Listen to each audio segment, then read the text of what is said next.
Inception meeting. I hope you all are enjoying yourself. You're having a good time out here in awesome Assam. It's a morning time. Are you all enjoying? No noise, although it's good. Please be seated. Thank you.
Those who are still standing, may I request you to please be seated.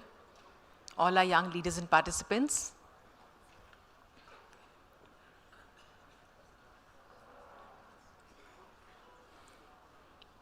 Namaskar, ladies and gentlemen. Good morning and a very warm welcome to all of you in the Y20 Inception meeting organized here in Guwahati. Awesome Assam by Ministry of Youth Affairs and Sports Government of India in collaboration with State Government of Assam. We welcome all our esteemed guests and august dignitaries in this event. Ladies and gentlemen, the Y20 Inception meeting is a 3-day event started on 6th of February 2023, that is yesterday, and will continue till 8th of February 2023.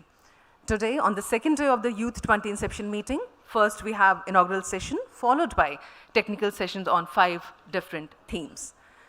And now, ladies and gentlemen, may I request Secretary Youth Affairs, Ministry of Youth Affairs and Sports Government of India, respected Srimati Meeta Rajiv Lochanji, for the welcome address.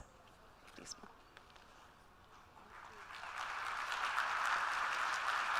Thank you. Namaste and a very warm welcome to all the young leaders gathered here today from different parts of the world.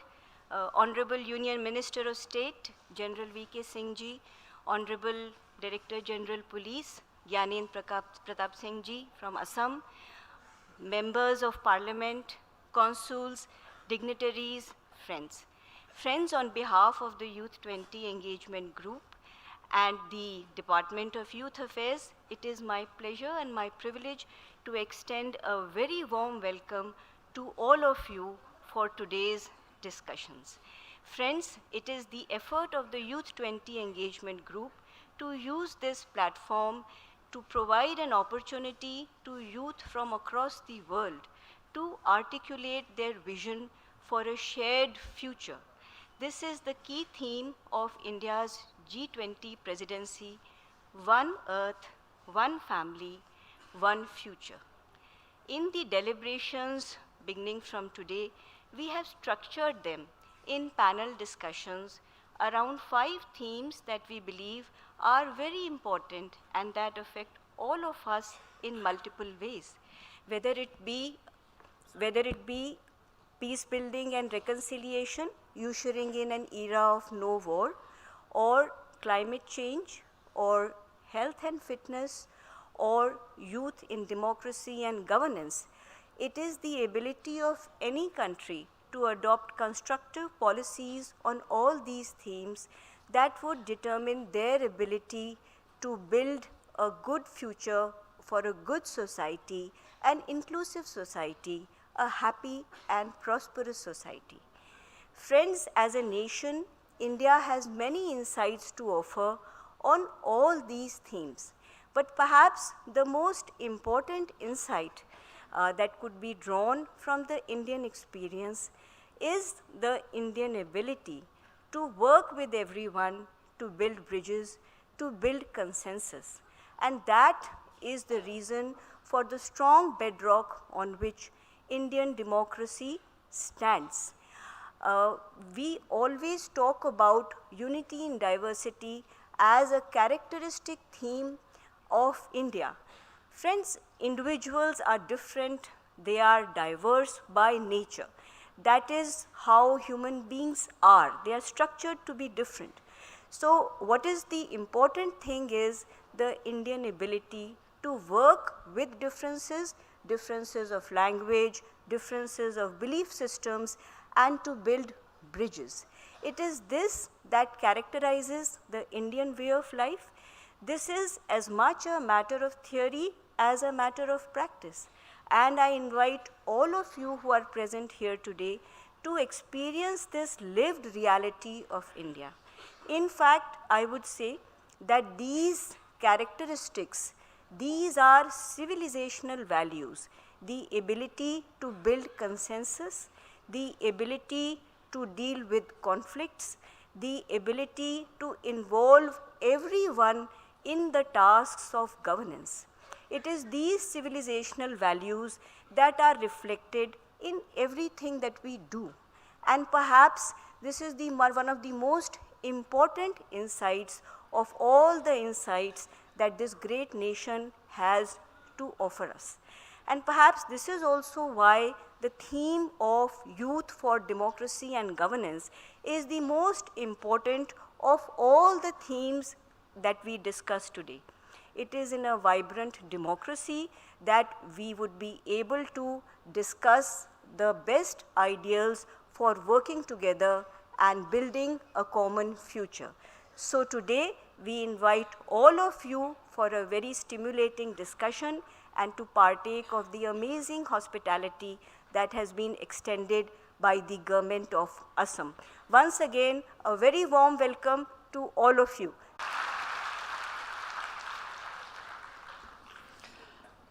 Thank you, respected Srimati Meeta Rajiv Lochanji, Secretary Youth Affairs, Ministry of Youth Affairs and Sports, Government of India, for the opening remarks. Ladies and gentlemen, now for the introduction, I invite Shri Phalit Sijaria ji, official delegate from Y20 India.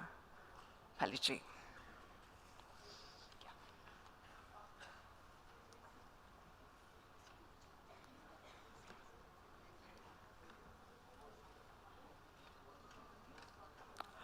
Namaste and greetings to everyone.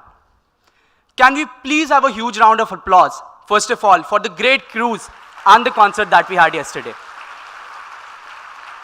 The hospitality that was given to us by the government of Assam was something that is beyond measurable, right? And when we are talking about Youth 20 and the way we are moving forward, I'm extremely privileged to say that Youth 20 is the most premier engagement group. And the question might come as to why is it so? Because all the engagement groups would be talking about various aspects. They would be covering their domains.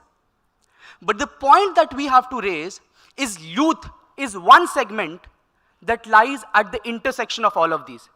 So if there is Startup 20, there can be no startups without the youth. If there is Woman 20, there is youth in women. Similarly, if there is Business 20, then there are youth involved in businesses.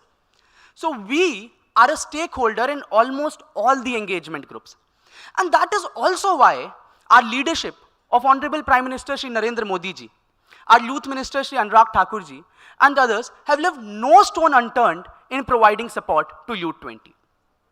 So while the introduction ma'am already gave about the themes and a lot of different aspects, what I try to do is give you two various different perspectives. I would segment it into two parts. The first being Y20, the India way. Exactly what is it that we are adding? How are we doing Y20 differently than what has happened before? And finally, the broader framework within which our negotiations and consensus building would be taken forward. So while when we talk about Y20, the India way, there is generally a discourse that goes around in the world that policy making is an urban affair. You look at most of the policy making decisions, the voices that are taken into account, and this is something that we are trying to change. Drawn by India's legacy as the mother of democracy, what we are trying to do is democratize the decision making process. So while in almost all the Y20s, the representatives go and talk about their perspectives, what Indian representatives and Indian Y20 would be doing would be democratizing it and taking it to across the length and breadth of the country. When you talk about something as unique as Y20 Chopal, where we'd be interacting with the rural youth, can you imagine that we plan to host over 2,000 Y20 Chopals across the country? The scale of it. And this is something which is bigger than any Y20 has ever had. Beyond that, what we plan to do is take it to both the rural areas and also the urban areas. And how would we do that? Through Y20 talks, Y20 study circles. We plan to bring forth the perspectives of all the youth members and all the premier institutions. So at one end, while we are talking about the premier institutions, at the other end, we are covering the unorganized and the rural segment so that the voices that come forth are democratized. And now second, when we talk about the perspective or the broader segment in which India would be talking, that is to democratize not just within the country, but democratize the sphere of global policy making. And how would we do that exactly, right? And this is something that our leadership has continuously said again and again, that India's G20 presidency is about raising the voices of the global south. The countries that had hitherto been unaddressed, whose voices were not given dominant space. And that space would be given by India.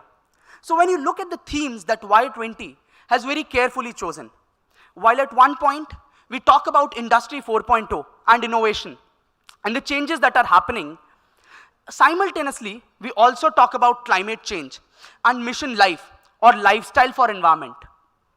While at one end we talk about health, well-being and sports, the other we also talk about youth and democracy.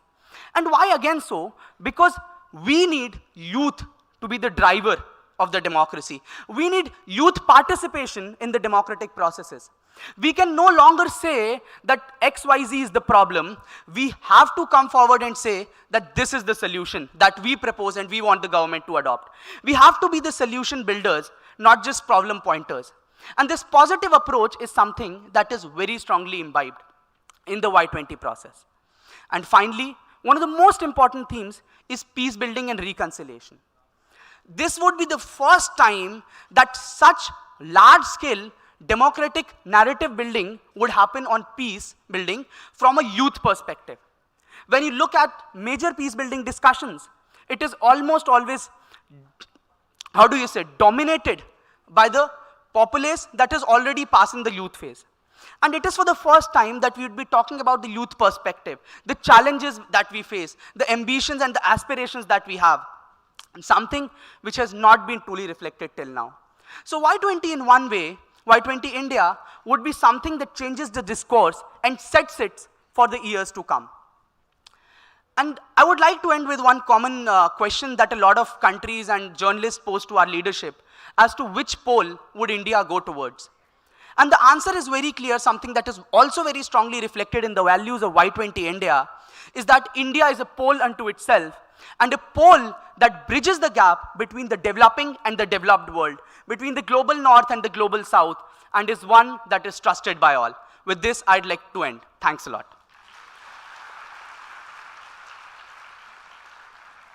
Thank you, Shri Felicitation ji, for the introduction, for your pertinent remarks.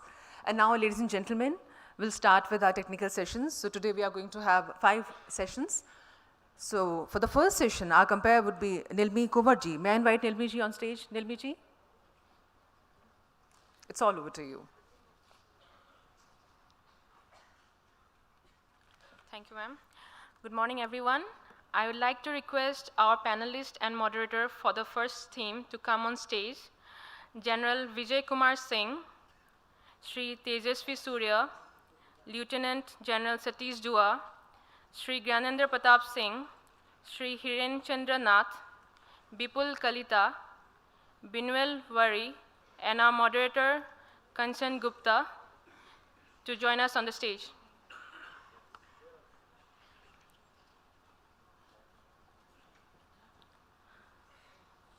So good morning, everyone. I, Nilmi Kaur, research scholar of the Department of Political Science, Guwahati University, take the privilege to welcome you all to the Y20 Inception Meeting 2023 in IIT Guwahati. Our first panel discussion of today will be on the theme, Peace Building and Reconciliation, Ushering in an Era of No War. Let me introduce our distinguished panelists on the stage. General Vijay Kumar Singh. He is the Minister of State in the Ministry of Road Transport and Highways and Ministry of Civil Aviation, Government of India. He served as the Chief of Army Staff from 2010 to 2012, where he was responsible for overseeing the Indian Army's modernization and restructuring initiatives. He also possesses vast experience in the areas of peace building and reconciliation. Our next panelist is Shri Tejasvi Surya, who is the Member of Parliament from the Bangalore South constituency in Karnataka, India. He is a young and dynamic leader known for his speeches and activism, particularly in the areas of national security, foreign policy, and social justice. Prior to his election to the parliament, he was a practicing advocate. He has the distinction of being one of the youngest members of the Indian Parliament. Our third distinguished panelist is Lieutenant Lieutenant General Satish Dua, who is highly decorated officer of the Indian Army, having received numerous awards and citations for his service to the nation. After retiring from the army, General Dua continued to serve the nation through his involvement in various social and civic organizations. He is respected and influential voice on the national security and defense matters and is widely regarded as an expert in these fields. Moving forward to our fourth panelist is Sri Gyanendra Pratap Singh, who is an IPS officer and is presently serving as the Director General of Police in the state of Assam. Throughout his career, he has served in various challenging assignments, gaining a reputation for his integrity, courage, and leadership skills. He is known for his expertise in counterterrorism, anti-narcotics, and intelligence operations, and has made significant contributions to the security and stability of the country. Now we are also joined by Sri Hiren Chandranath, who is an IPS officer known for his dedication to duty, professionalism, and integrity.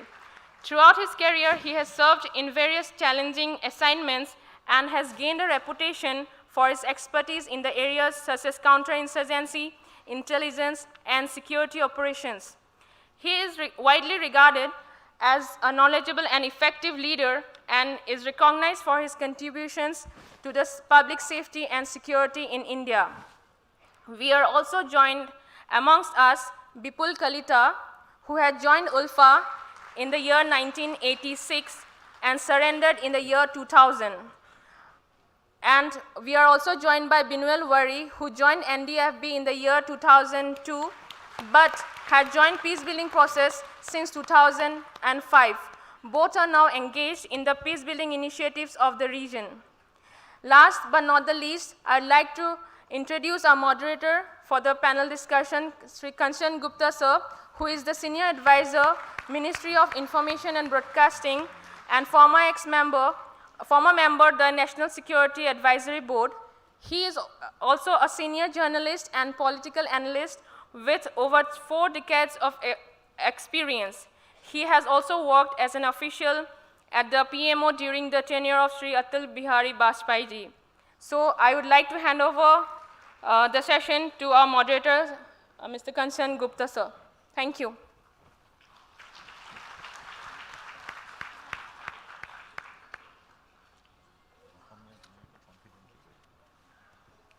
Thank you, and I would like to welcome all of you to this session. The topic, as you know, is peace building and reconciliation, ushering in an era of no war. Now, by itself, it's a very big canvas we are looking at. There is the global canvas and India's role in peacemaking and also peacekeeping. There is the regional canvas, where India has played a very significant role in peacemaking and peacekeeping. And then, of course, there's the national canvas, where the Indian state has had to deal with various aspects, various disruptive aspects of a young democracy, which is still sort of evolving into maturity. Now, what sort of undergirds these 3 canvases is the unique Indian way of conceptualizing peace, of making peace, and of keeping peace. So if you look at it from our civilizational perspective, India as a nation has never been a nation that went to war. When I say went to war, I mean India was never an aggressive nation. It did not wage war for territory. Every time we got drawn into war was either to protect our territory or to stand up for a righteous principle, as we saw in 1971. But otherwise, from the time this civilization takes form and shape, India has never been a conflict maker. We have been a conflict resolver. And the only powerful export which India has done to the world is the idea of peace, and that is by way of Buddhism, which went beyond India's shores. And lastly, we must not forget, and since we are meeting in the G20 year, this is very much a G20 event, India's idea of peace and peacemaking revolves around what Prime Minister Narendra Modi said in the context of the conflict in Ukraine, that this is not the time for war. Because more than anybody else, at least more than the developed West, India understands that the key to development and key to sustainable development is peace. And the antithesis to that is conflict. So I will stop over there. I just wanted to contextualize the discussion. We have distinguished panelists with us, and they will, the way we have structured this session is that everybody will come in with a brief 3-minute introductory comment. Immediately after that, we will move into the question-answer session. For the sake of diversity, to ensure diversity, we will take questions in English, Hindi, and Assamese. So while you are hearing to the speakers, please formulate your questions. They should be sharp, pointed, and not more than 30 seconds long. So your time begins now to start thinking up the questions. And we will begin with General V.K. Singh. I would request him to come in first with his thoughts on peacemaking, peacekeeping. Thank you very much, all our distinguished panelists and all the delegates for Y20 who are sitting here. A very good morning to each one of you. Let me begin by saying that any conflict situation emanates from what you have within a particular region. If we take India, it is diverse geographically, it is diverse in the point of view of the way our population is. Every 200 kilometers you will find a change in dialect. It is diverse linguistically. It is diverse from religious and social context that we have. It is diverse politically, and it is diverse climatically. Today you are in the eastern part of the country. You would have felt how green it is. It is different than some of the areas of India which are further towards our west. All this diversity contributes towards different perceptions that take place. All this diversity creates disharmony if it is not managed properly. And this diversity, if it is taken as a strength, as India has taken, it creates a different dynamics of its own.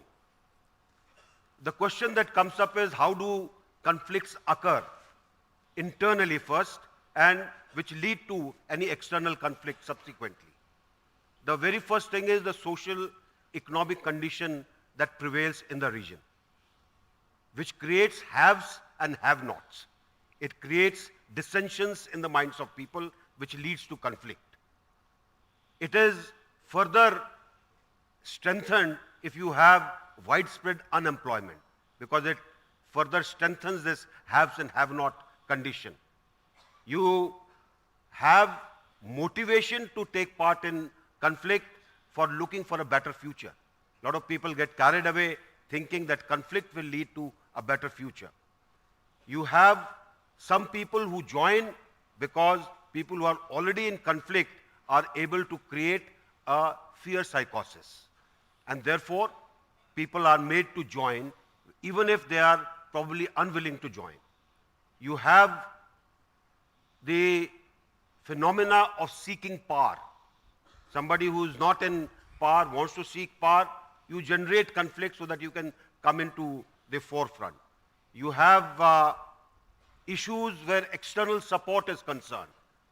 Neighbors who may be inimical to you. And therefore, the fire is fueled by external support. You have internal, like I said, diversity in political this thing. You have internal political conflict that carries on. Everybody trying to run down the other system, thinking that their system is the very best. It leads to conflict. And the glamour of conflict, unfortunately, attracts the youth. It is the glamour at times which takes the youth towards joining a conflict situation. Now, youth is the most impressionable age in any community. They are the ones who either get carried away or contribute towards subsequent reconciliation and peacemaking. This is something which we need to take back with us, because it is the youth who will matter in how a nation will run in the future. Similarly, what is to be done, we will have expert opinions on that. The Indian approach has been to look at the issues in terms of whether it is just or unjust. It is the approach in which you try to look at what is part of the Constitution and what is not part of the Constitution.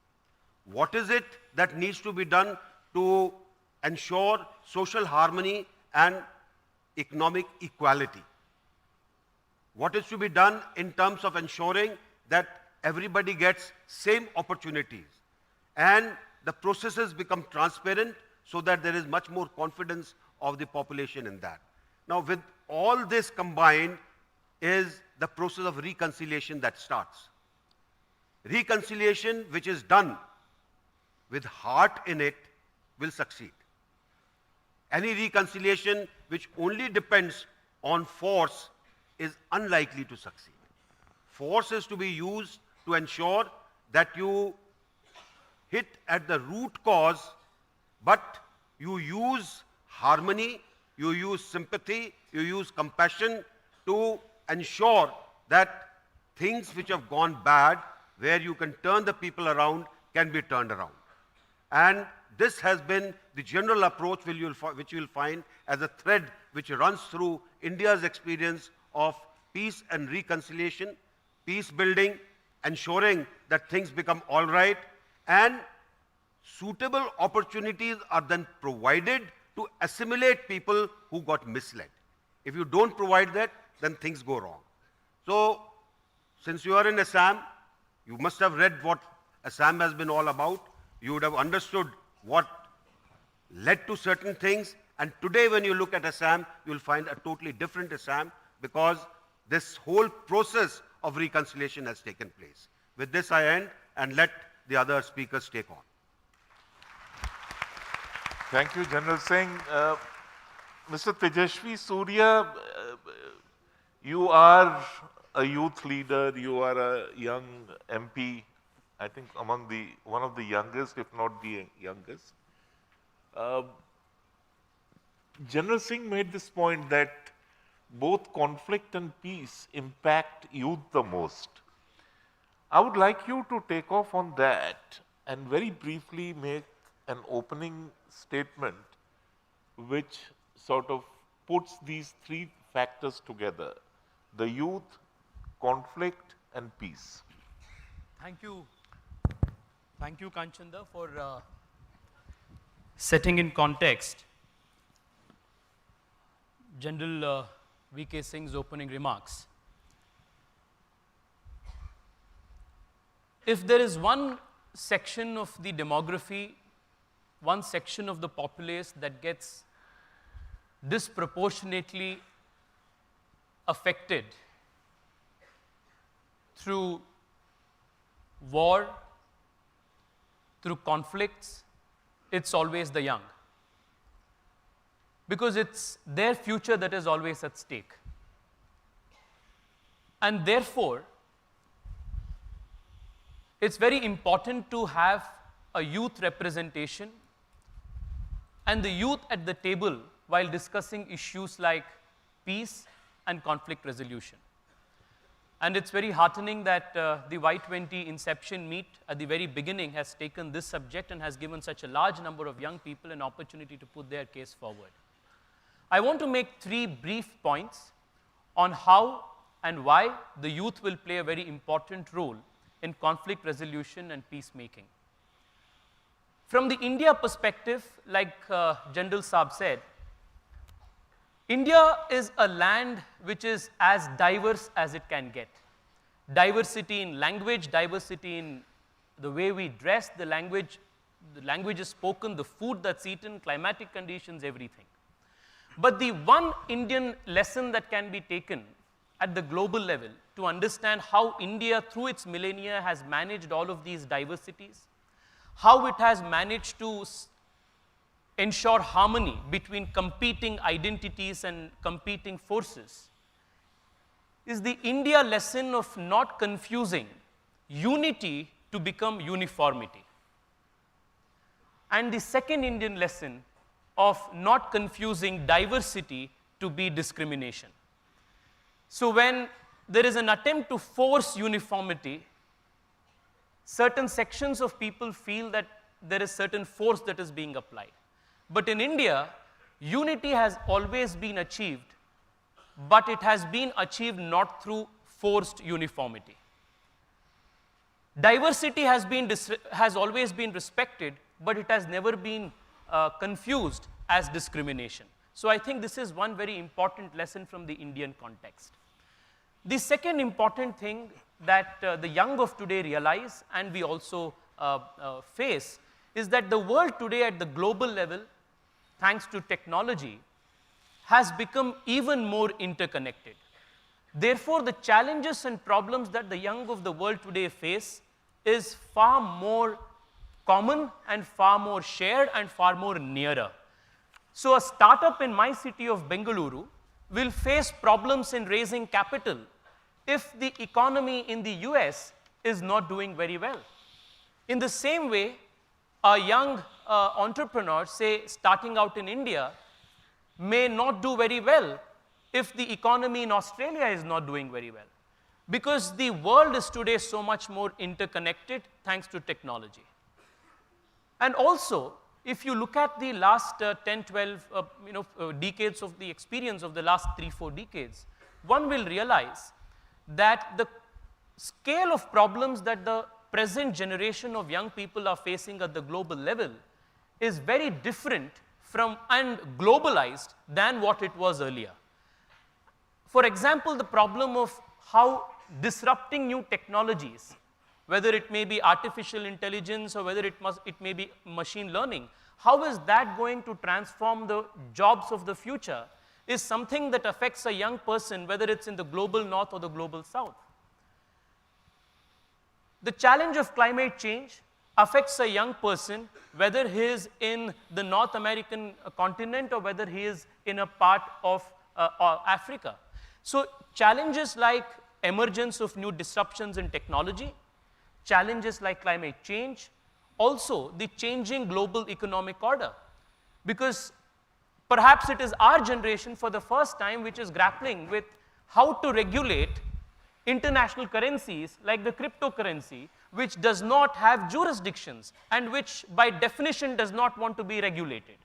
So I think these are very unique challenges that can be addressed only at the global level through a process of dialogue and discussion and deliberation. And this presents in itself a very unique opportunity for our generation throughout the world to arrive at consensus and harmony. The third point, briefly, Kanchanda, is that through the global experience, and especially in India, because we have seen this very closely, especially in the Northeast as well as Kashmir, one thing that has been repeatedly proven in the benefit of the young population is that strong political stability has always created prosperity for the young. Here we are in the Northeast of India. Until very recently, this very region was prone to infiltration, prone to insurgency, and a lot of young people, generations together, were victims of this insurgency. But today, problems which were legacy problems for almost 2 decades, 3 decades, have all been resolved, and we see young people coming forward and taking up activism in democratic spaces. So the third point I would want to say is, whether it's in the Kashmir experience, where today there's a new blossoming of peace and prosperity, and young people, women, children, everybody is now going to theaters, movie theaters, watching movies for the very first time in decades. Or the experience of the Northeast, where young people are now going to colleges, universities, and trying to create new startups. Political stability and processes where the young have faith and trust in transparency, and they feel their voice is heard at the table, is a very, very important aspect of conflict and peace resolution. Until and unless the young, who are a very important stakeholder, feel that they have a role, their voice is heard, and they have a seat at the table, and they can craft their own destiny in democratic ways and methods, until such an ecosystem, enabling ecosystem is created, then the effort at long-term, long-lasting peace and conflict will always be very far away. Thank you so much, Dada.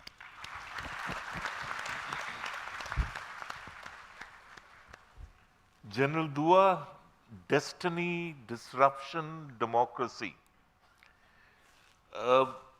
Within these 3 Ds, I think a lot of effort goes into making peace and keeping that peace. And the army or the armed forces have played a crucial role in this peacemaking and peacekeeping. I would request you to quickly come in on this and make a brief opening remark. Thank you, thank you, Kanchanda. And Jai Hind, everybody. It's good to be back in awesome Assam. When I say be back, because, thank you. I say be back because as a young major, more than 2 decades ago, I was deployed over here, not very far, other side of the river in Mangaldoy district, then combating terrorism with ULFA. As a Major General about a decade ago, I set up a new counter-terrorism force of Assam Rifles in Assam, in South Assam, Silchar. South Assam was under me, so was Mizoram and Tripura.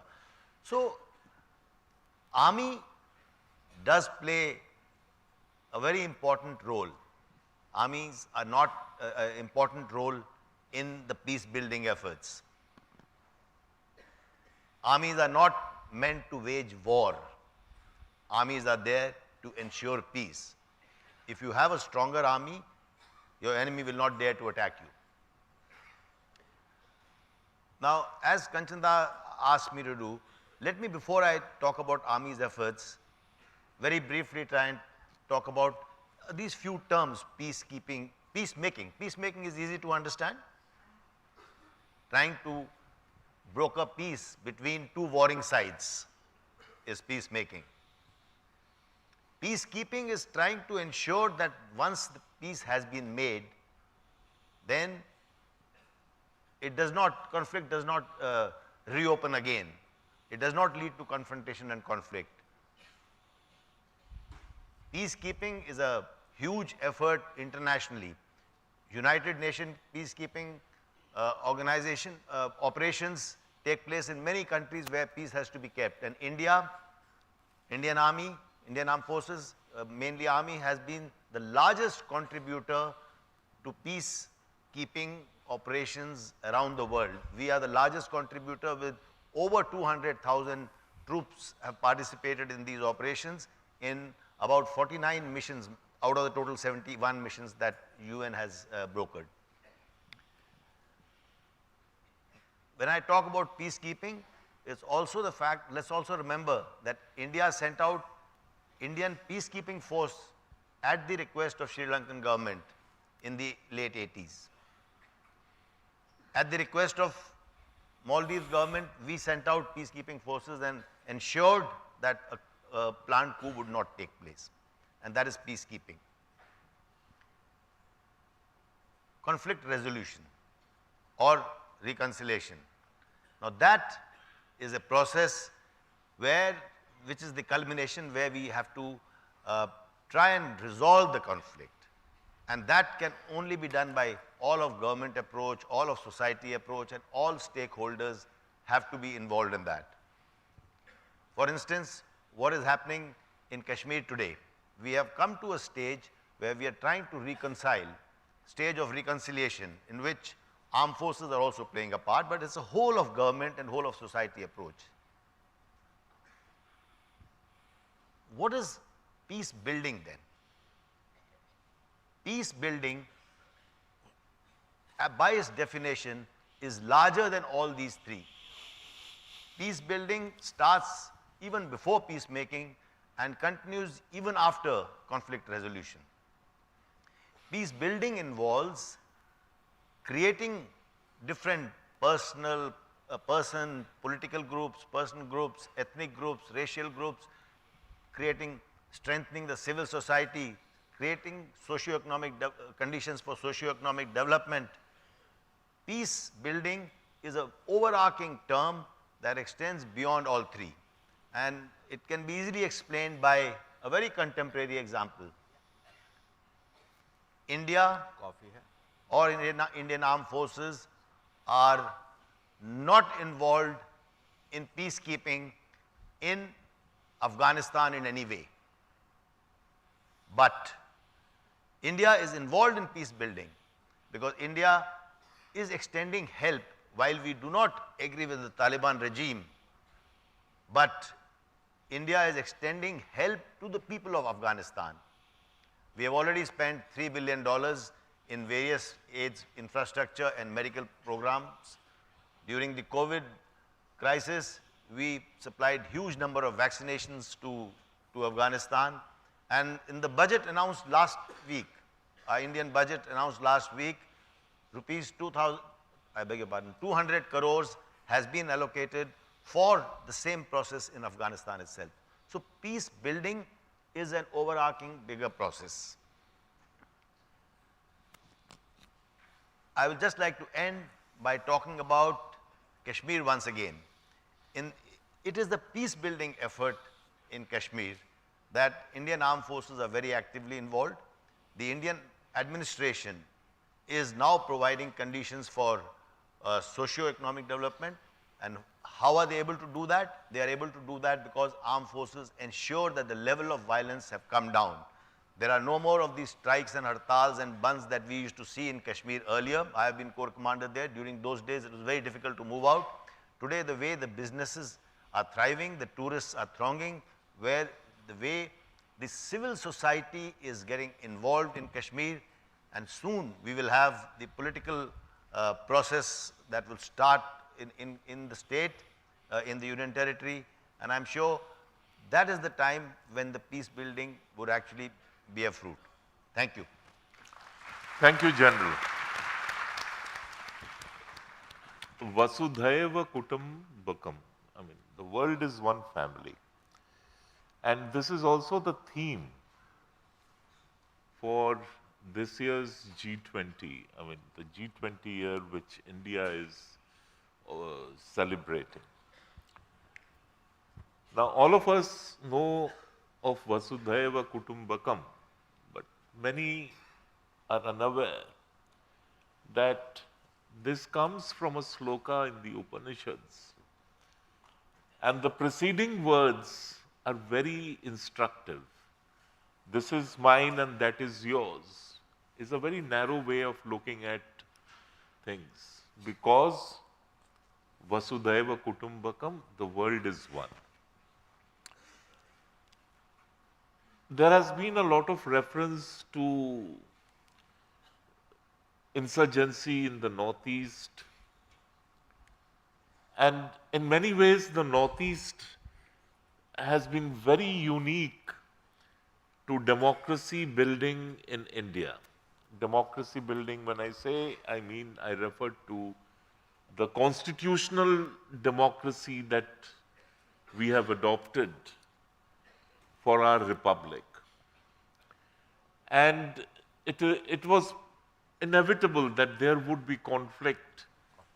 It was inevitable that there would be disagreements, there would be a certain amount of what we now call dissent. And also it was inevitable that the initial response to this disruption would have to be force to ensure that the state's supremacy is established. But subsequently, whether it is in Assam or anywhere else in the Northeast, we have seen the political process taking over. In Assam, we had the Assam Accord, we have had the Mizo Accord, we have had an agreement in Tripura, Manipur, the Bodo Accord. And the reason I mention all these agreements is that it is possible within the constitutional scheme of things to have such agreements which are very region specific, place specific. So today we hear of plurilateral arrangements in global affairs, 2 countries, 3 countries getting together to have their own agreement. And in India, we have had plurilateral agreements to maintain peace, to keep peace, and to harvest the benefits of peace. And one of the people who has played a very big role in this, in Assam, is Shri Gyanendra Pratap Singh, who has sort of experienced it from all aspects, from making eye contact with the insurgents, to brokering peace with them, getting them to agree to come overground and join the mainstream, the national mainstream. I would request Shri Singh to come in with his opening comments briefly, sir. Thank you. Good morning, everyone. As Chief of Police of Assam, I would like to welcome all of you to the beautiful land of Assam. I came here about 3 decades back, 32 years to be exact, and I have fallen in love with this place. Your stay is shorter, maybe a couple of days. I don't know whether you would have an opportunity to fall in love as much as I have, but I am sure you would take back very fond memories. Whatever I would say today is based on my experience of handling insurgency in various theaters of so-called conflict. I call it so-called conflict for a reason. In Northeast, Assam specifically, Kashmir, Punjab, mainland. I have had extensive experience of working in different theaters. I have a completely different take on this. It is never about conflict. It is never about difference. It is never about reconciliation. What has happened is that this paradigm change has come in last 8, 9 years, 10 years. We have started understanding as government, as security agencies, that it's about identification and understanding of different aspirations of the people. What most of us talk of as conflict is actually differing or parallel aspiration of people who are residing in a particular geography, or a set of people residing in one geography who have got parallel or different aspirations. Now, what has happened during the last 1 decade or so is that these aspirations have been identified, understood, and the government as a whole has started working on this. It's because of this, once people feel that it is not being seen as conflict, it is not being seen as a war, it is not being seen as insurgency, but it is an attempt on part of the government to identify and address those aspirations, that the peace has come. This is not only about Northeast, this is about different parts of the country. That is the part regarding what is being told today as reconciliation. Second, which is extremely important, equally important as this part of addressing the aspiration, is about de-weaponizing the system. Now, wherever there are parallel aspirations, people have tendency to gather weapons, and that is where Assam has always had a difficult situation, because we have 7 interstate boundaries, 2 international boundaries, and we also have 3 countries which are not exactly having borders, but who are in close proximity, and some of them have interests that are not very good for India, and the flow of weapons has always taken place. So, this is the part which security agencies, whether it is armed forces or the central paramilitary forces or the state police, have always done, that is to de-weaponize the system. Once you de-weaponize the system and then you identify, understand and address the aspiration, development and peace is the only option, it is the only thing that would happen, and that is what is happening today in Assam. When 2-3 years back, the entire Assam had what is called as Armed Forces Special Powers Act. Now, today we have a situation where the Armed Forces Special Powers Act from Assam is almost gone. It is just left in about 27-28% of the geographical area of Assam. Insurgency is gone from almost entire state except 5 districts in Upper Assam, which are bordering Nagaland and Arunachal Pradesh, which also because of which continues because of some international associations of those geographies. Other than that, Assam is absolutely peaceful, and those who want to stay longer, they should roam around and see the beautiful land. Once again, welcome all of you to Assam. Thank you. Thank you, sir. We have with us today 2 panelists who come from a very interesting background. Both of them were part of the insurgency in Assam. Both of them chose to give up arms and join the mainstream. So we thought of inviting them to share their stories with you. And I will begin with Mr. Bipul Kalita, who was part of the Ulfa insurrection over here. Mr. Kalita, 3 minutes. Namaskar. Apoloke শুভেচ্ছা জনাইছো।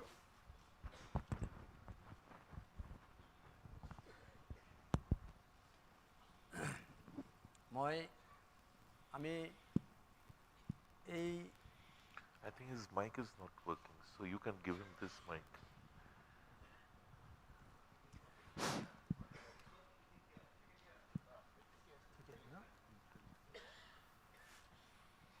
আমি যেতিয়া অসম আন্দোলনৰ যিটো বতাহ অসমত বলিছিলে সেই অসম আন্দোলনৰ বতাহৰ পিছত অসমত এটা পৰিৱেশ সৃষ্টি হৈছিলে সেই পৰিৱেশৰ লগত সংগতি ৰাখি আমি অসমৰ মই বুলি নহয় অসমৰ সেই সময়ত সকলো জনসাধাৰণেই এটা গতিত গুচি গৈছিলে আৰু সেই সময়তে আমি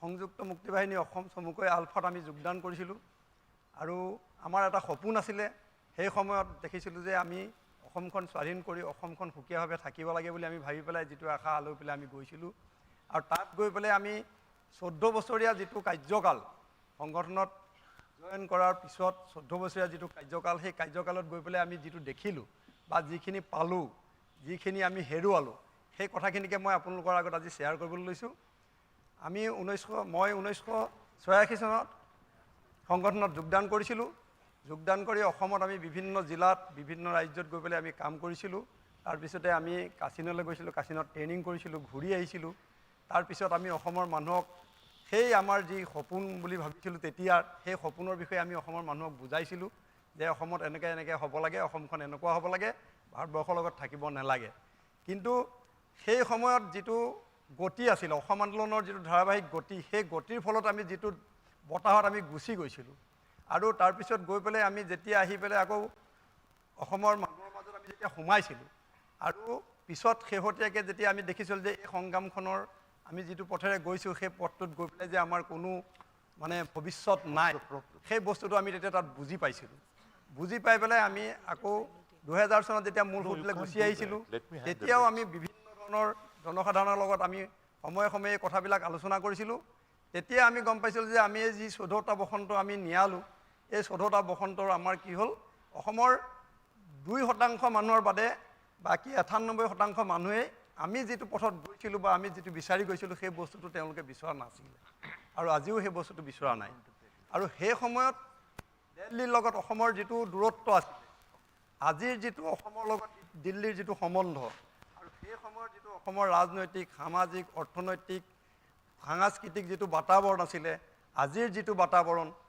এই সময়ৰ লগত যিটো পৰিৱৰ্তন হৈছে গতিকেলৈ সেই তেতিয়াৰ যিটো বতাহ আৰু আজিৰ যিটো মানে ব্যৱস্থা অসমৰ যোগাযোগ ব্যৱস্থাই হওক এখন ঠাই উন্নতি হ'বলৈ হ'লে তাত প্ৰথমতে এই যোগাযোগ ব্যৱস্থাটো খুব জৰুৰী সেই ব্যৱস্থাটো আজি আমাৰ অসমত আমি সকলোতে দেখিবলৈ পাইছিলোঁ সেই সময়ত ব্ৰহ্মপুত্ৰত 1-2খন দলং আছিলে আজি 10-12খন দলং হ'বলৈ গৈ আছে অসমৰ শিক্ষানুষ্ঠানসমূহৰ এতিয়া উন্নতি আমি দেখিছোঁ মেডিকেল কলেজবিলাক হৈছে শিক্ষাৰ ব্যৱস্থাটো আগবাঢ়ি গৈছে গতিকেলৈ সেই ব্যৱস্থাখিনিত আমি দেখি পেলাই এতিয়া ভাবিছোঁ যে সেই যিটো ধাৰণা সেই ধাৰণাটো আমাৰ সেই সময়ত ভুল আছিলে Mr. Kalita will take a break here so that he can translate what he has said. Greetings to everyone. During the time of Assam agitation, there was a situation when the people of Assam were influenced to stay separate. They thought that they should be separated from the India. And so at that time we joined Alpha and we thought wrongly that freedom and separation should be our goal. In the 14 years that we spent in Alpha, we saw that what we wanted, we went to several states of the Northeast India. We went to Cochin for training. And we thought at that time that Assam should be separate. But when we came back, we lost our 14 years and we realized is that what we thought Assamese people wanted is not what they actually wanted. The relationship between Delhi, the central government, and Assam at that time was very different. Now it is a very different situation. Things have improved substantially, communication has improved, bridges have been built, and the several institutions, educational institutions were built during the last few years. So the idea that we had at that time, I don't think that was a correct one. Thank you. এতিয়া আমি সংগঠনৰ পৰা ওলাই অহাৰ পিছত সামাজিকভাৱে যিখিনি কৰি আছোঁ আৰু নিজক চলিবৰ কাৰণে যিখিনি কৰিছোঁ সমাজৰ কাৰণে কাম কৰিবৰ বাবে চিন্তা কৰিবলৈ আমি এটা অৰ্গেনাইজেশ্যন কৰিছিলোঁ এটা NGO সেই NGOৰ জৰিয়তে আমি 16 চনৰ পৰা মই এটা স্বচ্ছ ভাৰতৰ লগত সংগতি ৰাখি পেলাই মানে গোটেই ডোৰ টু ডোৰ কালেকশ্যন আৰু মেডিকেলবিলাকৰ যিটো বায়োমেডিকেল ৱেষ্ট জেনেৰেল ৱেষ্ট এই গোটেই বস্তুখিনি আমি ডিছপ'জ কৰাৰ যিটো প্ৰক্ৰিয়া সেই প্ৰক্ৰিয়াটো আৰম্ভ কৰি পেলাই আমি এতিয়া নিজকে সংস্থাপন কৰাৰ লগতে সমাজখন পৰিষ্কাৰভাৱে ৰখাৰ লগতে আৰু নিজে 10জন 15জন মানুহক আমি এই NGOৰ জৰিয়তে সংস্থাপন দি পেলাই আমি বৰ্তমান চলি আছোঁ আৰু এইখিনি ভাৰতবৰ্ষৰ যিটো প্ৰধানমন্ত্ৰীৰ যিটো স্বচ্ছ ভাৰত অভিযান তাৰ লগত আমি সংগতি ৰাখি পেলাই এই কামখিনি কৰিছোঁ এতিয়া আমি আকৌ জাবৰৰ পৰা যিটো সাৰ বনোৱাৰ যিটো ছিষ্টেম পদ্ধতি তাৰ পৰা আমি এতিয়া কিছুমান মেচিন বহাইছোঁ মেচিন বহাই আমি তাতে সাৰ প্ৰস্তুত কৰিবৰ কাৰণে আমি ব্যৱস্থা কৰিছোঁ আৰু তাৰ জৰিয়তে নিজকে সংস্থাপন কৰাৰ লগতে আমি অন্য বহু সদস্যক সংস্থাপন দি পেলাই মই মোৰ জীৱিকা নিৰ্বাহ কৰাৰ লগতে সেই পৰিয়ালসকলৰ জীৱিকা নিৰ্বাহটো কৰি আছোঁ Thank you. After leaving the organization, I started an NGO inspired by the Swachh Bharat Abhiyan, which would collect waste, specifically medical waste for medical waste disposal, which should keep the society clean, and we have also provided employment for several other people. Now we are going into more mechanized mode, and we are implementing machineries which would create compost from the waste that we have collected. Thanks. So ultimately, it was the peace dividend, which is development, that sort of drew him over to the national mainstream in India. We also have with us Mr. Binual Wari. He was with he was part of the Bodo disruption, NDFB. And he has also given up a life of violence or a life which saw violence as as the currency to assert and achieve demands. He gave that up, and he also chose the path of peace over conflict and development over insurrection. So, Mr. Wari, if you could come in briefly. We are slightly running behind time, so if you could make your comment as brief as possible. Would you be speaking in English or Assamese? Okay, please. Mic दीजिए उनका mic काम नहीं कर रहा है हो रहा है Thank you very much, sir, for giving this opportunity to speak a few words. Basically, I will not speak technically because this agenda, it is especially in peacekeeping and peace building and development of the nation. Anyway, I belong to a community, Bodo community, and partially or wholly, you may be aware that last on 2020, 27 January, there was an accord, peace agreement with the government of India. Before that, in our region, there were lots of problems, insurgency, and the violence, intolerance in our region.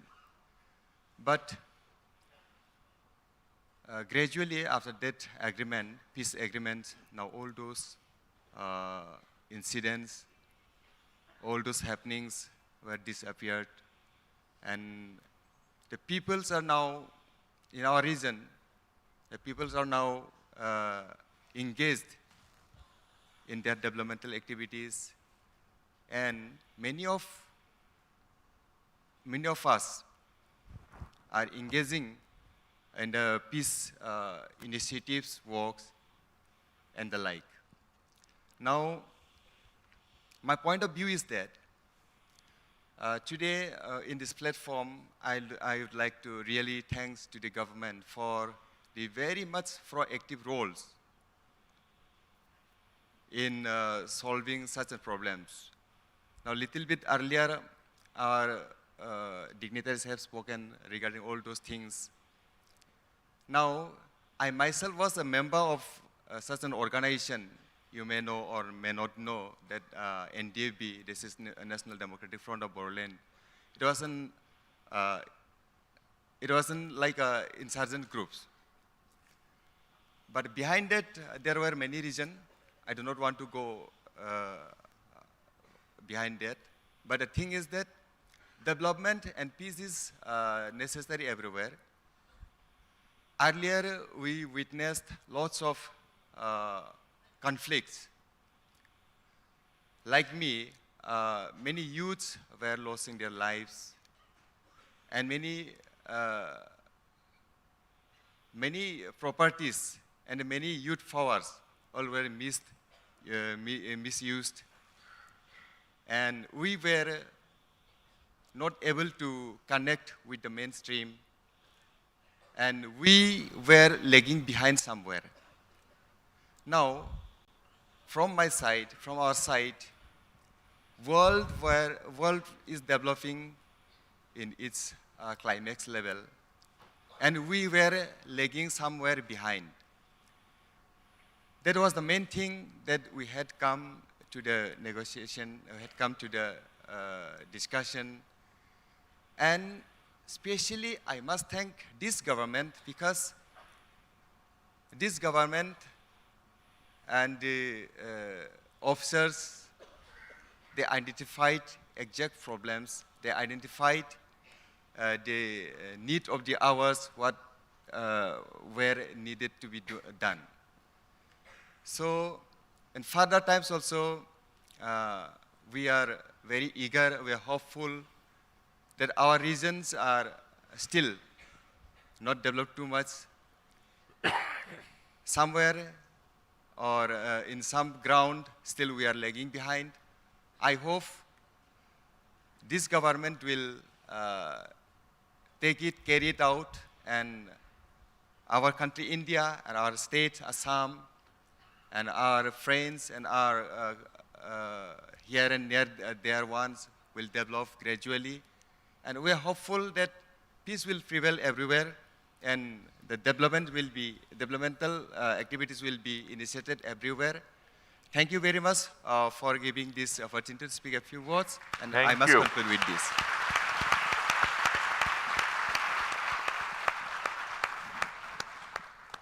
Conflict, peace, development.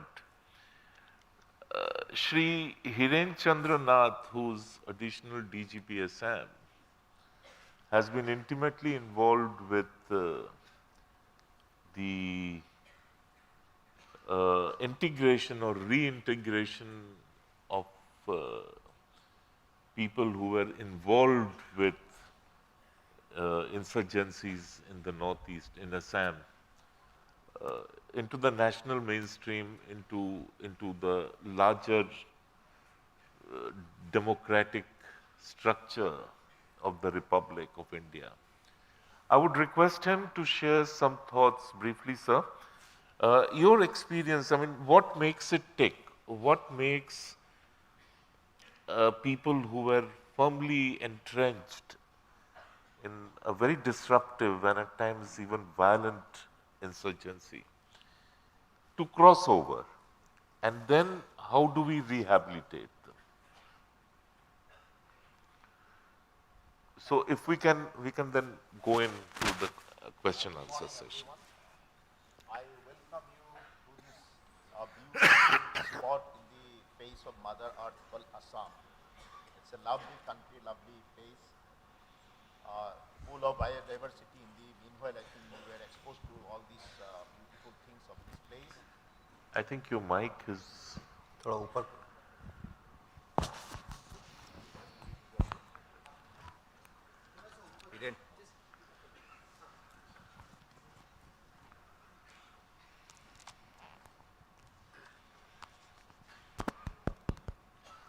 Yeah, I'll repeat again. I welcome you to this beautiful spot on the face of Mother Earth called Assam. It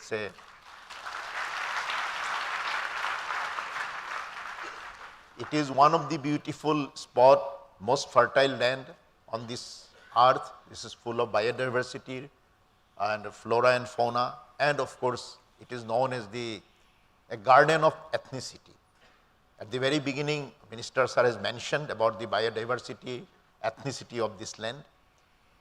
Another very important point, Assam is situated in the northeast corner of the country. It is connected with a very narrow corridor, 24 kilometers corridor. It is popularly known as Siliguri corridor.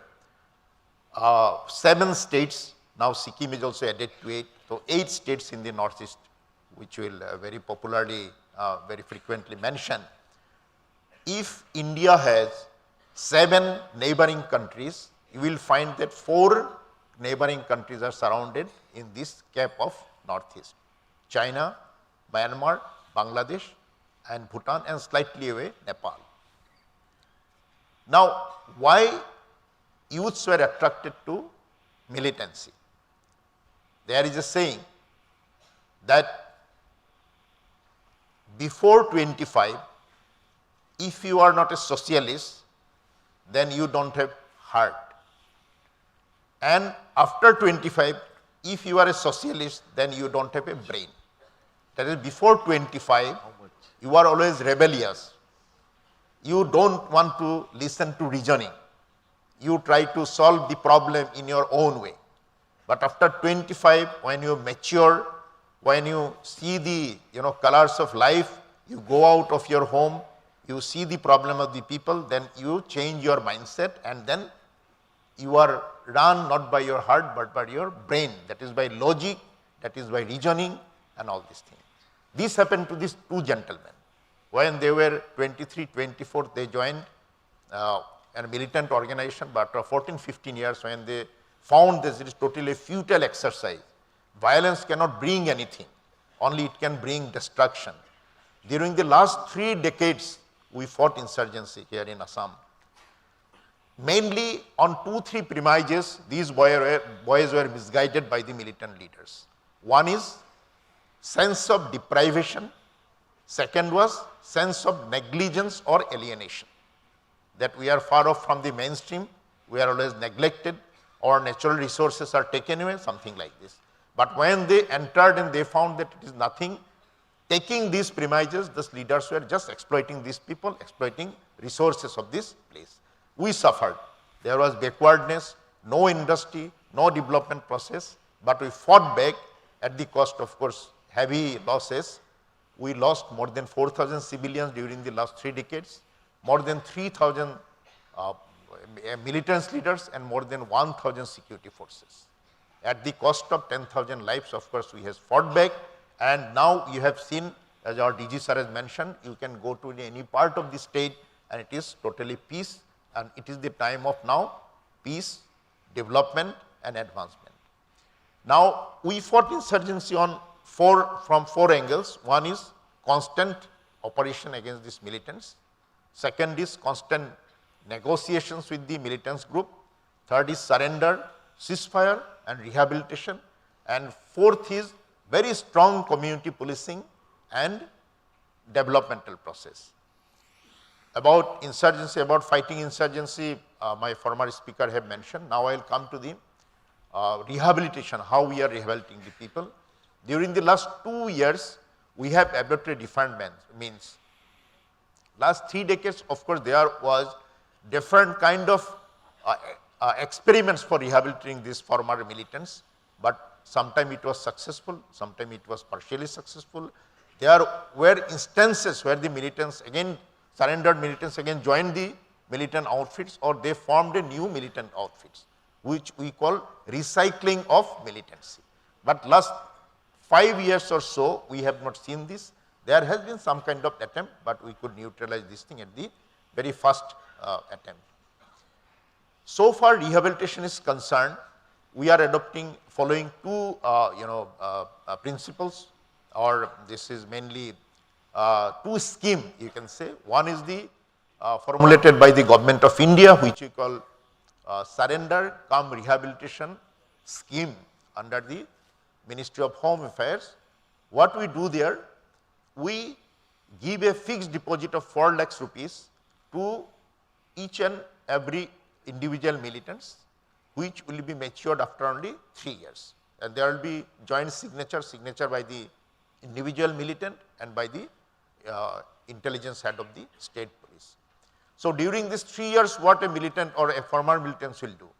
Showing this fixed deposit, they can get a loan of 3,20,000. Now they have the money what to do, because most of the militants, this thing, they have some problems. Problem is this: during their formative stage, during their youth, they were away from the society.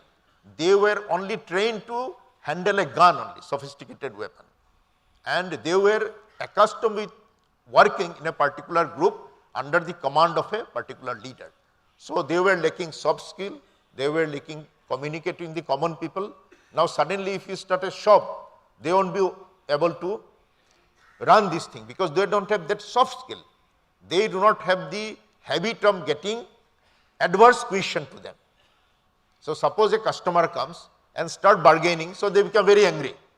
So they do not have the habit of listening to this thing, only giving order that you give money, you come to my place like this.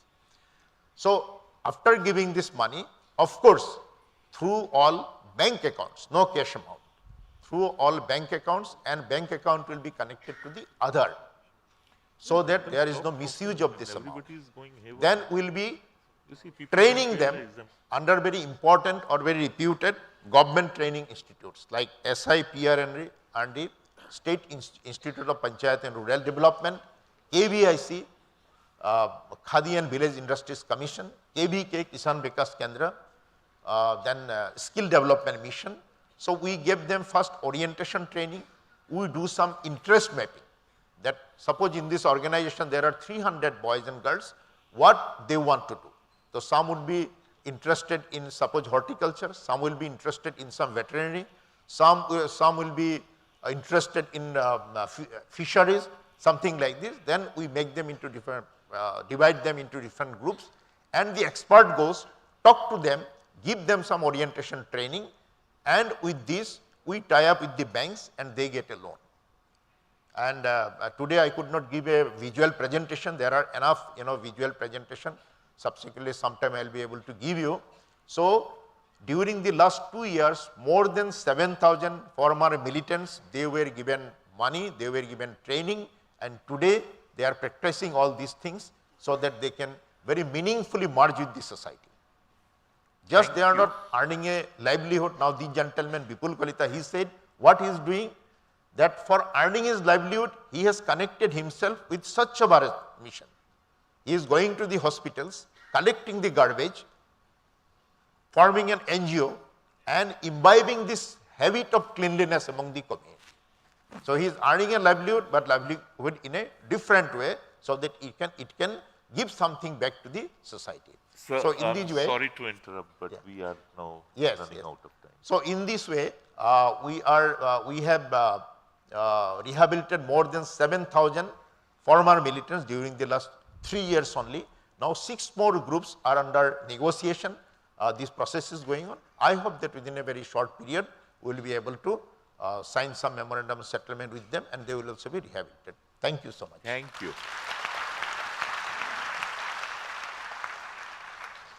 So now we are open for questions. I'm sure you have thought up your questions. We will.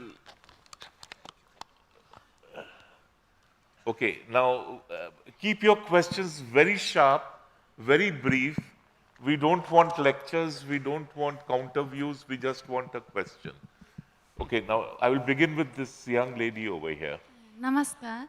One of the speakers has pointed out the importance of employment, and I would like to know what is the strategy regarding the fact that in the near future, a lot of jobs, a lot of tasks will be replaced by artificial intelligence, which can lead to unemployment and to frustration. Thank you, but I think future of jobs is a separate session. You can take your question over there. This session is about conflict, peace, development. Yes, sir. Namaste. So my question is about, like Ajit Doval has once mentioned about 4th generation warfare. So I wanted to know about perspective of law enforcement agencies and the security agencies, because we are in the age of information warfare. So the common citizens are also, victims and also source of the insurgencies or things like that. So General Singh, would you like to take that, sir? See, basically every audible? Yeah, it's work. The process is not centered on one or two agencies. The process is all-encompassing. Everybody has to get involved in it if we want to ensure that reconciliation takes place in actuality.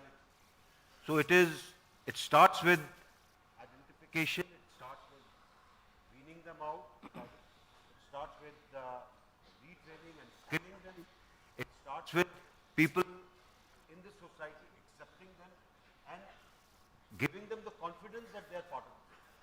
So it's an all-encompassing thing, not relegated to few agencies. Thank you, sir. Next question.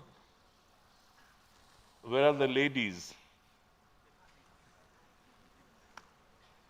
I'm actually looking for a lady, yeah.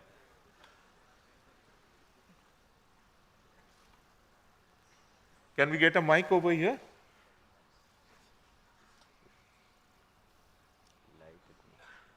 So much of light. Somebody here. Yes, sir. Hello. Hello, everyone. So, as we have known about the role of government officers and other political leaders and all. So, my question is, as a common people, what will be their roles in maintaining peace and order? Like, common people have some duties. So, what will be their duties? That's a very good point. In our pre-session consultations we had just now, I did mention this point that when we are dealing with such a huge youth mass, we need to also talk about responsibilities when we talk about rights. I mean, it's your right to dissent, but where does that right end and your responsibility begin? Tejaswi ji, would you like to take this, please? Yes. Very valid intervention that you have made. The world is not globe. The world is its people. And society at the building block is the individual. So I think as long as we do not create an ecosystem where the individuals feel at peace with themselves and can feel they're part of an ecosystem where they can fulfill their true human potential, distinct to their individual nature, then the competing aspirations, competing identities will always clash. So the important point here is about how we must realize that the right to dissent stops at disruption, because disruption does not do good to anybody. Disruption only creates more conflict, and conflict only breeds more violence, and violence does not result in prosperity or opportunities for anybody. So I think as a society, if we look at, for example, I was told yesterday that there was a music concert where Papon, a very popular music rock star from Assam, performed. So when young people, and there's more society to society, people to people movements in the area of, say, music, in the area of, say, economic opportunity sharing, and also aspects like yoga, because at the end, true oneness at the global level as well as at the individual level can happen only if there is an underlying spiritual oneness. And when people at the individual level start identifying everybody and everything around as one. So I think as individual common people, using the term that you said, as common citizens, being aware that creating a political system that is transparent, response to the aspirations of the young, encouraging more people-to-people contact in areas that are strictly not, say, political, but which will create the enabling environment for more culture and more conversations. I think there, the role of the common citizens play a very important role. Thank you. Over here in the center. Hello. Sir, warm good morning. Actually, I have a question, like what might be the possibilities that limit the youth's engagement towards peace building, and what must be done to enable them as active agents of peace building? No, we have gone through that.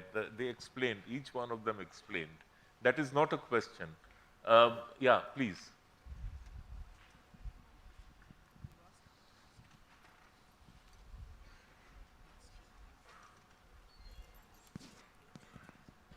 Do we have a question here? Yeah. You can speak up, we can hear you.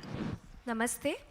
So as General Dua already mentioned that in the recent 2023-24 budget, we had some funds outlaid for the neighboring countries, and for Afghanistan, I think 200 crores have been allocated so that we could basically aid the people of Afghanistan. But since we know the regime in Afghanistan, it is not a very responsible one. So how do we ensure that the fund that has been allocated for the people, it basically reaches the people and it comes to their help, since a lot of NGOs, they have stopped operations in the country. So how are we going to ensure that the fund basically reaches the people for whom it is meant? Well, there is a mechanism for it. We use the UN route to disburse aid and assistance in conflict zones. If I can get someone asking a more specific question. Yes, please.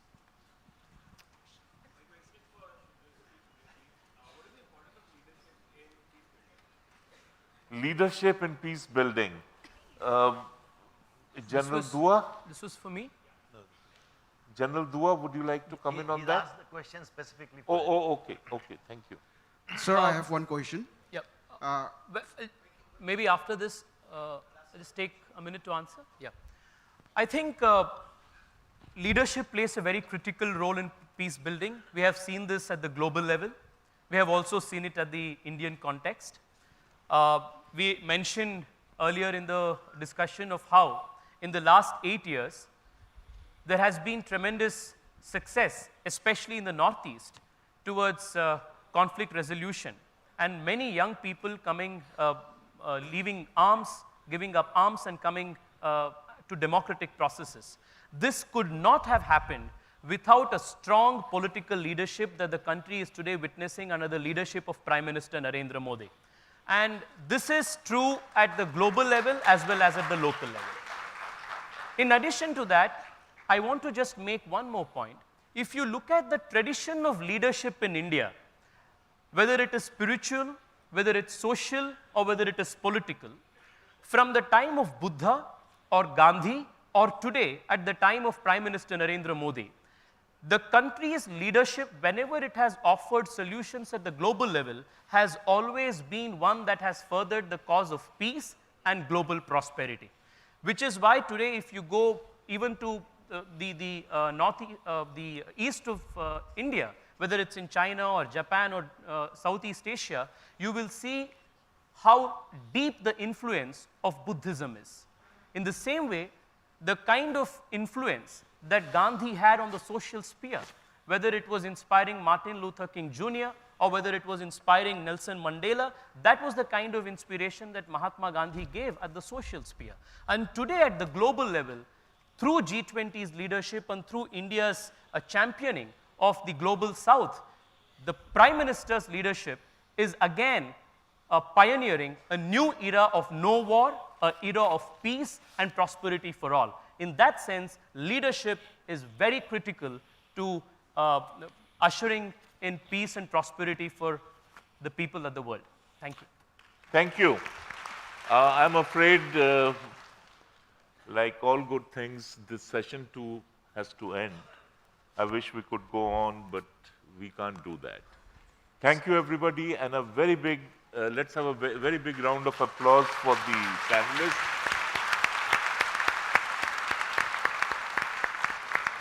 It was a pleasure being here. It was a pleasure being among such a big gathering of young India. Thank you once again.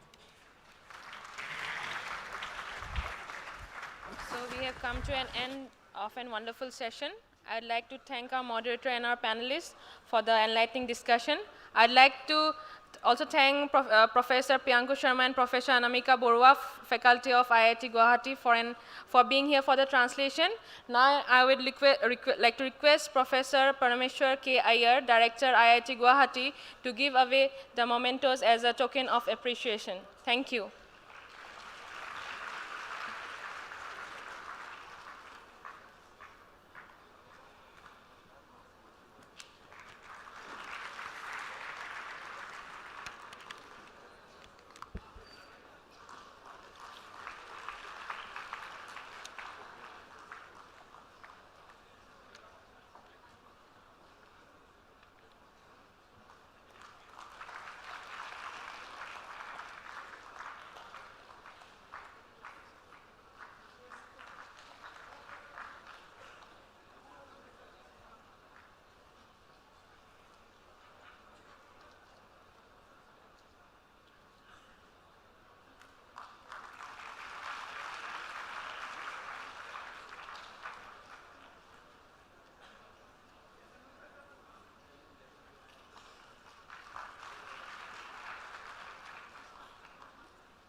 Thank you, everyone.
Everyone, please remain seated. We'll be starting the next panel discussion shortly. Thank you.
academic complexes.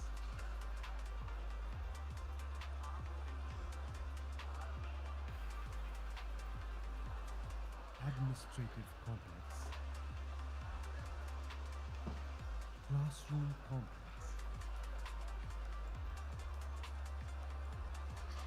lecture hall, research and development complex, hostels,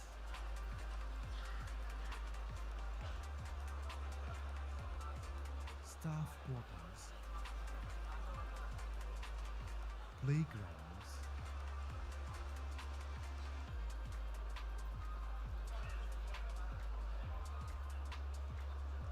indoor stadiums, gymnasium, swimming pool, student activity center,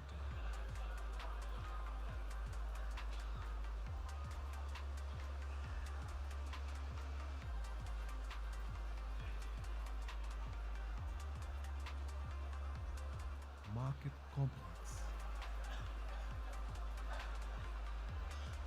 school, banks, Dr. Bhupen Hazarika Auditorium,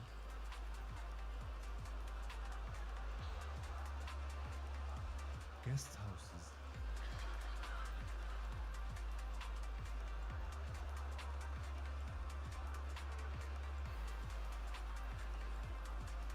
and other essential amenities.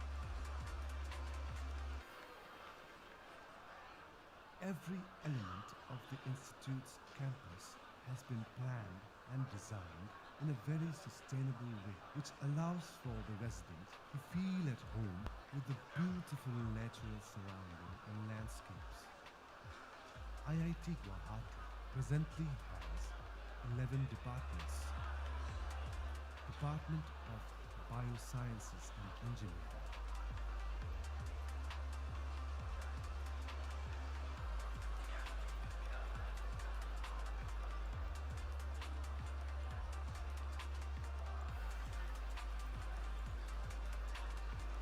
Department of Chemical Engineering,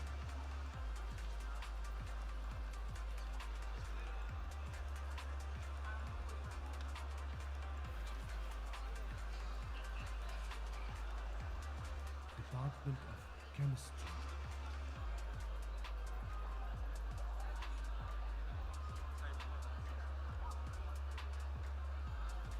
Department of Civil Engineering,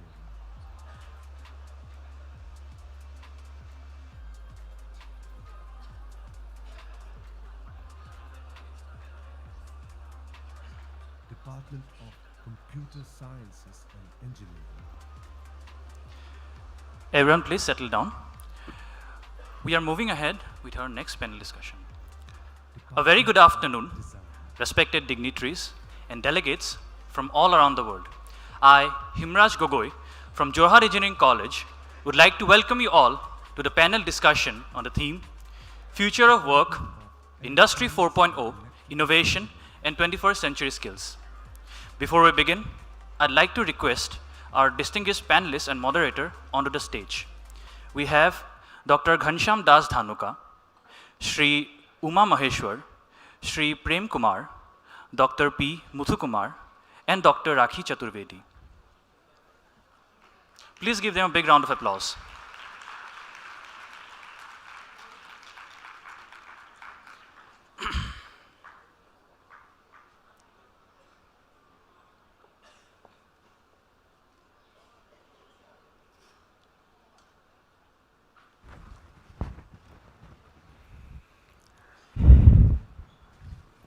Thank you. It gives me immense pleasure to introduce the distinguished panelists for the panel discussion today. Today among us, we have Dr. Ghanshyam Das Dhanuka. Dr. Ghanshyam Das Dhanuka is an industrialist from Guwahati, Assam, and managing director of GR Dhanuka Group. He is leading multiple ventures in pharmaceuticals, hospitality, green energy, real estate, infrastructure development, oil and food sector. He is also the chapter chair of the Young Presidents Organization YPO, Northeast India. Next we have Sri Uma Maheshwar. Sri Uma Maheshwar is a chief consulting engineer at GE Aviation India engineering team and has several years of experience in setting up and leading large organizations in research and technology, advanced design, engineering, manufacturing, and digital domains. Then we have Sri Prem Kumar. Sri Prem Kumar is a founder and chief innovator at Marut Drone Tech Limited. He has provided drone-related technology to some of the prominent sectors like medical, defense, agriculture, etc. He is also a proud alumnus of IIT Guwahati. Finally, we have Dr. P. Muthukumar. Dr. P. Muthukumar is a professor in the Department of Mechanical Engineering at IIT Tirupati. Currently, he is involved in the project Design and Development of Biogas-Driven Hybrid Solar Dryer for Northeastern Climatic Conditions. He is also involved in the project Development of Porous Radiant Burner for Northeastern states. He has also received numerous national and international awards, including Abdul Kalam Technology Innovation National Award. He was also with IIT Guwahati for several years before moving to IIT Tirupati. Please give him a big round of applause. The panel discussion will be moderated by Dr. Rakhi Chaturvedi. She is the professor and head of Department of Biosciences and Bioengineering, Indian Institute of Technology, Guwahati. Please give her a big round of applause. Now, I'd like to hand over the session to moderator madam to carry it ahead. Thank you. Yeah, thank you. Am I audible? Yeah. Yeah, thank you very much, Himraj Gogoi, for introducing the panelists. Before we begin the session, let me welcome each and every one of you, and particularly the youth who have joined this panel discussion and panel session from the different part of the country and from the globe, entire world. It's a very forthcoming and very enriching session that where the youths are present here and to this single forum. It's not only the proud for the country and for the state, but it's a proudful moment for the world that youth are talking about the theme, the industry 4.0 and the 21st century skill, and which is very much needed, such kind of discussions, the debate in the current scenario and the context, where the world is moving and changing very fast. So before we begin with the panel the members' opening remark, just I wanted to convey about the overall theme of this panel discussion.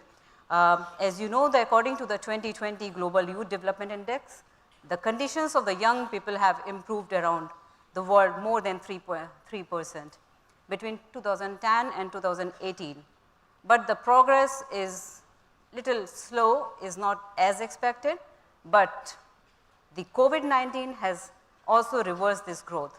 The latest industrial revolution differs from previous ones because now the artificial intelligence, robotics, the big data rule the organized sectors effortlessly.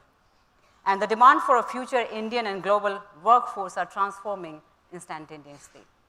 The world is also becoming increasingly technologically independent and dependent, in fact, technologically dependent and remarkably globally interconnected.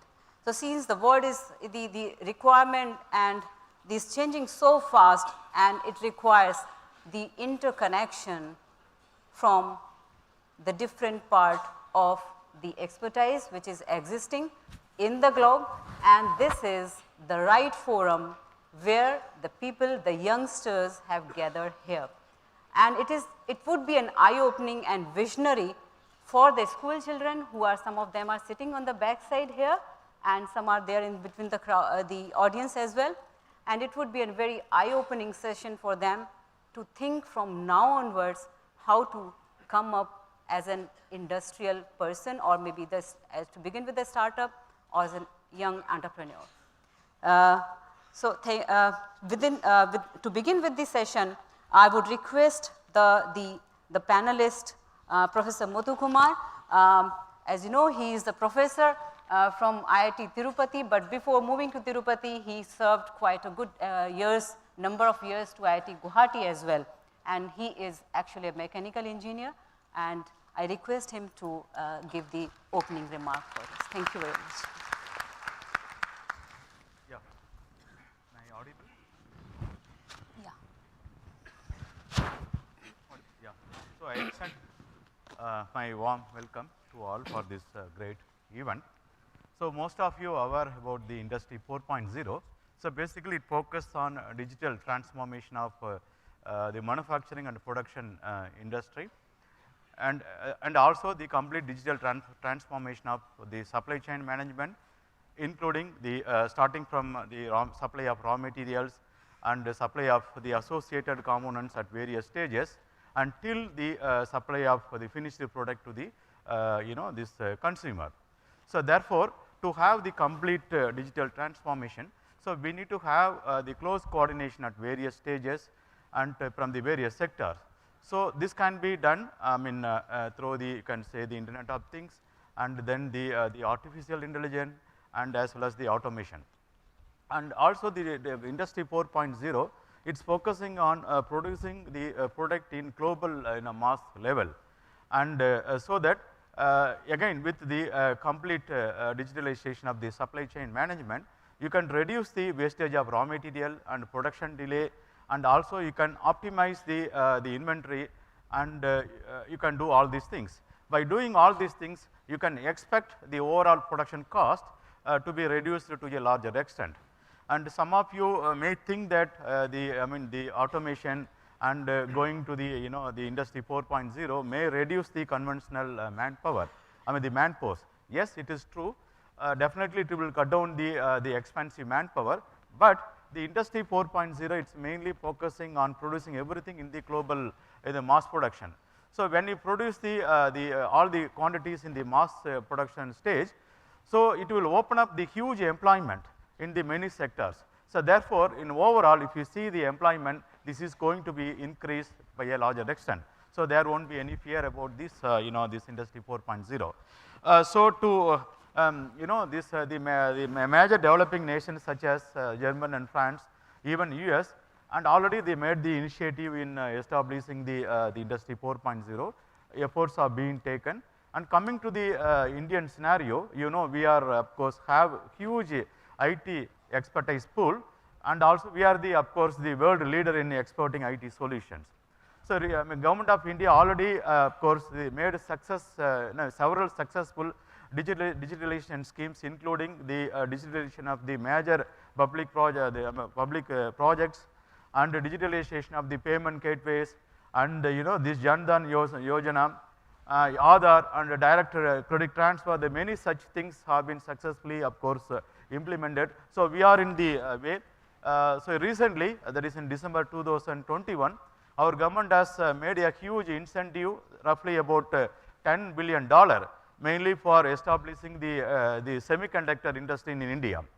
So this is a huge kind of this one. So far, we import almost 100% of our requirement from other countries. As a result, because of the shortage in breakage in the supply chain management, many of the industry got affected.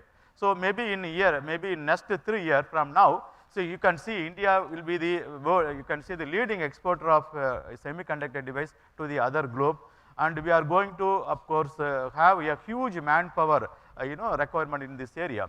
Yes, already we trained nearly about 60,000 manpower in catering the various needs of semiconductor industry, and again we are going to add up another 20 to 30K, you can say the expertise, the manpower in this industry in the upcoming years.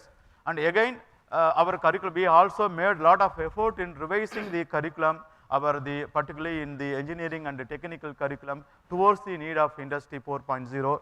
There are several such courses. For example, you can say the artificial AI and smart manufacturing, robotics, and even the data analytics. Many such courses have been of course initiated, started in the last 1.5 years. Maybe in the next 3 to 4 years, we are going to have the huge, you can say the talents in this area. So definitely all this, the manpower will be getting the huge opportunities in the upcoming years. So in addition to that, to sensitize the importance of Industry 4.0, we also, of course, set up the several initiatives such as the Center for Industry 4.0 and then the Center for, you can say, Smart Advanced Manufacturing and Rapid Transformation Hubs through the Ministry of through the Department of Heavy Industry and all these things. All these the initiatives will provide and sensitize the importance of Industry 4.0 and also provide adequate training to the manpower by establishing the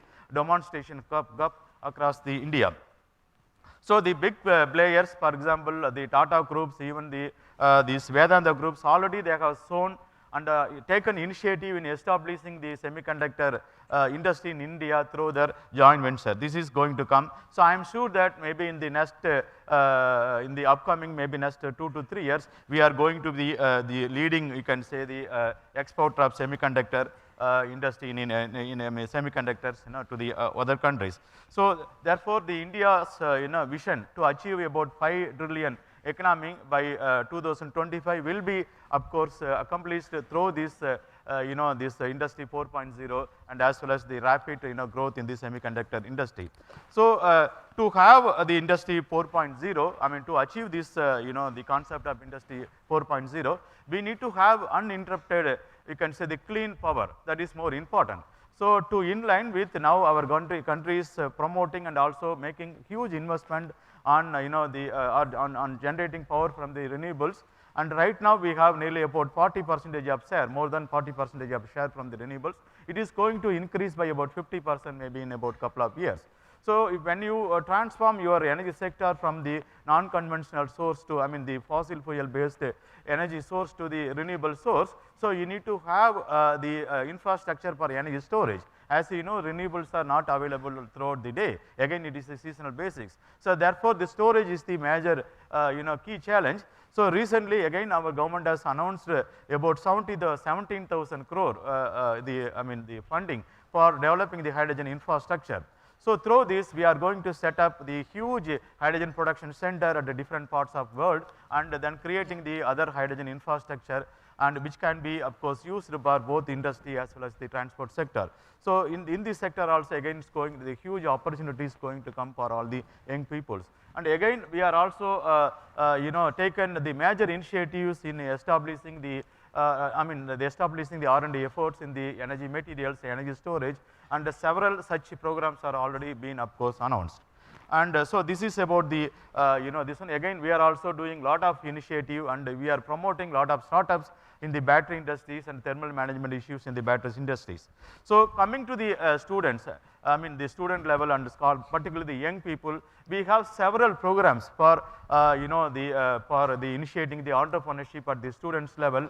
So through the Department of Science and Technology, we have the New Generation Innovation and Entrepreneurship Development Center. These centers can be established in any one of these institutes, and through these centers, we of course support the innovatives and new ideas, to take into the product and any other useful things. So yeah, there are schemes, and the students can get up to about 2.5 lakhs as a seed money for coming up with the novel product. And there are schemes from the DST, and through the prisms they have funding in different spaces. For example, in phase 1, if you have any innovative the novel ideas, and you can convert them into the product, so you will get about 20-25 lakhs. And once if you make the successful product, then if you want to take it up to the commercial scale through the entrepreneurship, so you will get funding up to about 50 lakhs. These schemes are available, and many of our students are already already benefited through these schemes, and all you guys can explore it. And again, there are schemes like through the BIRAC. Again, we have the several such schemes for funding the students, and even through the startups, we have a separate division on startups India. And so if you have kind of ideas and the innovative, this one means you can also apply funding through the startups, where you will get the funding up to about 50 lakhs. This is the subsidy, plus you will also get huge money, as the industry loan, and for the next 4 to 5 years, and you will get the, of course, you don't need to worry about the income tax submission. So many such opportunities are available, through the startups. And as part of the, you can say, the new education policy, every in a institute, particularly the technical and engineering institute, need to start the innovation and entrepreneurship shift. This is the mandatory. I think many of you are aware about it. If you have any kind of ideas, innovative ideas, or if you want to develop any product, forget about the product, even the solution, business models, which can be, done through these so-called the entrepreneurship cells, where you are expected to get the seed funding from your institute. This is the mandate, and through which the government is organizing the regular seminars. Almost every month you can see the seminars, and where the experts or the successful, you can say, the startup person can share their experience, and they will also provide. Sorry? Yeah, it's done. I am done. So, so there are many opportunities are there. Government, government and industry cannot provide, job opportunity to everyone. So instead of a seeker, so you need to be you should be a creator.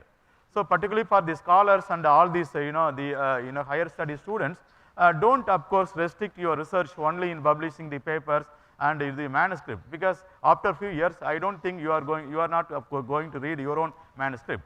So therefore, you try to come out with your project and your research in developing some kind of innovative solution and all these things. We will stopping for the moment for you. So thank you. So this is my submission, and I can of course come back to you later. Yeah, thank you very much. Sorry for interrupting, but definitely we'll come back to you again, and during the question answer session, some relevant question might be there from your expertise. Just to let the participants and the delegates and the audience here that the format is the same what we have in the panel 1. The opening remark will be there, so that you will get to know what their expertise is, and then following this, the 30 minutes will be dedicated for the question answer sessions, where you can have a relevant question from the panelists where they are. And with this, I am moving to the next panelist, Dr. Ghanshyam Dhanuka, to say the opening remark. Yeah. Thank you. Good afternoon, everyone, and a very warm welcome to awesome Assam, the land of Ma Kamakhya. Over the years,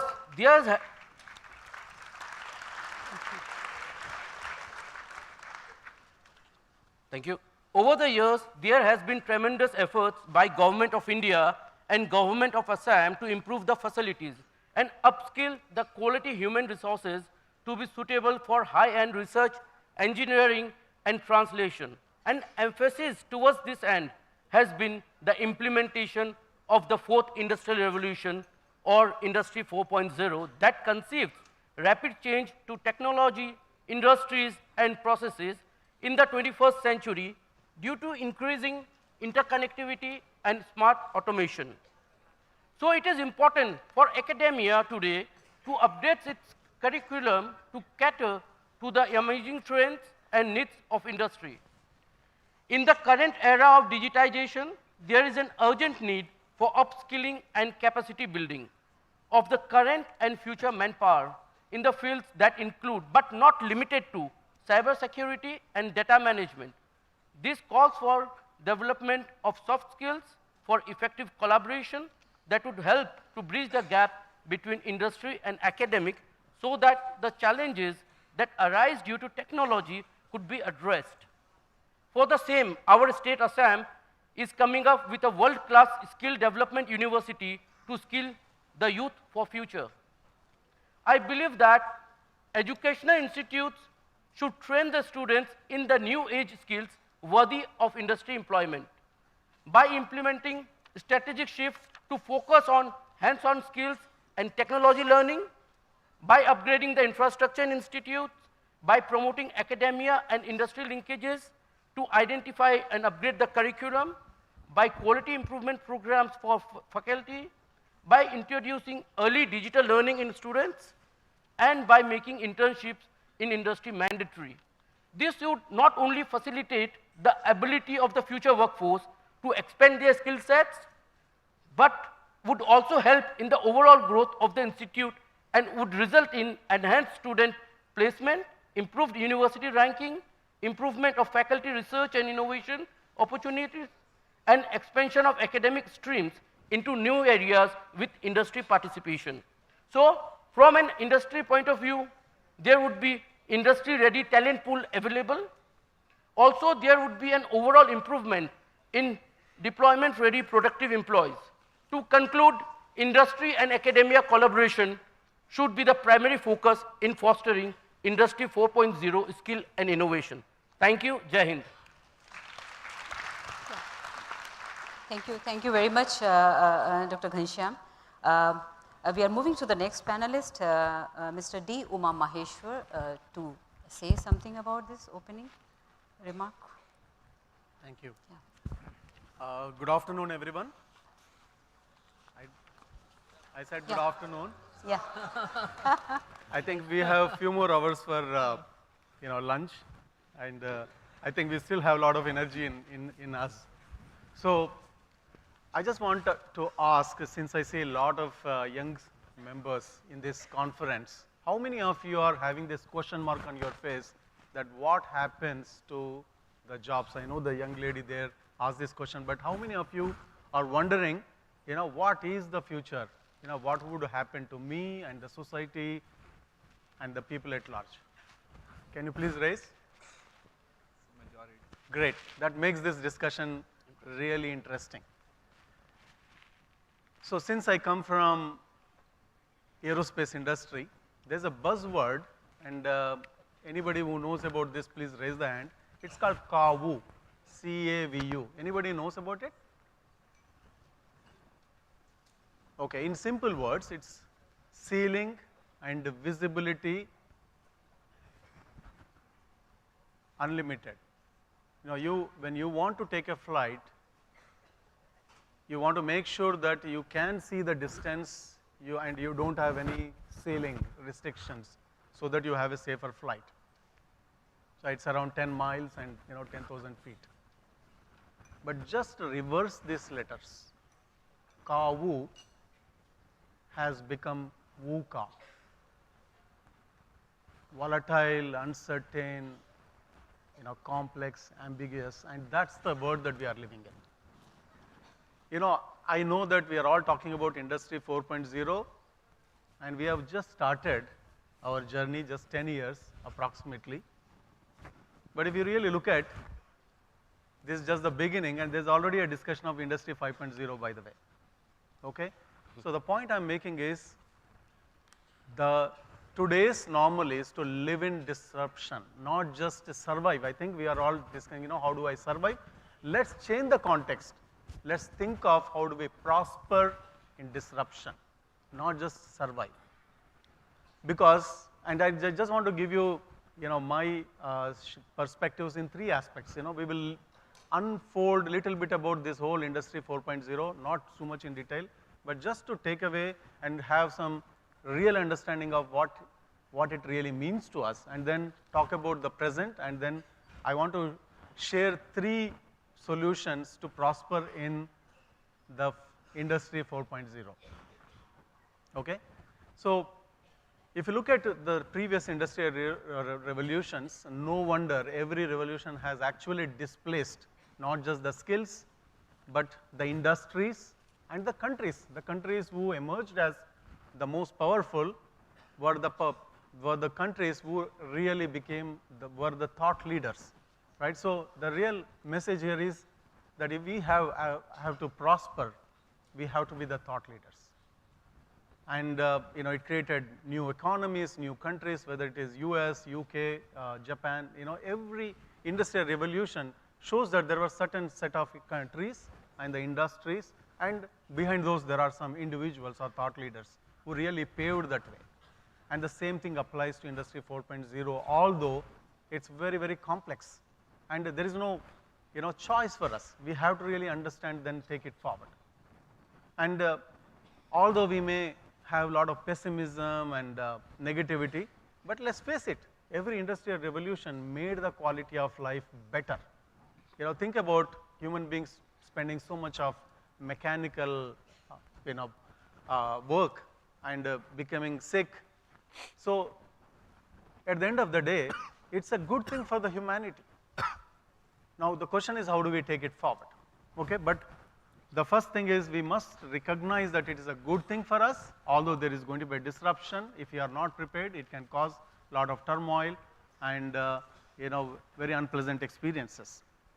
Now, the present world, if you look at, I want to give an example of aerospace industry which I came from. You know how it is really changing the whole world. It's the same thing which is applied to every industry. I think you see a common theme because of Industry 4.0 and the digital technologies, something called democratization. Democratization of everything, which means every one of us, irrespective of where we belong in the planet Earth, we would have a fair opportunity. This is something that human beings could never ever achieve. There used to be always supremacy and domination of people, countries, etc., etc. Now, we are going to really enable this through Industry 4.0. It's a great theme, great thing. For example, aerospace. It was always dominated by few countries, few companies. You can just count those companies who have dominated for over 120 years of invention of the flight. Today, you look at it, in just last 20 years, the aerospace industry in India, for example, you have private companies, engineering colleges who made small satellites and sent it successfully, right? There are many companies who are thinking of actually making space travel affordable, things that we never ever could imagine. If you look at drones, I know my friend here is going to talk about his own story, being a student and starting his own venture and really serving agriculture and many industries. Who would have ever thought that we can democratize flight, right? There are hundreds of startups which are actually paving this, what I call as democratization of aerospace industry and flight. And the same thing is applicable to other industries. Take example of healthcare. We are going to have democratization of healthcare industry, meaning we would have a lot more control on how we would live, and hence the healthy life that we want to live. Again, all these would be paved by the Industry 4.0. And then the automobile industry along, around electrification. So the point I'm saying is it's a real thing. It's really changing the game. It's at the start. If I talk about, let's talk about 3D printing, which is one of the 9 technologies. It may look like, printing. I saw the video, just printing some parts. It's really not that. It is actually disruption of the entire economy. Many countries, and not to name few, but there are countries who have specialized in manufacturing, and the entire growth story of that country would depend on manufacturing. Think about when you print a part, and we are talking about metal parts, real parts. By the way, we printed the first company which made the aerospace engine parts, which are flying beautifully from last 7 years. Who would have thought that we could actually print some metal parts, real parts? And this is a disruption of those nations, the skills. People would have spent billions of dollars in honing those skills, and the industries would have spent on R&D and so many things. It just got disrupted. Think about the disruption to those companies who are in the import and export of raw material and finished goods, because you manufacture certain things in certain countries and globally export. You don't, you see that the entire logistics industry would be disrupted. So the implications are so huge. So we can go on and on, see how every one of these Industry 4.0 technologies can be disruptive and can create new jobs, new skills, and new economies, new industries, and new companies. Okay? So that's the present, that's the world that we are living. And finally, I just want to end, what's the solution? The 3 mantras for the 4th industrial revolution. In my opinion, it's not just technical skills. It's really that mental state, the mindset, the people who understand it and who can actually become the thought leaders, they would really prosper. And it is applicable to industries and also the countries. What are those 3? The first is, irrespective of your background, whether you are a commerce person, arts, engineering, which part of engineering, doesn't really matter. Every one of us must learn digital. Okay? Think about it. It looks very uncomfortable to some of us, but the world has taught. You go to a vegetable vendor or even a beggar, I mean, they have Paytm or Google Pay, right? I mean, they have adopted. We have adopted. World is adopting. So first is become digital, learn those skills, and there are so many fascinating examples of how we can apply digital in every field. So please reimagine your work, reimagine your industry, reimagine how your skills could look different when you apply additive. Additive is really the secret sauce, number one. Second, if you look at all the inventions, right, we are, the world and the industries have moved around, you come out with a great invention on particular thing. But in today, if you just look at US, they filed 250,000 patents in 2020. Just think about it as one country. These are all so many, innovations, but we need to really connect all the dots, all the inventions and the system of systems, the ability to think of the end solution or the product, not just one piece of it, is really a big thing. So which means multidisciplinary thinking. That's where the cultural diversity, the diversity of thoughts would really enable us to think beyond and get new perspectives. It's not really the technical specialists who can think. So our ability to really connect dots and think at a system level is the most important thing. And then third, I would say this is the third solution, but it is really about third eye. You know about Shiva, the third eye. It's really about, taking a time to reflect, assimilate, and really use your inner power. Okay? It looks very imaginary and spiritual, but I really mean it. It's all about our agility, our ability to really learn fast and become more relevant, more contemporary.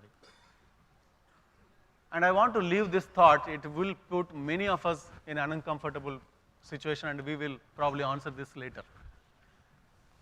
If you are thinking that we would retire at 60 and we will probably live for 100 years, I can tell you, sorry, maybe in India it's 80 years, 70 years. Many of these people who are in 20s, 30s, I can assure you, you will live more than 100 years. And your kids would probably live more than 120 years. So if you are thinking that I would retire, 60 years and then spend 30, 40 years in old age, sorry, the quality of life will become better. The quality of healthcare would become better. And if you are thinking of one skill, one industry, one particular career, it's not going to be enough.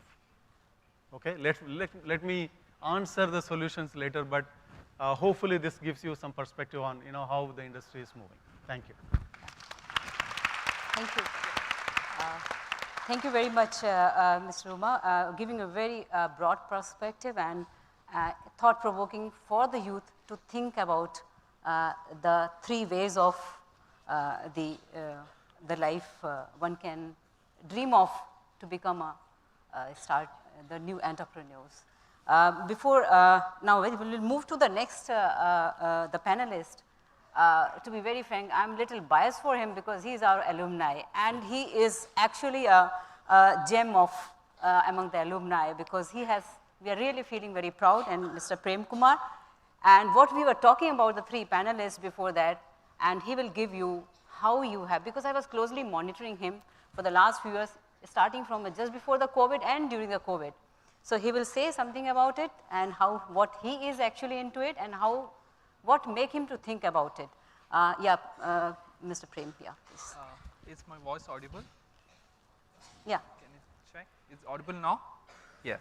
So I was 10 years before sitting the opposite to you and sitting the opposite now here after 10 years coming to IIT Guwahati again, and it's definitely gives a refreshing for me a lot.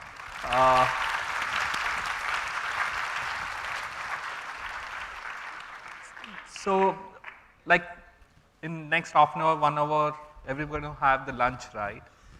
And everybody wants a good food. But everybody forgets the food which is coming to our plate is coming from where, how it has been cultivated, how it has been actually done. Every person sitting in this room doesn't want to do agriculture, but we are an agriculture dependent country. If you go back last 50, 60 years, the only industry which was known in India was agriculture. And today, if you 2023, if you see still how the agriculture is done in India, not only in Assam, every part of the country, is the way. I just wanted to show a small clip for you.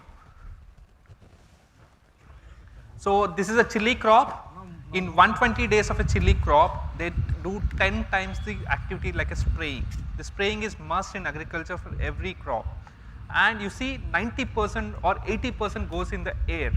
And if a sudden wind blows or if something climate change, this is blown to villages, like you know these incidents like in Maharashtra, there was a place called Yavatmal, a wind blown suddenly more than 3 villages, 4 villages got impacted with the health. And if you see a technology like a drone, what it does for it to the same crop is where you are spraying hundreds of liters, you are doing in less than 10 liters, and where you are taking for 4 to 5 hours, you are doing it in less than 10 minutes. And who gonna do it? The person who is sitting,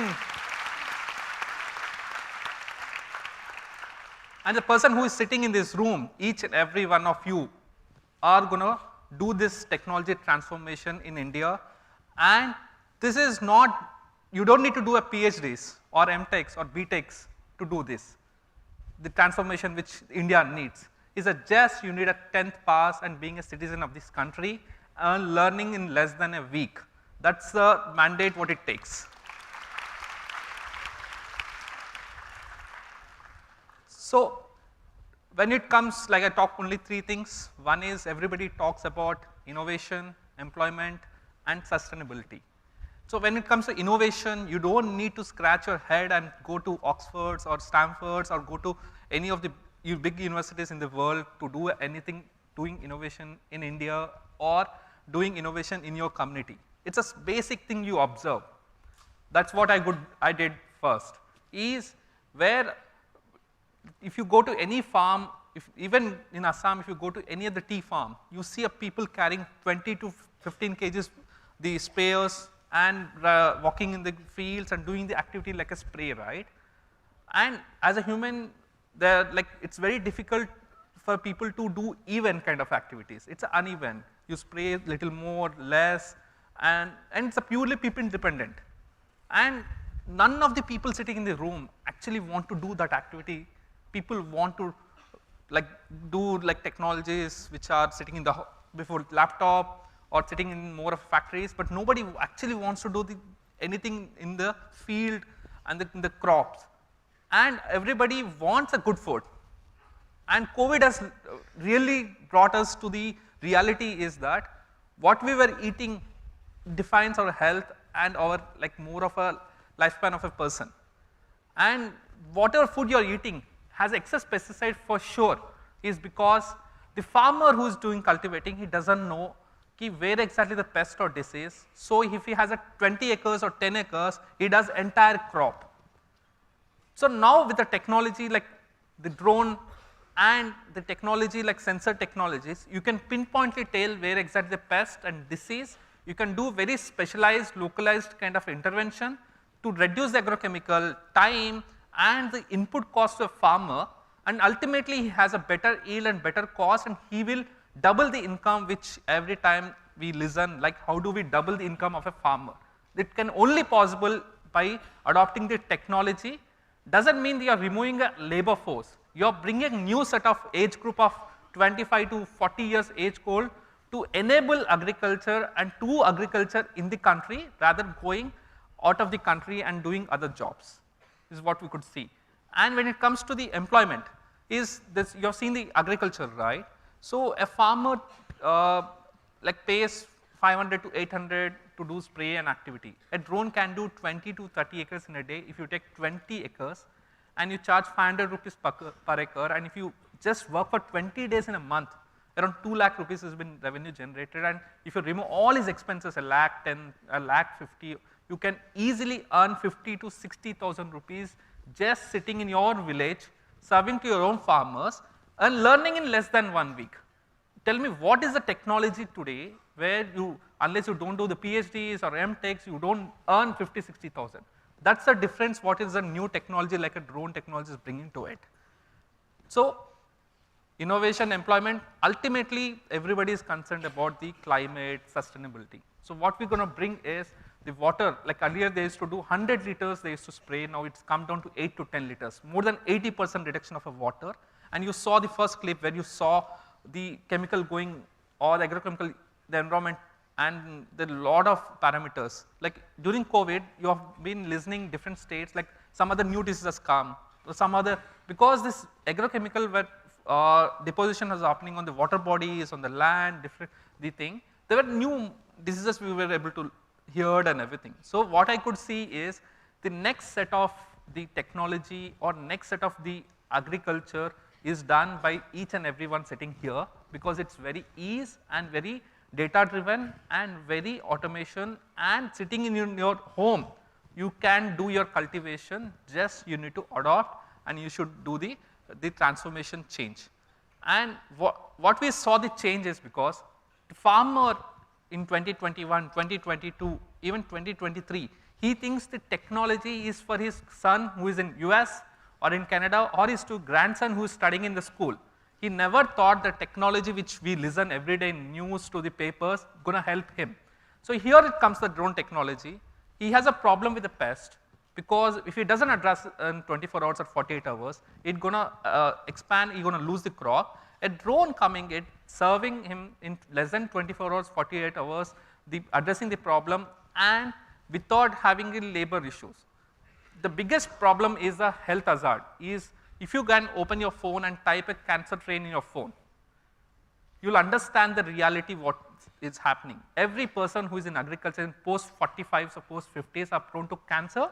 There is a cancer train every day goes from Punjab to Rajasthan for treatment of a cancer patient. Majority of 80% are the farmers who are direct exposed to this pesticide, chemicals, and sitting in the environment, having food and water in the where they do the cultivation. So that's where what we're trying to bring is the next set of people, the next farming, or every farmer should feel like every time we listen, right, a farmer's son should become a farmer is only through the technology like a drone technology. Thank you. Thank you.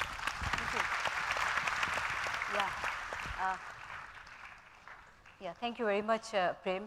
Now it's open for the question and answer, but before, on behalf of you, I will ask the question from Prem Kumar, because since you are talking about the farming, which is the main for the country, the agriculture, how you feel, because normally our farmers are used to of conventional or traditional farming, and when you come up with some technology, how they have taken it up, because you are, if I am correct, you are taking up the entire Telangana and the Andhra region, where your drone is quite much popular, not only in the agriculture, but also in the medical and the one more sector, what was that?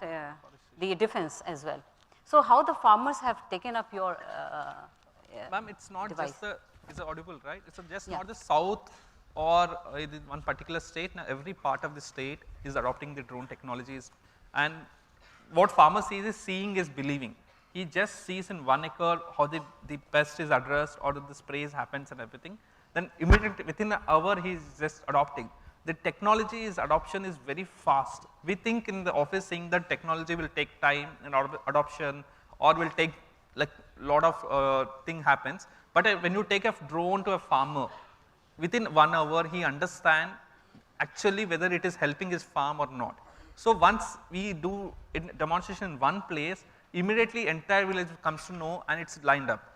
And the advantage of this is a very repetitive kind of a work. Like example, only first time you take the boundaries of a field, and like example paddy needs a 4 times spray or chili needs a 10 times spray, all are the boundaries are fixed. So it's a very autonomous. You don't cross the field and it's no drift happens, you just keep the coordinates and you have all the sensors like what you see a Tesla car, obstacle avoidance, all the sensors, right? Similar sensors are there to drone. So you just keep the waypoints, goes to the exact crop, does the activity at same height, consistency, detects the obstacles, trees, poles, and also have a terrain sensors, everything is done.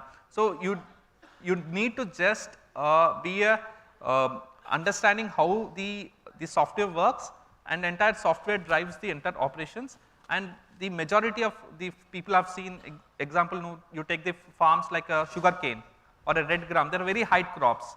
So earlier they used to like leave the crop in the edges in the middle to go tractor or people.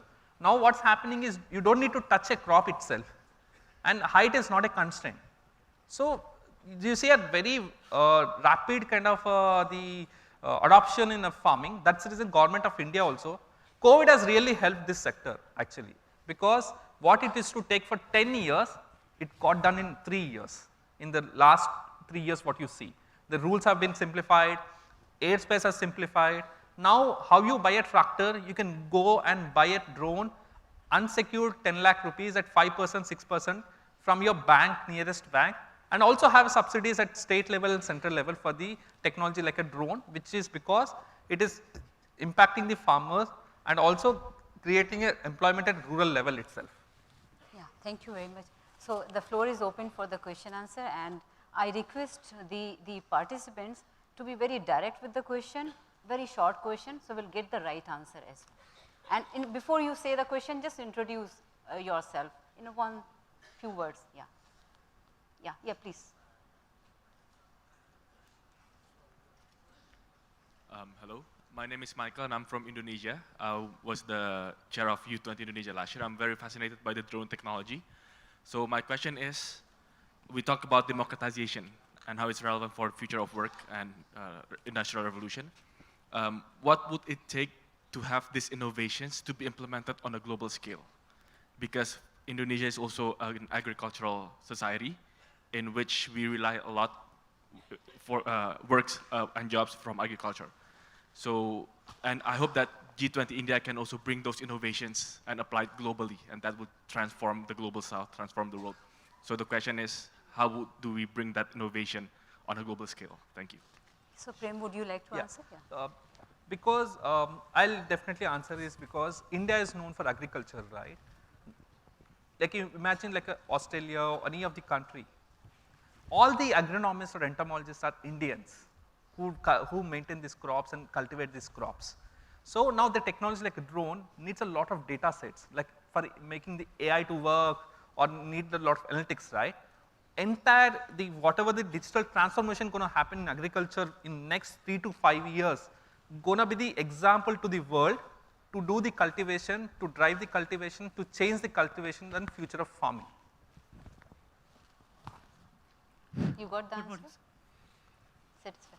Okay, so the next question from the girls in the white, can you go? Yeah, please start.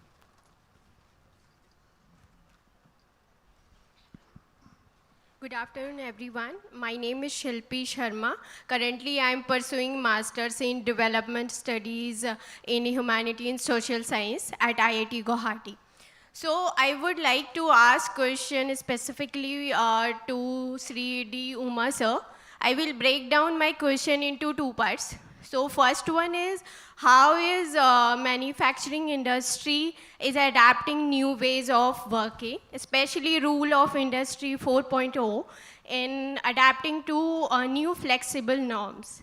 And the second question is, what are the measures taken by manufacturing industry to enable its workforce to reskill or upskill to become resilient to face any type of crisis in coming future, as we have emerged from, recently emerged from COVID-19. Thank you. Great question.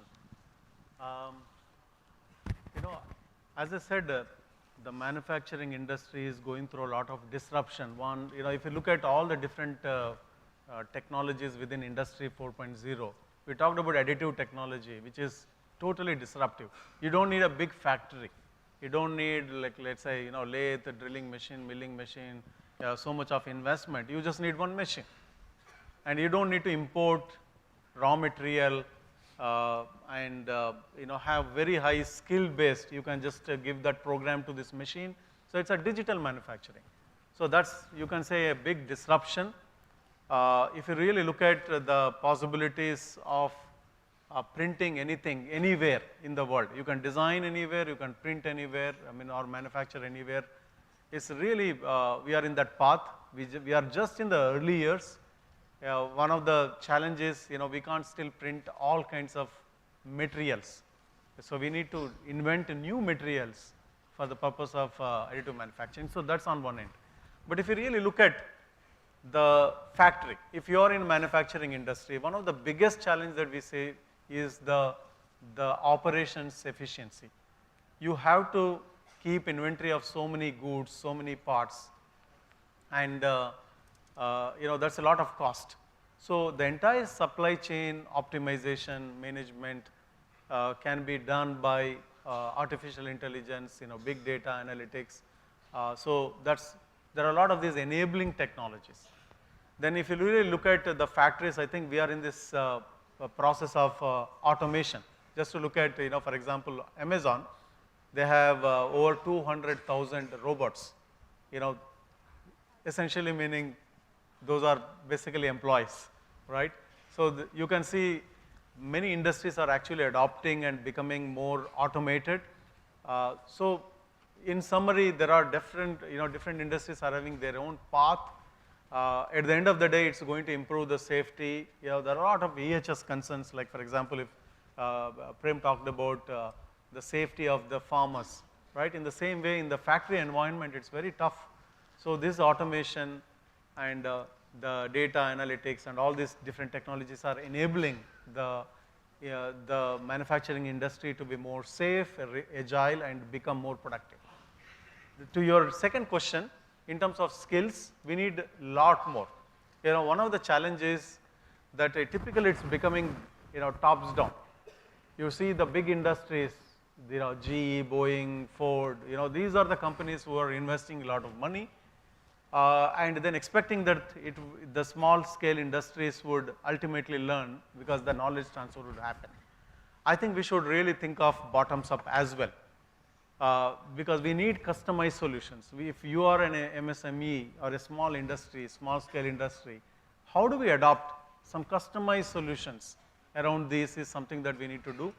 I know some of the institutes like IASC and some of the institutes have labs meant for this, but we just began. So there's a lot more work to be done in the era of small and medium scale industries, and then upskilling, reskilling, unskilling as well. Thank you, sir. Yeah, thank you very much. In fact, I will add up one the query. I mean, it's a curiosity that you have a wide coverage of the ventures from pharmaceutical, hospitality to the infrastructure. So what have made you to cover up the most of the area into the business?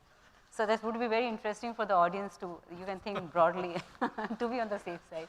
Yeah. No, I'm still in the learning. I think, my way of looking at is, we talked about the system of systems, right? It doesn't really mean that, you have to be a specialist. You just have to be passionate and really be what I call as, instead of an engineer in particular specialization, I would love to be called as technologist because I follow technology, and technologies can have multiple implications in different domains. Thank you very much. In fact, I agree with this because if you look at the Prem Kumar, he doesn't have nowhere connected to the plan. I am the plant biotechnologist, but have a little, I have to collaborate with him to have a technology improvisation, which is always a dream for all of us to see the improvisation in the technology in the country. We have to come up in a very big way in the agriculture sector for sure. I will take up some of the questions from the school children are sitting on the back. Is there any question from the school children? No? Okay, I will. Up. Is there any? Up? Yeah. Oh yeah, please. Namaste. I'm Aditya Ojha. I'm currently pursuing my BTech in Computer Science and Engineering from Guwahati Engineering College, Assam. My question to all the esteemed panelists in general is that we see innovation or technological advancement is something which is increasing at a rapid rate today. But the same cannot be said in general about digital literacy. So how can we, on a social scale, ensure that the delta or the bridge between innovation and digital illiteracy is narrowed down? So, yeah, who will take up Umaji or Prasamuthu or Prem? You understood the question? Yeah. Okay. Sorry. So about this digitalization, yeah. So yeah, India is of course, we are in a big way. I think most of you are aware about the NPTEL website where you can get the course material for more than 10,000 subjects, spanning from engineering, this science and all these things.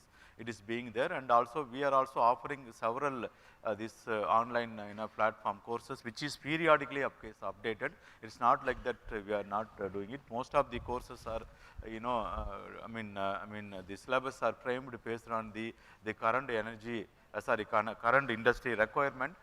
So all these things are happening. Even as per the new education policies, we have introduced several, the kind of futures. For example, during the course, students can take a break of about 1 year. He can go to industry, get the training, and he can opt out, and he can choose the discipline.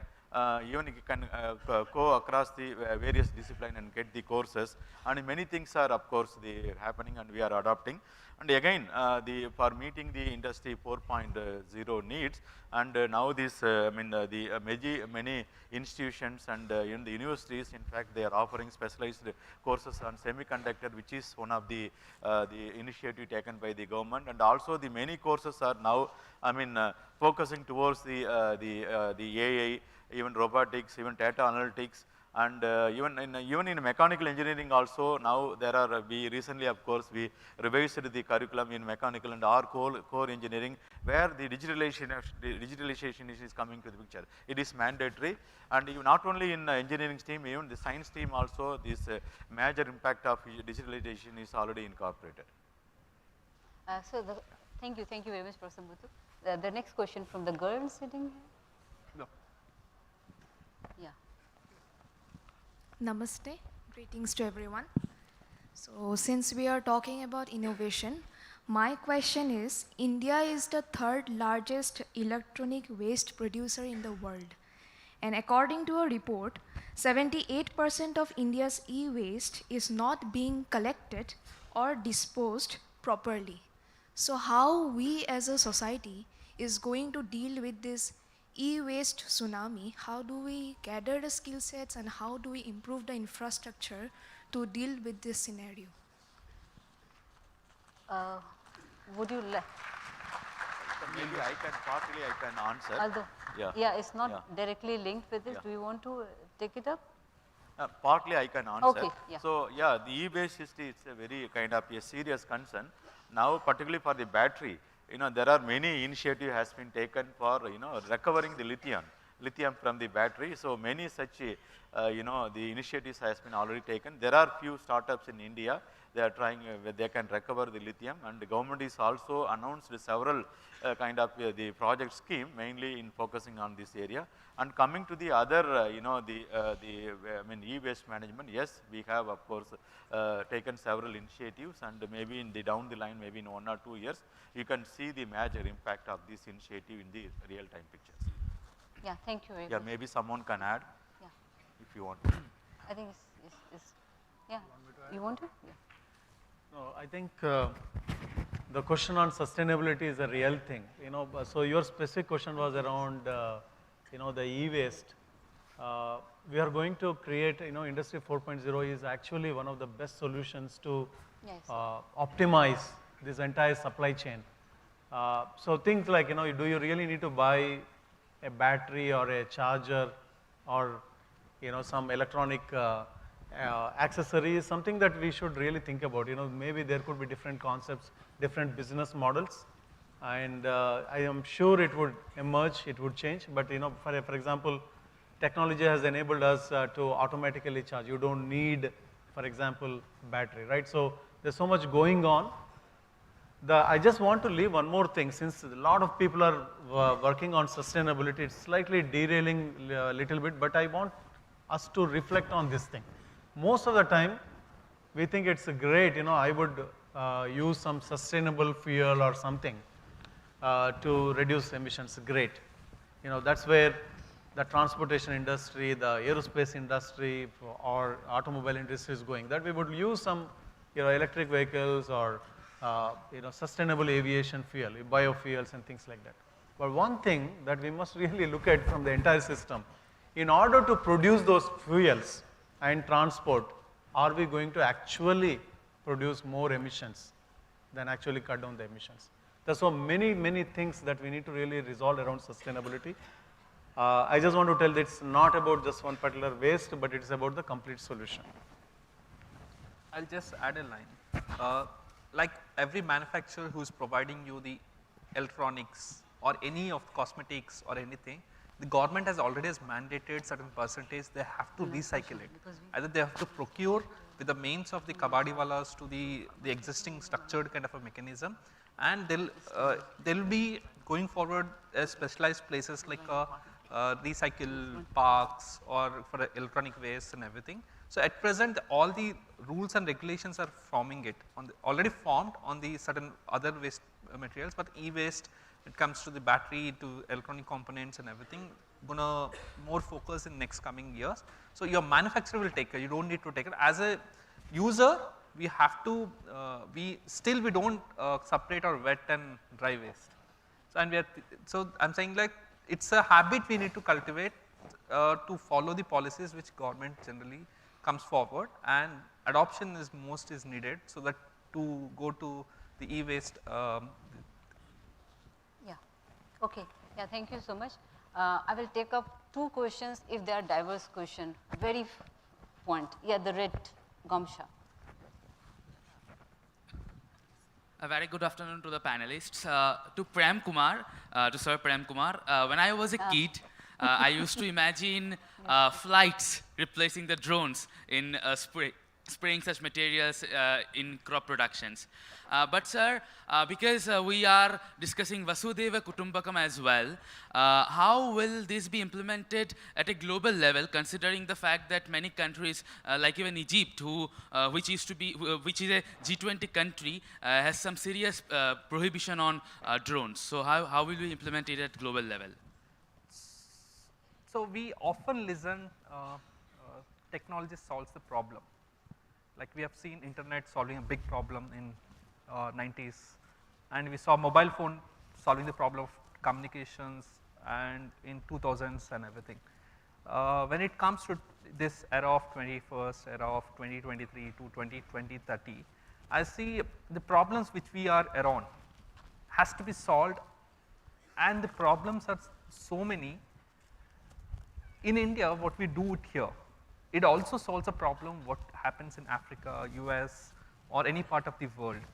So I can show you a small clip to make you understand the problems which we face every day, like how many people have faced with the dengue and malaria. Every year we go through it, right? But there is a solution which we have did from India, and we see how many times we see, like when we do plantation, and we see every time in the news like we need to plant more and everything. But the chunk of the deforestation or forest fire is happening in the reserve forest areas, because where the plantation, doing manual plantation is a challenge. So you need to take adoption to it. And still in the 2023, we talk a lot on the transportation of the blood. Like a lot of people are losing their life when think of a pregnant woman in the last stage, there's a lot of blood. Transporting from one place to other is a challenge. Think of a person who has bit with a snake bite. He needs in less than 40 minutes, he needs a vaccine, the long-tail medicines to use it. Still the vaccine, the COVID vaccine itself, you see a lot of images of like carrying from one place on a different modes, with carrying on ropes to everything. You need a certain way to ease it, right? So I have a small clip for you to visually see that, and that you yourself will answer what we do here is a problem which we are solving to the entire world, and that's the way forward. I think, can you play the video once, the third video? Shall we take up the video later? Just to finish. Yeah, okay. So, yeah, I will take.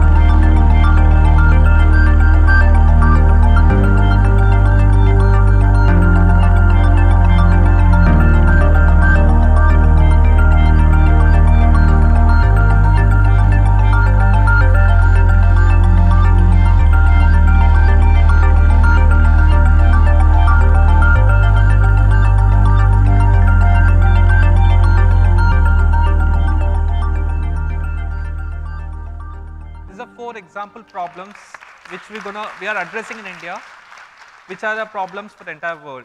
So which has to adopt and which has to, the means is the technology adoption. So with this, the drone technology and to a message to you, when you're thinking about the industry, definitely I will take up the closing remark from each panelist. See, something in the industry or the startup, it sounds like little challenging, whether to start or not, I will be successful or not, what are the challenges involved. But see, whenever you want to do something good, definitely the challenges are the part of it, and that challenges is actually is translating into the discovery or the invention or the addressing the problem which is existing since long. So it's always saying when in the Air Force that if you want to fly, you dare to leave the earth.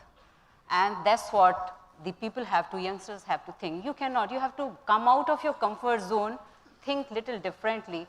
Obviously the challenges are there and it is to be addressed. There are a lot, and we are thankful, very thankful that lot many programs are coming from the government. Against the program, the applications are not much, and there the financial supports are there. To begin with, you have to start from the small. If you start sorting out the small concerns of the society, and you don't know when you have your industry is set up. So it's in a constant process. One has to think about it, and the youngsters is a lot of hope. So I would, although there are a lot of questions are there since we are running short of the time, but I will ensure you these panelists to be available over the lunch, and you all could be able to ask the question. So I will take up the closing remark from them. What is the message to the youth? From where to start up? Because that's always a concern. Money is involved here, and we don't want to seek from the parents or support, or the governments are there. What is the procedure? From where to first take a step forward? Yeah. We'll start with the Prem. Yeah, I'll take the example. When I've started solving the problem of dengue malaria, I don't know, actually there is a subject like entomology who works on these diseases. And when we were working on the agriculture, then we understood like what we know in doctors like pulmonologist, orthopedic. Then in agriculture you have an agronomist, entomologist, there are many other streams. So it's just the passion and the perseverance what you makes you to solve something, and there are many handholdings. One is the scientific community. When you ask, unless don't you ask, they won't come forward, they won't help you. So it's the first thing is everybody has to learn how to ask, because everything depends upon the ask what you have. Second is there enough kind of thing, like there is a Nidhi Prayas. If you are working anything which is takenable, not takenable, there is a government of MeitY project where you get a 10 lakh rupees of assistance to work on the idea to the prototyping stage. So once you, whether product comes or not, secondary for them. They want whatever the idea what you're thinking. For prototyping assistant, they're giving this 10 lakh rupees. Once you have a little idea and little kind of the MVP stage crossed, there is a called BIRAC, DST. It gives you 50 lakh rupees as a grant for you to build the product, and customer is, till the customer it goes to customer's place. And once the customer place your product goes, then you have a structured mechanism, like if sector wise grants are there and lot of investors are there. Today it's just what you need to come forward and do it, than talking and sitting and thinking that your dad says, right, I could have supposed done that, I could have happened this. No, this is a stage where your actions will speak, and unless you act, you won't get. Thank you. Okay, yeah, thank you so much. So yeah, and then some more as MSME is one of this, the TDP is, and there are a lot of programs are there. And the good part is all are available in the web, very transparent is there, and then you have to just go through the browser. In a few seconds only, Umaji, you want to say something in 30 seconds because we are already running short of the time, reminders. Yeah, just a few seconds. So I think one thing, if since we are in G20 and we are talking about Vasudhaiva Kutumbam, how we can really create a better world and what's the role each one of us can play. I think it should start with us as an individual. So one thing is on Industry 4.0, I would request you to please spend some time, be knowledgeable, have your own journey, your own personal playbook, so to say, so that you become relevant and competitive and also at some point of time thought leader. The second point, the only message I want to give you is, somebody talked about e-waste, right? That's a problem. But if you really look at, there could be some innovation. There are definitely, the world is looking for solutions and there is a business opportunity. So it's a challenge, but there's an opportunity. So I think we should think of solutions and really pursue that through the network, and platforms like this can provide those connections and the context. And this network begins from now because you have the global representation here, right now here. So over the lunch, you can have a lot of interaction with the delegates from different countries here. And with this, we have to conclude the session for now, but it's not the end, it's the beginning, and we will have the beginning continues from here. Thank you very much for your attention. Thank you very much. Thank you very much for the panelists too. Thank you, distinguished panelists, for such an insightful panel discussion. Now, I'd like to request the officiating director of IIT Guwahati to felicitate our distinguished panelists with a token of gratitude. Please give him a big round of applause.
Now, I'd like to request the Y20 official contingent to head for the lunch to the first hangar on the left of the auditorium.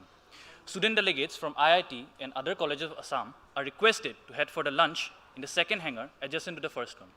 Everyone is requested to please be present here by 2 p.m. sharp for the next panel discussion. Thank you so much. I repeat once again, the Y20 official contingent is requested to head for the lunch to the first hangar on the left of the auditorium.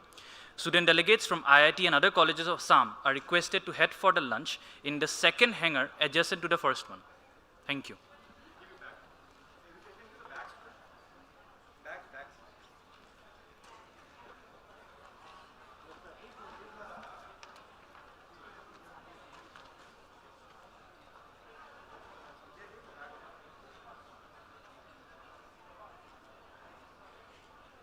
Can you all give the bag, please, quickly?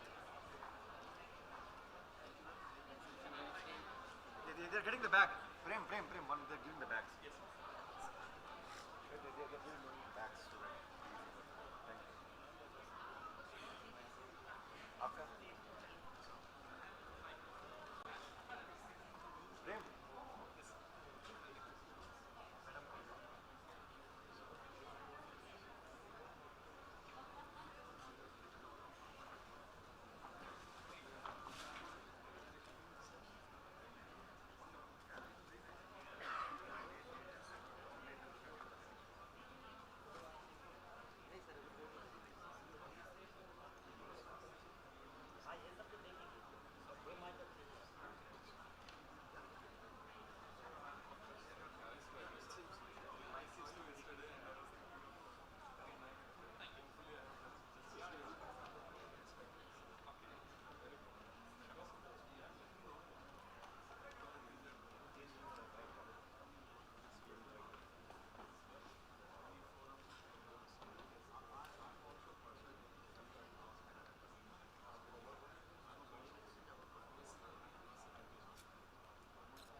topic.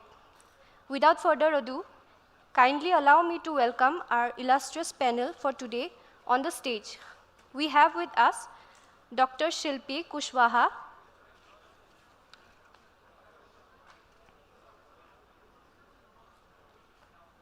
we also have Dr. Purnima Devi Burman. We are also joined by Mr. Rituraj Phukon. We also have with us Dr. Akshay Kumar AS. Let me also welcome Dr. Pratik Kanakia. Lastly, our moderator for today, Dr. Anamika Barua.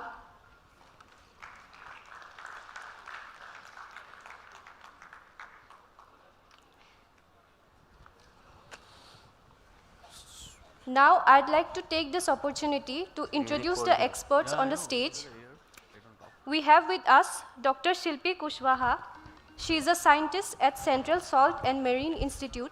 She has also been a recipient of the Nehru Fulbright Scholarship with her expertise in material design and nanomaterials, among others. We have Dr. Purnima Devi Burman. She is the founder of Hargila Army, an all-female conservation initiative. She is also a recipient of the Champions of the Earth Award, which is United Nations' highest environmental honor. She has also received Weekly Award, also called Green Oscar, from the Royal Highness Princess Anne in London in 2017. She has also received Nari Shakti Puraskar from President of India, which is the highest civilian award for Indian women. We are also joined by Mr. Rituraj Phukon, who is an environmental writer and naturalist from Assam. He is the COO for Walk for Water, the National Coordinator for Biodiversity and Secretary General of Green Guard Nature Organization. We also have Dr. Akshay Kumar AS. He is the Associate Professor at the Department of Chemistry and is also the head of at the Center of Nanotechnology at IIT Guwahati. He also serves as a Fellow of the Indian Chemical Society. Lastly, we have Dr. Pratik Kanakia, who is an entrepreneur and the chairman and founder of the Green Billions Limited, a company which is working on creating self-sustaining microeconomies capable of spawning another generation of businesses in the same pedigree. Our moderator for today, Dr. Anamika Barua, she is a professor at IIT Guwahati and has worked extensively in the field of climate change and water security. She will be guiding us through the discussion and keeping us on track. Dr. Barua, over to you. Thank you. Am I audible? So good afternoon and welcome back to the post-lunch session, which is the third session of the day, Climate Change and Disaster Risk Reduction, Making Sustainability a Way of Life.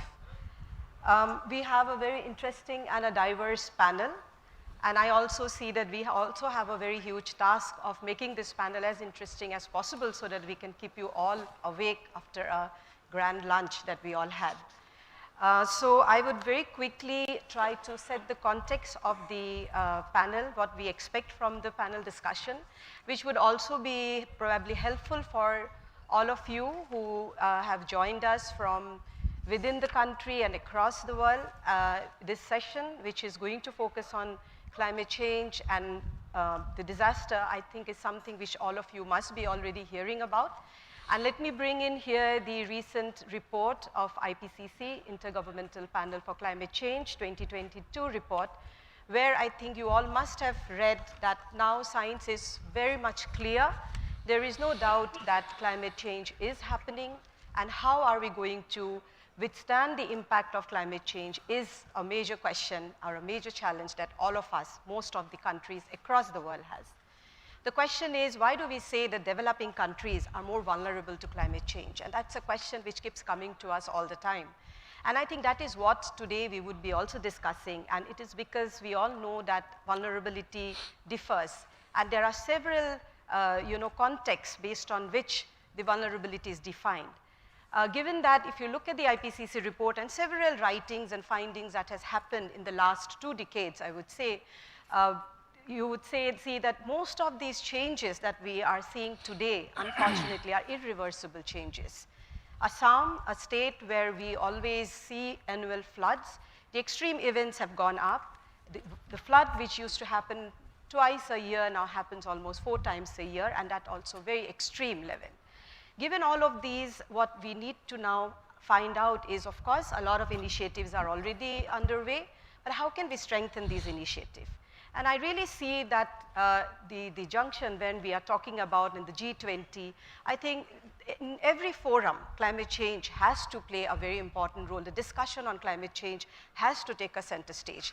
And with that, let me very quickly set the context that what in this panel we plan to discuss is how climate change is affecting different spheres of life, not just human, but also there are biodiversity, other ecosystems, how climate change affects each one of these. What are the fundamental changes that is needed in the society? How can we ourselves make a contribution in reducing the impact of climate change? How can we both mitigate and adapt to climate change?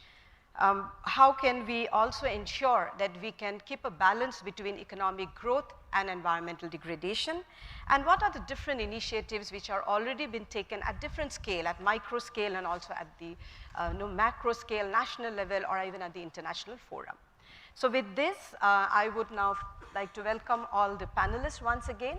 And the request to the panelists is that since we have 1 hour, 15 minutes, if we all can be very brief in our opening remark, and then I'll come back to you with a follow-up question. And the audience, we will open it up for you. We would like to take as many questions as possible, but once we get to know what is their stand on the subject, we will come to you for your questions. So to you, Shilpi, if you could quickly set the context of your work in the particular topic that we are discussing.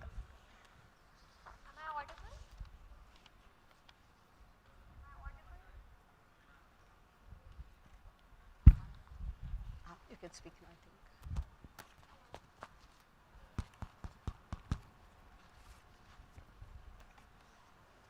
Just see if it is green. Or maybe we can just start with Purnima.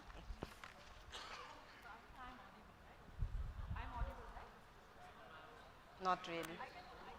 No, you have to. Can you just pull it up a bit, your No, your microphone.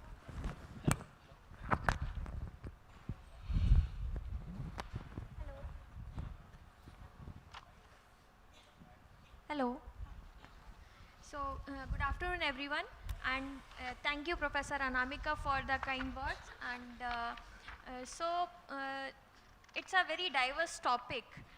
From where to start, we really don't know. So that is why the panel is here for discussing to touch on each and every part of the climate change and how can we manage the disaster risk and all. So my background is I work for Council of Scientific and Industrial Research. We are working in various fields, and I am located at Bhavnagar, which is the lab is named as Central Salt and Marine Chemicals Research Institute. So we focus on the work from marine resources. So we utilize most of the research and R&D from the marine resources. My major goal is to achieve the sustainable energy. How to do that is a task and a challenge. Like if we talk about, we are talking about the renewable energy, but is the renewable energy sustainable? We are not sure right now, because for making the renewable energy, we need a lot of sources. Like if we say, for example, that we are talking a lot about the green hydrogen, but how are we developing the green hydrogen? The costs associated with are how they are conquering for the costs. Like we need to analyze it in a very deep meaning, that we have a system to produce green hydrogen, that is by means of maybe water electrolysis. and that water is being produced by, the hydrogen is being produced by splitting water, and the water itself is being produced after a lot of processes. We need clean water to produce the green hydrogen. So that requires itself a lot of energy to move forward. So that is a challenge where we are giving in a way that we are using natural seawater for green hydrogen production. Then another way is, we all know that it is a topic of a debate whether nuclear energy can be used as a resource or the renewable theme, because it is associated with a lot of hazards. But it can be made sustainable because we have a lot of resources, not in the sense exactly. What I mean is that we have nuclear power which can be a renewable energy to meet the 1.6 degrees Celsius target of the Paris Agreement. So it is an ideal source of carbon neutral energy, and we need to have, we need to make it sustainable. So how can we make it sustainable? Because we know that there is a report from International Atomic Energy Agency saying that there would be an increase of almost 45% utilization and demand in the nuclear energy.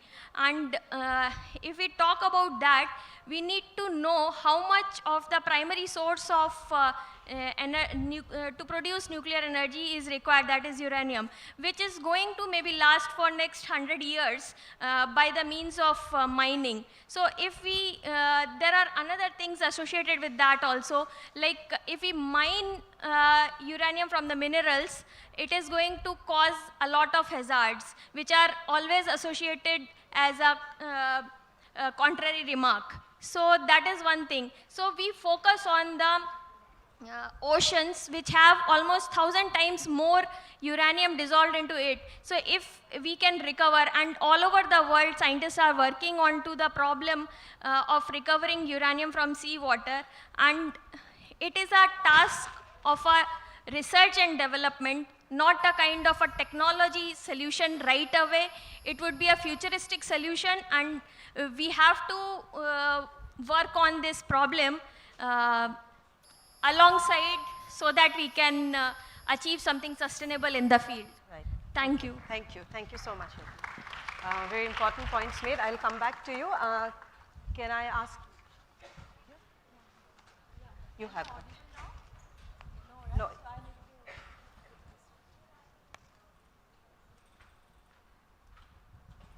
Namaskar. I'm audible, right? Yeah. Namaskar and hello everyone. I think you had a great lunch, and very happy to connect, and thank you so much to the organizer for having me here and giving me this opportunity to connect with all the youths coming from different corners. Yeah, I'm very grateful, and yeah, I feel very optimistic when I see the bright eyes of all the youths. So, coming to my work, I work for saving a species called greater adjutant stork, locally called as Hargila. Hargila in Assamese word means bone swallowers. Yeah, the name itself says that it is a scavenger bird. So I wish a Hargila bird could join me, but it's not possible because I really want all of you to to meet our Hargila bird. But there is a way I could show you the bird in a different way. So you can see the bird in my attire, right? So this is the beautiful Hargila bird. Maybe I can show you. Yeah. Thank you. So can you imagine, this bird is almost about my size. It's a huge bird, and and global population is about 1,200 to 15 birds, and in Assam we are very proud that we have more than 80% of the global population, and we are staying here in IIT now, and a few kilometers away, the largest nesting colony of the world, is there called Dodora Posura Singimari in Kamrup, where I have been working with communities since last 15 years. Yes, I have been working for this field of conservation since last 20 years, but I have been working for this bird since last 15 years. So, and what I found that when I started my work, I found that this bird was always misunderstood. As I told that it is a scavenger bird, it was always treated as bad omen or a disease carrier. And what the solution I found that to work with communities, to collaborate with communities and to change the mindset. And this way, this journey started, and it's a unstoppable journey, and we have been working with now more than 10,000 rural women as Hargila Army. Hargila Army. So I think someone introduced you about Hargila Army. So these are the voice of rural women towards saving this bird. And yeah, and now many people keep asking me how it is like you are working for saving a species. So what about the other species? Means, and how it is related to climate change? So my answer would be, when we are saving this species, it's like an umbrella. It's about saving of thousands and thousands of trees. It's about saving of its nesting trees, about the nesting material, the trees which have nesting materials. It's about the roosting trees. It's about the thousands and thousands of trees. It's about the wetlands, its habitat, because Hargila birds feed on wetlands. And it's about the changing the mindset, behavior sense. I think today in this discussion, I would like to highlight about behavior change. And I want to give this to all of you, the youth. Yes, behavior sense, which is very important.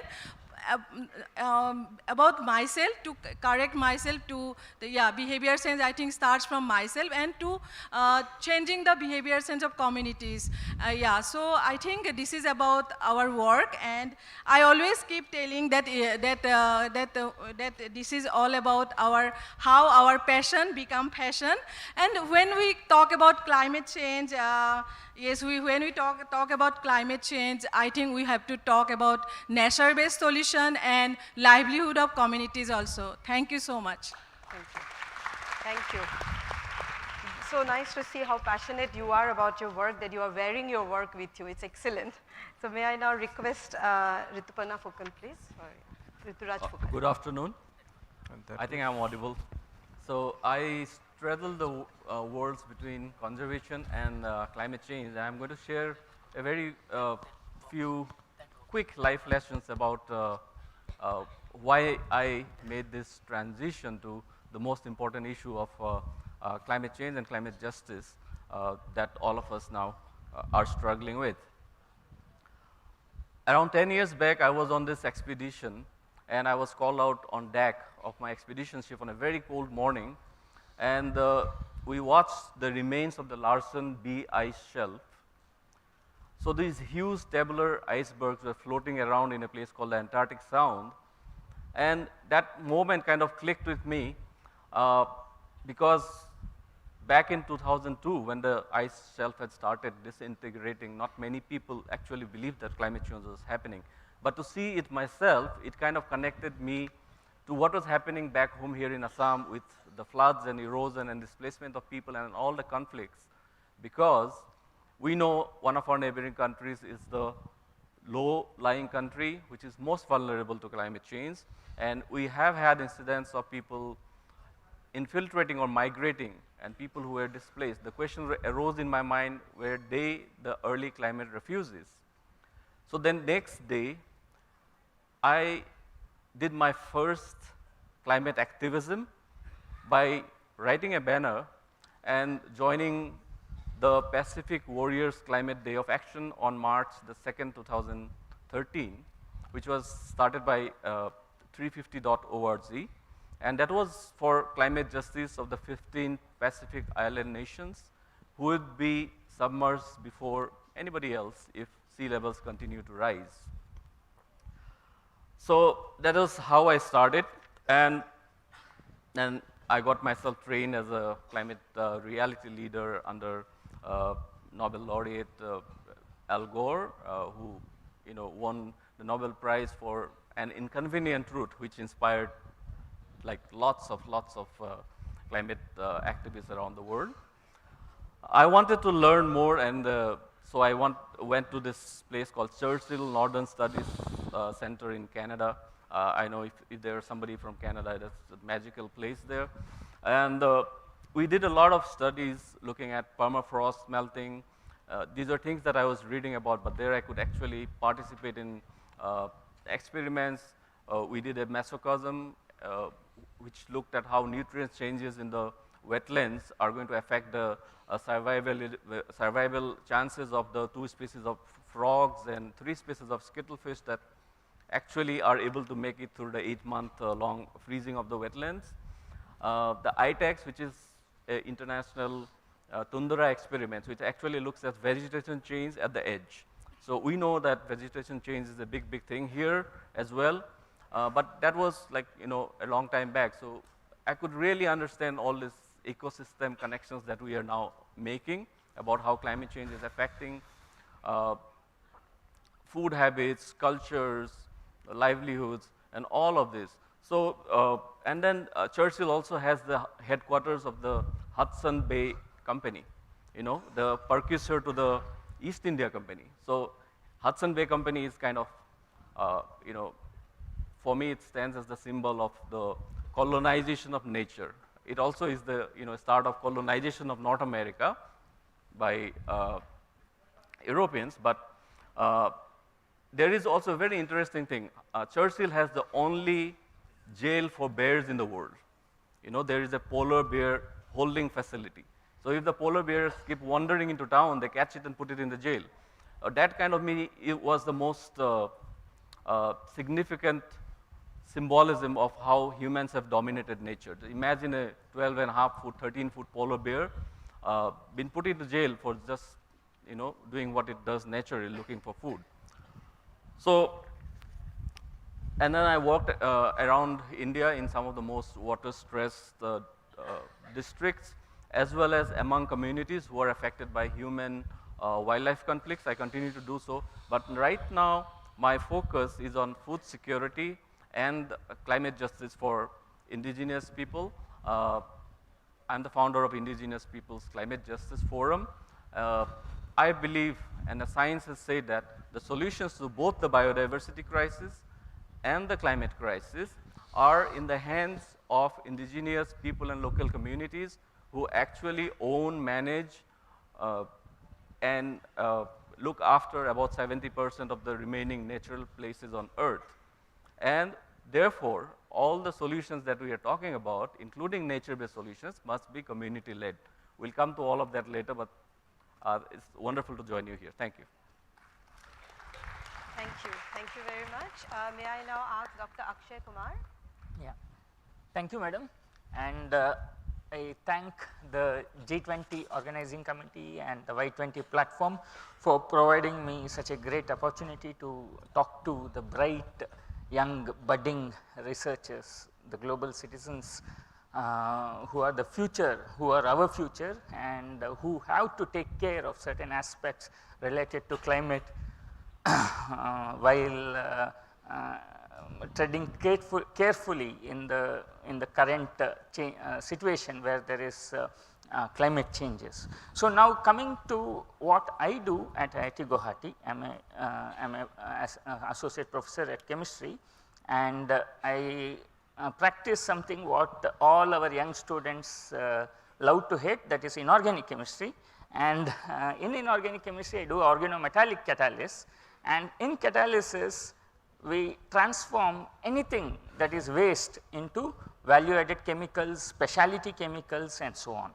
Now before I come to the importance of what we do at IIT Guwahati, I want to tell you a few things. See, all of you have flown from different parts of the globe to attend this very nice gathering here, but then you should realize that you have spent so much of fuel, you have left a huge carbon footprint, you have generated so much of carbon dioxide, right? Now generation of carbon dioxide is fine, but then how will you take care? See, that means we should not travel. That is not the case. We should travel, but at the same time we should be taking care of the waste that we are generating.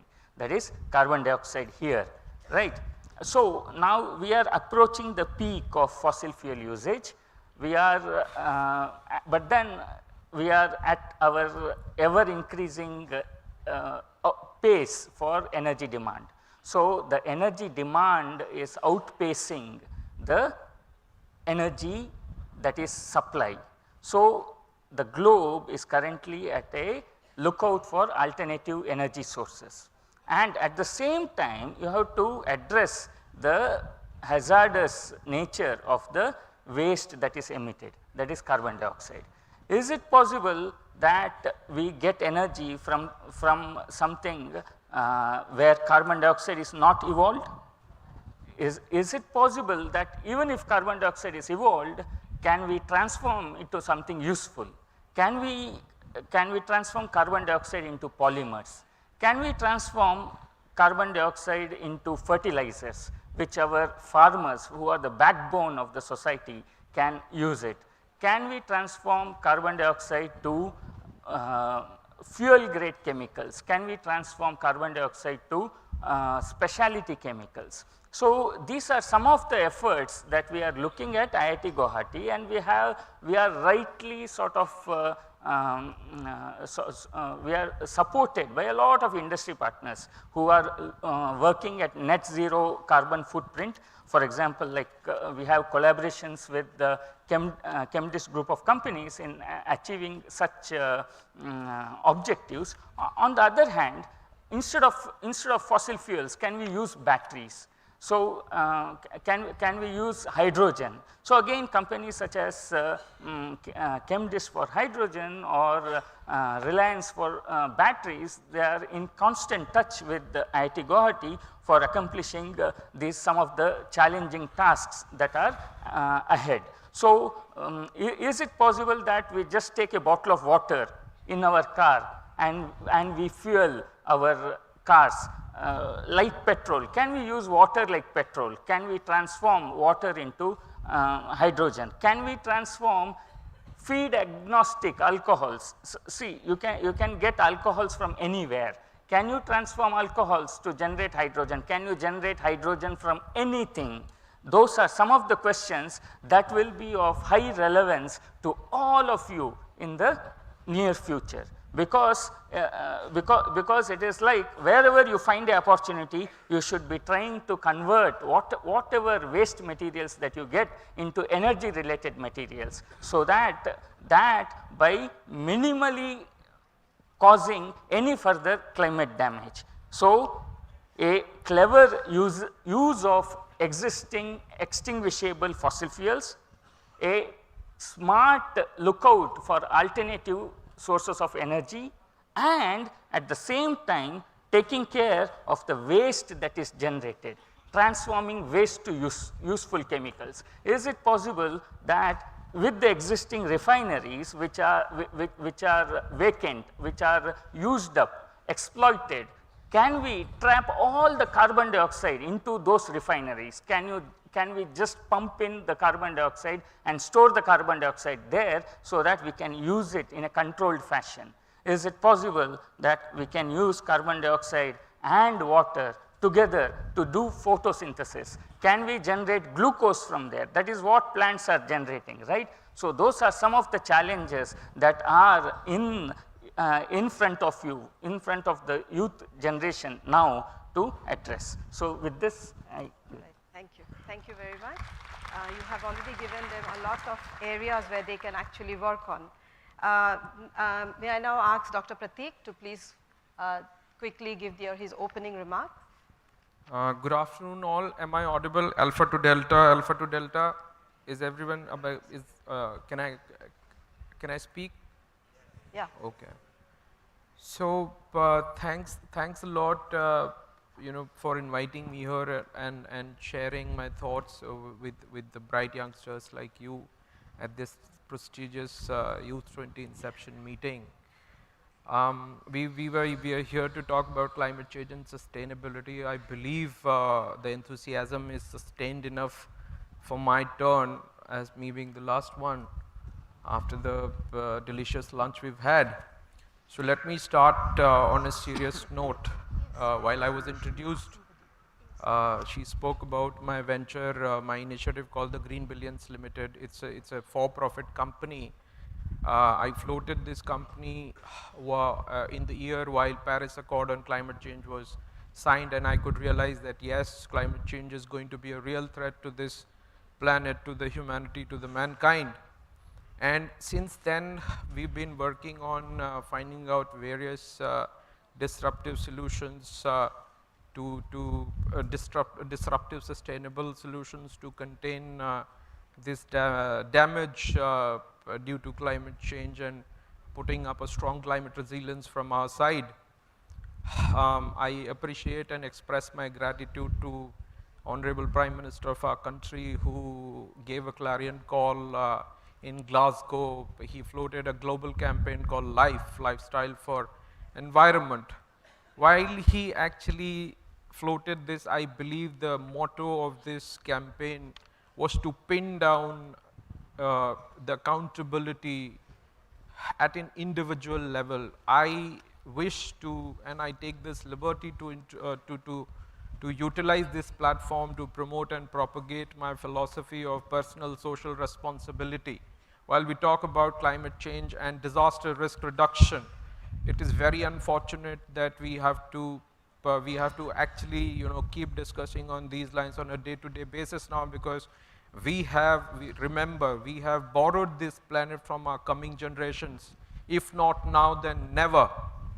So while this campaign was floated, the motto, the underwritten code was to be answerable on an individual level. Enough of holding the corporates, the institutional responsibilities, but time has come to contribute to give our inclusive, to have an inclusive and collective approach towards containing this climate change issues. While Professor Sahab just spoke about waste management or the fundamental of circular economy, we've recently taken an attempt. It is India's first attempt on waste gasification to production of hydrogen from municipal solid waste.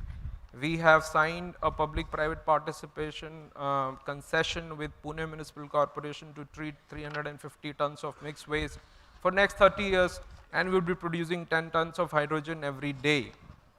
Idea is to again establish that the city's waste can be converted into a superlative alternate fuel like hydrogen and be blended back to the city gas distribution, or for that matter, help firing the industries of the same city.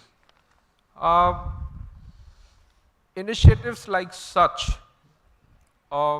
me being an entrepreneur, me being a serial entrepreneur, while I could put my neck, while I can raise debts and take such an attempt, I would expect everyone to come together to contribute, do their bit, and that's the only way. If there's a thought process, if there's an origination of a thought process, Mahatma Gandhi said, be the change you wish to see in the world. So idea is to come together, think together, put our individual and collective efforts to contain this damage, to save ourselves. I always say that there's been a fast narrative over the years that we've been asking to save the planet. One has to understand that planet recycles. It's a legendary example of recycling, reusing and reproducing. Planet was here, is here, will be here.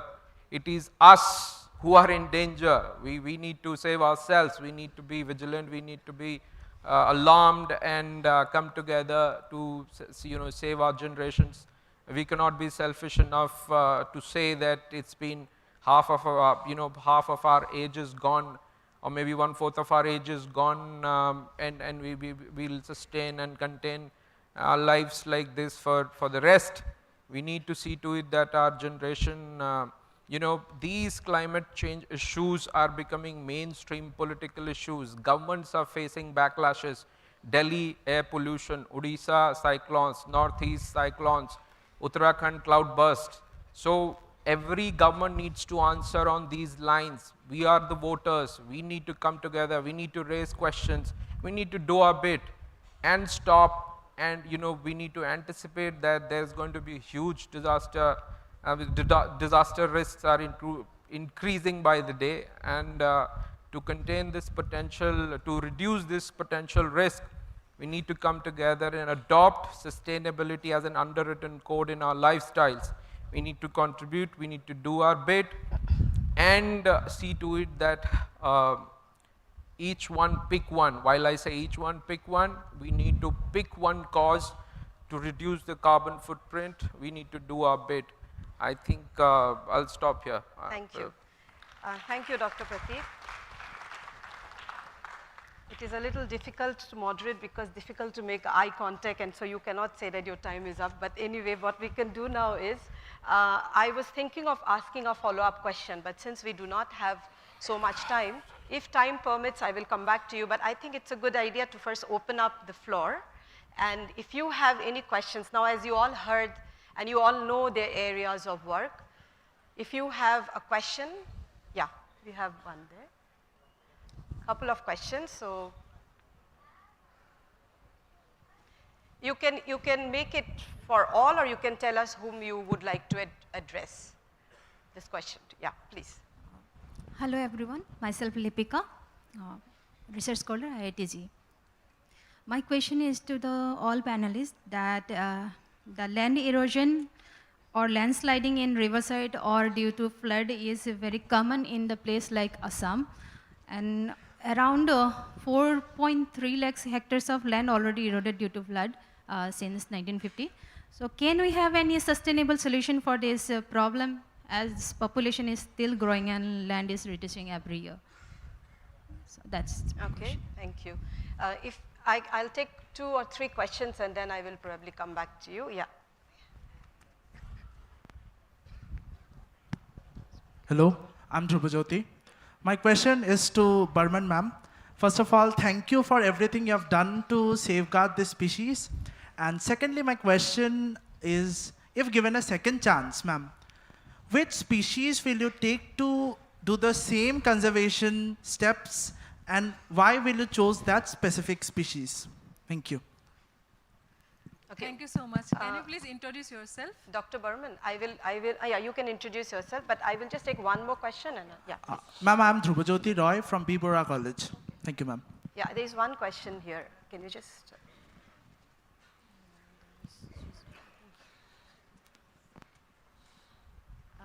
Thank you so much for giving time to me. I'm Indrawati. I'm from Indonesia. I'm studying in University of Lucknow. I'm doing a Bachelor of Psychology.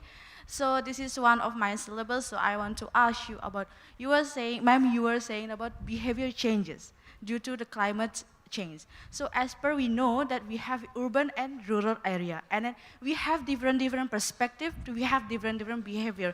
So according to the youth, I am as a youth, so what kind of behavior that it could affect the most to the climate changes? Thank you so much.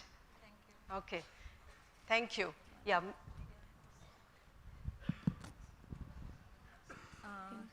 Thank you so much for the questions coming to me directly from both of you.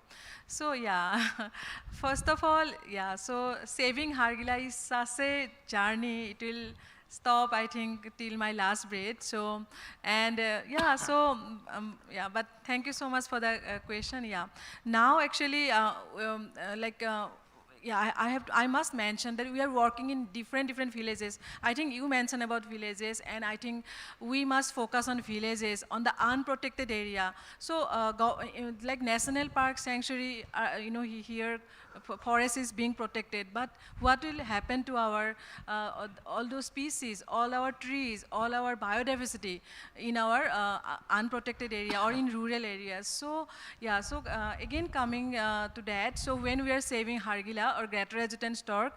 Now we get so many calls from different villages. Everywhere in many villages, Hargila army being formed.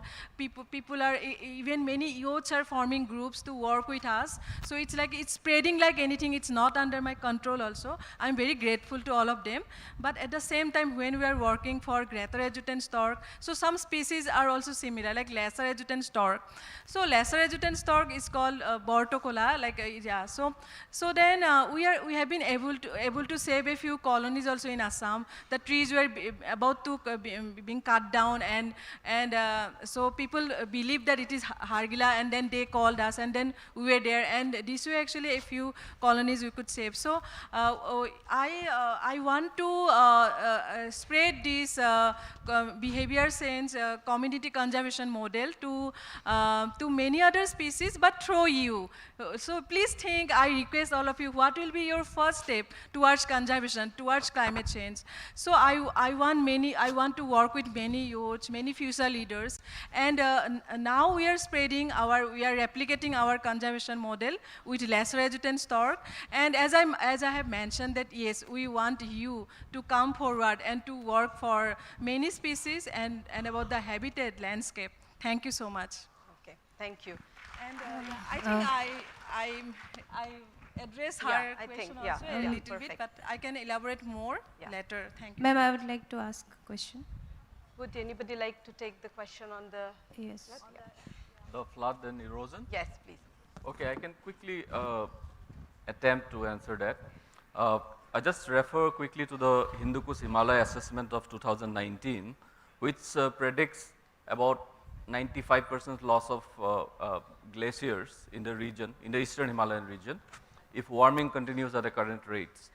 And if you were to even be successful in limiting warming to the 1.5 degree as envisaged in the Paris Agreement, we'll still be losing about 2/3 of the glaciers by the turn of the century.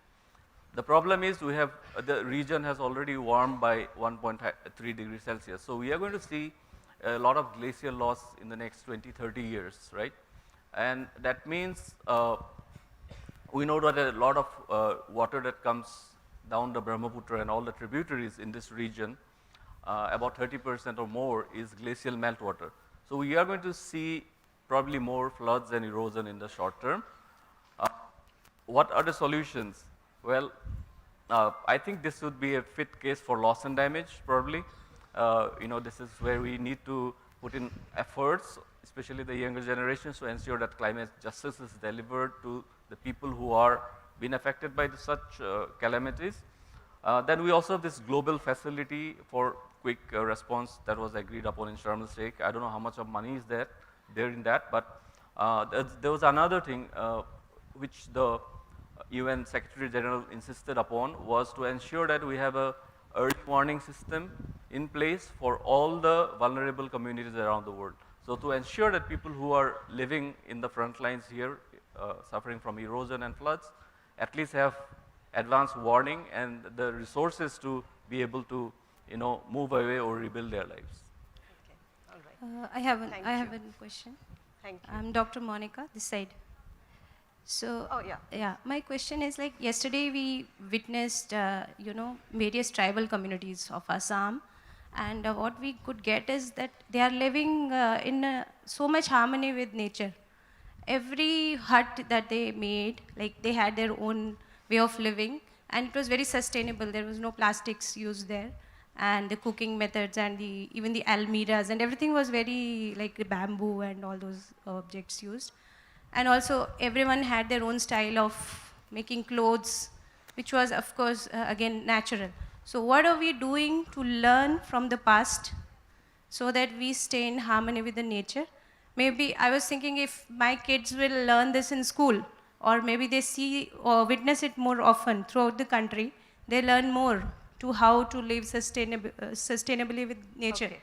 So, So could that be a solution? Yeah. Thank you. Is anybody else? Please, Akshay. Yeah, so I think that's a very relevant question. I think somehow all of us missed that point of plastic, the hazards of plastic. See, I think it may not be possible to use the same, what to say, the household items based on bamboo or wood or whatever it is, but then though we use plastic, we can make it biodegradable. We can make it biodegradable instead of using waxes that sort of do not allow water to seep in. We could use edible waxes, and in fact I think the plastics can be made biodegradable, or the existing plastics can be transformed into specialty chemicals which can be further used to make plastic. So, there are two aspects to address it: either make a biodegradable plastic which would easily degrade into the soil in a certain period of time, or else the plastics based on fossil fuels, basically the benzene, toluene, xylene mixtures which are based on fossil fuels, you try to break them apart back into the starting materials, so you can use them on a renewable basis. So, this research is going on in IIT Guwahati also. If you just look into the stalls, there are mature technologies wherein people are, I think the group of Professor Vimal Katiyar is working on biodegradable plastics. There are other groups which are working on converting polyvinyl plastics or polythenes into liquid fuels or liquid specialty chemicals. So, the efforts are ongoing in this direction. Okay, thank you. Can we just take 2 additional questions first, and then they will come back? Yeah. Namaste to everyone. I'm Arnav Roy from IIT Guwahati, and I'm working on hydrogen storage. My question is both on a technical background and in a conservation background. So right now I'm working in a technical background, but when I was in school days, so I was very high for conservation and nature, but I lost touch with it. So even when I joined PhD, I see PhD like after doing the research, there are very limited options. So how will you address the youth to take conservation or research as a initiative to be self-sufficient in the future? Like if you are going into conservation, Sorry, how can you? I'm interrupting because there are so many hands to be taken care of. May I request you to be a little quick in asking Yes. the How question? will you like advise the youth to take conservation or research as a self-sufficient option in future? Okay, okay, I'll come to you. Yeah, quickly. There is one question out there. Yeah. Hello everyone. I am Ashmita. I am doing MTech in Geotechnical Engineering. So my question is for Rituraj sir and Pratik sir, as they mentioned about food security and carbon footprint. So since climate change is a global concern, and since a large part of atmospheric carbon dioxide is fixed in the soil by microorganisms, so do you feel that global policy changes related to protection and rejuvenation of the soil is pivotal towards bringing down the climate degradation? Thank you. Okay, thank you. Hello, ma'am. Yeah, we'll open it. We'll open it again. I missed on the name of the young, yes, if you could. Arnab. Arnab, I really appreciate that you could pop Pratik, this question. I have just one request, little quick question so that I can, answer so that I can take 2 more questions from the crowd. Okay, so I'll just then, cut my answer down to a fact that you can speak to me. We can discuss it some other time. The Green Billions is willing to back any disruptive solution, any research. In fact, my current venture itself is driven by a 25-year-old kid who's passed out from IIT Powai, and he's done his master's from material sciences. He's worked with Bhabha Atomic Research Center for developing this reactor which we are adopting. So, youth, today's youth, I call them vision driven youth. If they want to be self-sustained, if they want to be self-contained, enterprises like us are very much welcoming. There is so much of sustainable finance, green finance, which is being, which is being almost up at the anvil. You can get in touch and we can take things from there. Thank you. Thank you. There was one more question Excuse on me. carbon footprint and food security. Anybody would Yeah, like to respond? your question on the topsoil, right? And carbon footprint and food security. Of course, the entire world is now focused on regenerative agriculture practices as well as natural agriculture that we have been practicing, especially in the indigenous and local communities around the world. That's how food should be produced. So there is this entire movement to go back to the way we used to produce food before industrialized farming took over. That also means eating seasonally. You know, that is what everybody can do actually. Hello, I am Kaustubh Narayan from NIT Mizoram. Dr. Shilpi talked about the nuclear fusion stuff, and the thing is, it's been kind of alarming to me since recently we got the news of a nuclear fusion breakthrough, and that happened in an American institute. So are we expecting this like a nuclear fusion warfare or something? Because the prospect of nuclear energy is very, like, you know, I think hopeful is the word I'm looking for. But it's also very dangerous. So like, how is it going to impact the climate and all? And are we also going to play a role in as a country? If you don't mind just taking from what he has mentioned, actually this was a question to both you and Dr. Akshay, is that, you know, can you explain it to the audience that both of you mentioned several times the question how? How do you resolve that how? What are the gaps that you see in resolving that? How can we make use of all this potential that we have? See, what we feel is that every solution has a positive as well as a negative aspect. If we are traveling on road by a vehicle was meant to travel for transportation, but you may get into accident. Okay, so I know the scale of the nuclear fusion or the accidents or the risks associated with are a lot. But we need to provide some solutions which are sustainable, where we see the positive sides of it. We are in the first session, we have all heard about the positive sides without declaring the war, the peaceful sides of the how to make the peace impact and all. So it is about how we perceive the notion. It is not about taking the negative part ahead. So, Dr. Akshay, you want to add on? Yeah, so this is in response to Anamika madam's question, how do we do it? See, for example, you know, you have at home kids, they watch their mother cook, right? Mother cooks, she takes things in a particular ratio, mixes, and then she makes a particular dish. The cook, the child, he just superficially replicates that. He tries to mix things and make something. But then, you know, I'm just sort of just correlating, because Mother Nature already has the solution for this. For example, I'll take one example, carbon dioxide to glucose. Mother Nature already does that. She mixes carbon dioxide and oxygen and transforms into glucose. What as chemists we need to do is to understand the intricacies of that and try to replicate, and that research is going on. There are glimpses of results wherein people have transformed carbon dioxide to glucose, but that has to be done on a higher scale, and that's very much possible if we sort of understand how nature does it and try to replicate it. And this cannot be done in isolation. This has to be done with collaboration, because, for example, I know maybe one part of it. We need support of industries. We need support of other expert areas, biologists, chemists, together in collaboration with industries, with appropriate funding, they can achieve such transformations which are very useful for the overall well-being of the mankind. Yeah, thank you. I am Mohana Priya. My be question is to all.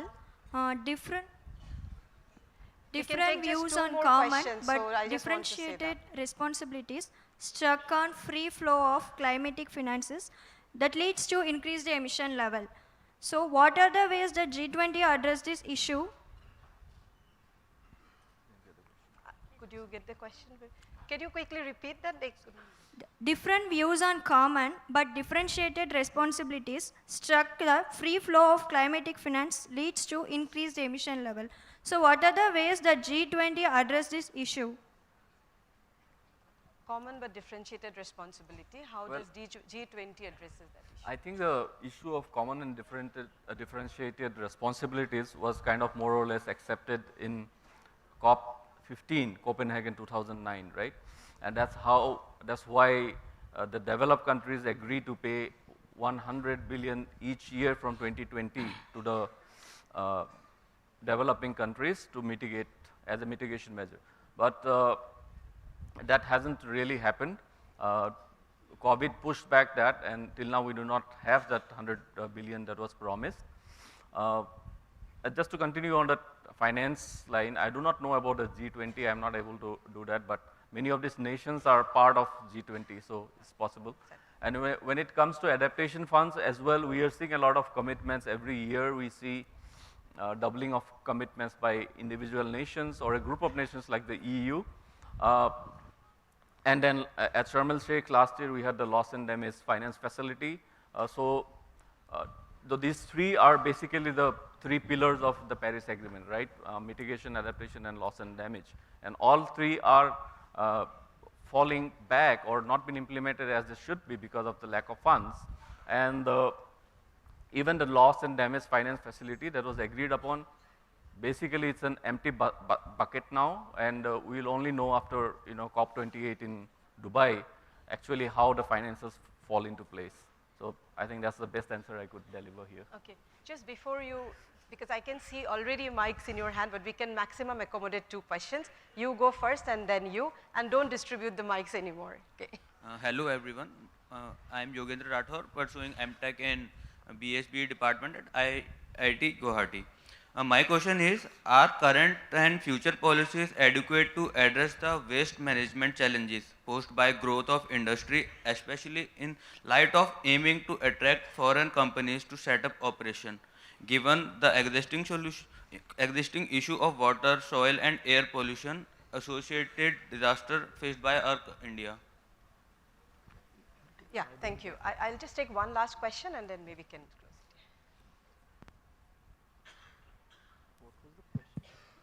Good afternoon, everyone. My name is Surbhi Vyas. You can put it a bit closer. Yeah.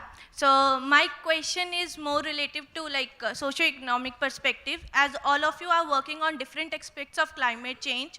So after we are listening, climate is changing from last few decades, but still the loss and damage is happening. Still the people are they are going to migrate.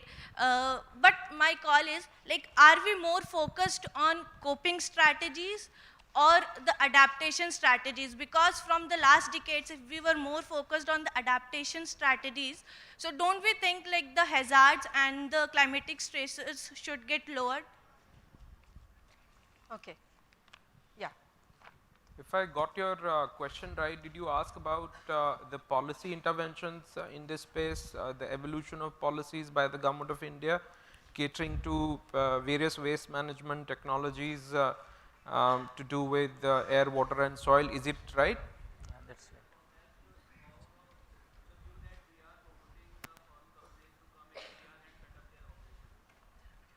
Not really.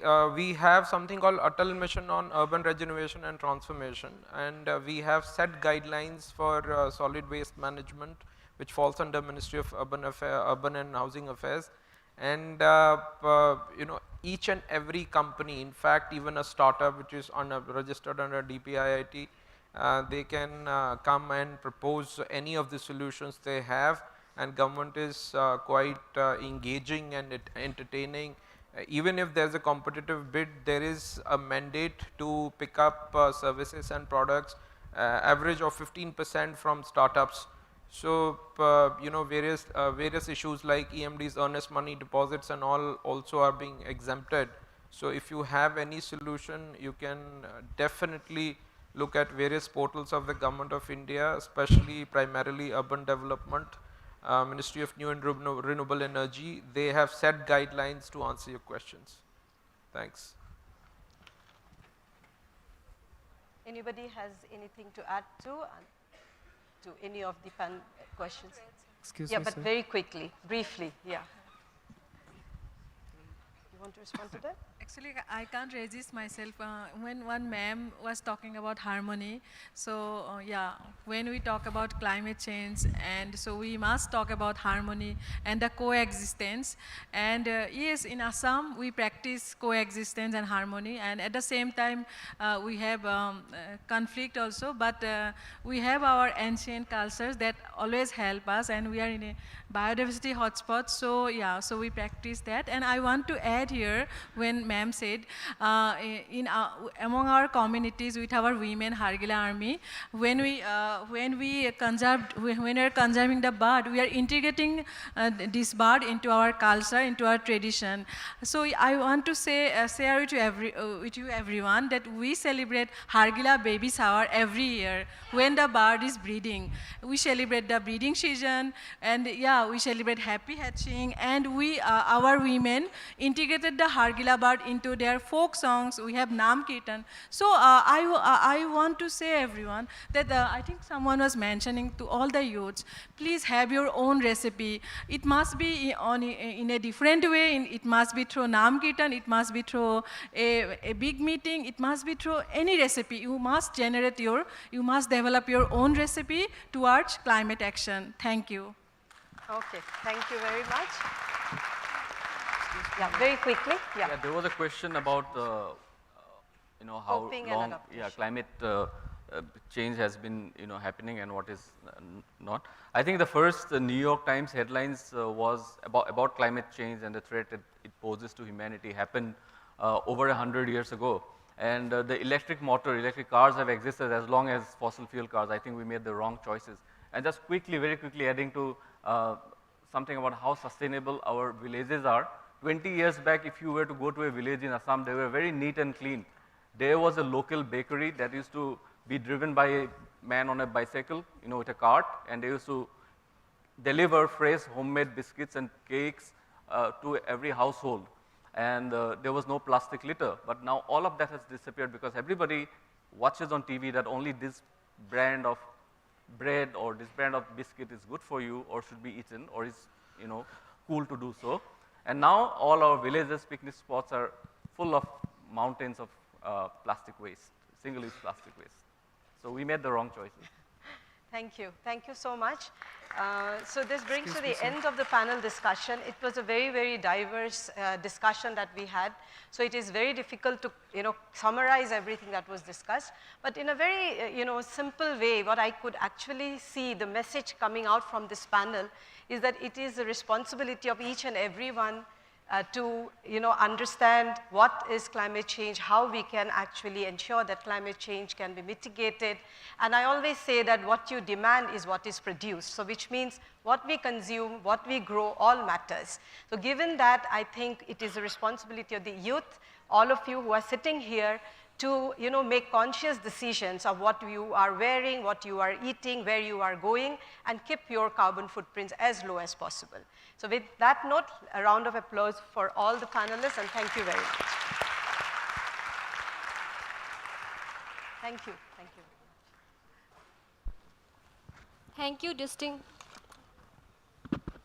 Thank you, distinguished panelists, for such an insightful panel discussion. Now I would like to request the officiating director of IIT Guwahati to felicitate our distinguished panelists with a token of gratitude.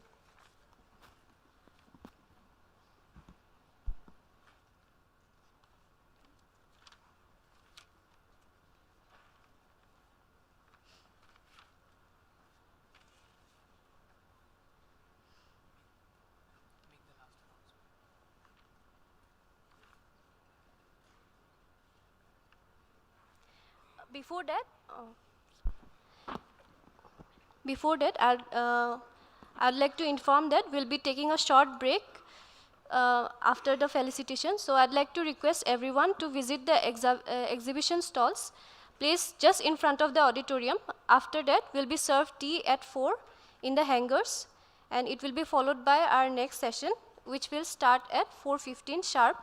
So the audience is requested to be back by 4:15. So I'd like to request our officiating director to kindly felicitate our panelists.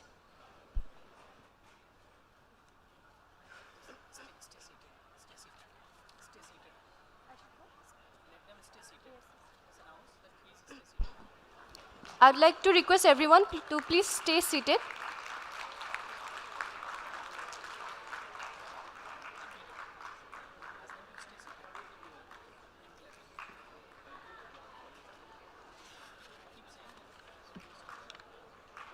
I would like to request everyone to please be seated.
I would like to repeat once again that we'll now take a short break. So I request everyone to visit the exhibition stalls just outside this auditorium. And after that, we'll be served tea at 4 in our respective hangars. And it will be followed by our next session, which will start at 4:15 sharp. So the audience is requested to be back here by 4:15.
Good evening, everyone. We will be starting our next panel discussion in a few minutes, so I request everybody to request their friends and peers to enter the auditorium room. Thank you.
Good evening, everybody. We will be starting our next panel discussion. I am Prakash Khundrakpam, Doctoral Fellow at Guwahati University. In this upcoming session of the day, we will engage in a panel discussion on the theme Shared Future, Youth in Democracy and Governance. With great pleasure, I would like to welcome the distinguished panelist and the moderator of this session on the stage. Kindly join me in welcoming, first of all, Srimati Meeta Nath Bora. Ma'am, please come on the stage.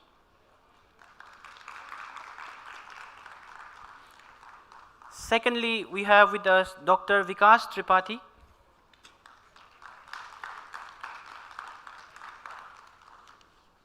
Mr. Ankur Jyoti Bhuya.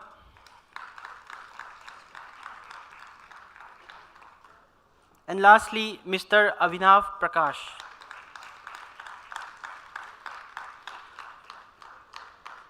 Please also join me in welcoming the moderator of the session, Professor Rajashree Vedamata of IIT Guwahati.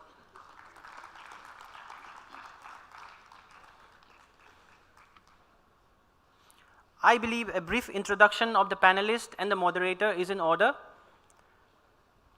First of all, Srimati Meeta Nath Bora is a member of the Assam Youth Commission. Apart from being a prolific writer, well-known researcher, and a mentor to young entrepreneurs, she is also the convener of the Nation First Writers Forum. We also have with us Dr. Vikas Tripathi. Dr. Tripathi is Assistant Professor of Political Science at Guwahati University. He is a seasoned academician with expertise in Indian democracy and politics. We are also joined by Mr. Ankur Jyoti Bhuya. Mr. Bhuya is Assistant Professor of Political Science at Kumar Bhaskar Burma Sanskrit and Ancient Studies University, Assam. He is an expert in institutions and processes of Indian politics, identity politics, and ethnic issues in India. Lastly, I take pleasure in introducing Mr. Avinav Prakash. Mr. Prakash is an Assistant Professor of Economics at Ramjas College, University of Delhi. A bilingual columnist in English and Hindi, he is recognized for his work in socio-political and economic issues. This panel discussion will be moderated by Professor Rajashree Vedamata, who is a professor at the Department of Humanities and Social Sciences, IIT Guwahati. Her research areas include rural labor markets, food security, nutrition, and public health, among others. I hope the participants and the delegates will find this panel discussion enriching and illuminating. Over to you, ma'am.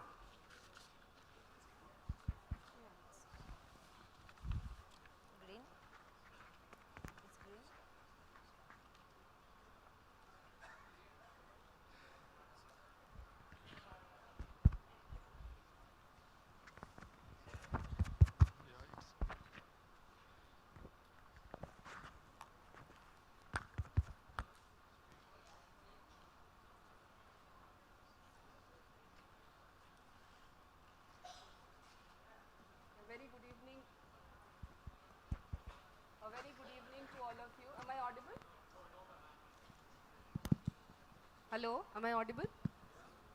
A very good evening to all of you. So this is a very important session, Youth in Democracy and Governance. We are a young world, both in terms of demography and in terms of democracies. As you would know that in terms of the demography, both India and the world population consists mostly of young people, of very young people. And the youth constitute a very important stakeholder in the shared future that we would be discussing about in today's panel. The Sustainable Development Goal 16 actually tries to promote the idea of accountable and inclusive institutions at all levels. There is a broad agreement and a consensus now that there is no one-size-fits-all model of democracy. And every nation across the world, depending upon their circumstances and situations, comes up with varying models of governing institutions and models, so to say. Now, recently the world has emerged from a pandemic-ravaged situation. and there have been global supply disruptions, and needless to say, the youth and the young people of the world have been at the receiving end of such disruptions, whether it be in terms of education, whether in terms of health, mental well-being, and so on and so forth. Various governing institutions across the world have also innovated themselves in trying to meet up these challenges. Needless to say, the youth are the flag bearers of demographic dividend across the world. But we also live in a world where recently we have seen the great resignations, we also see massive layoffs, youth unemployment. But within this larger context, there are various positives to look forward to.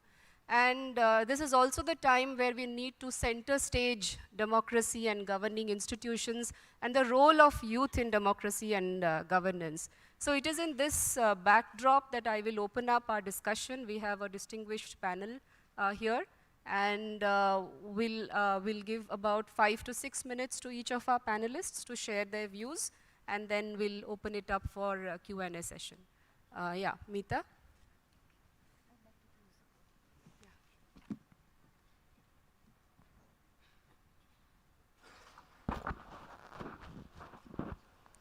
Namaskar.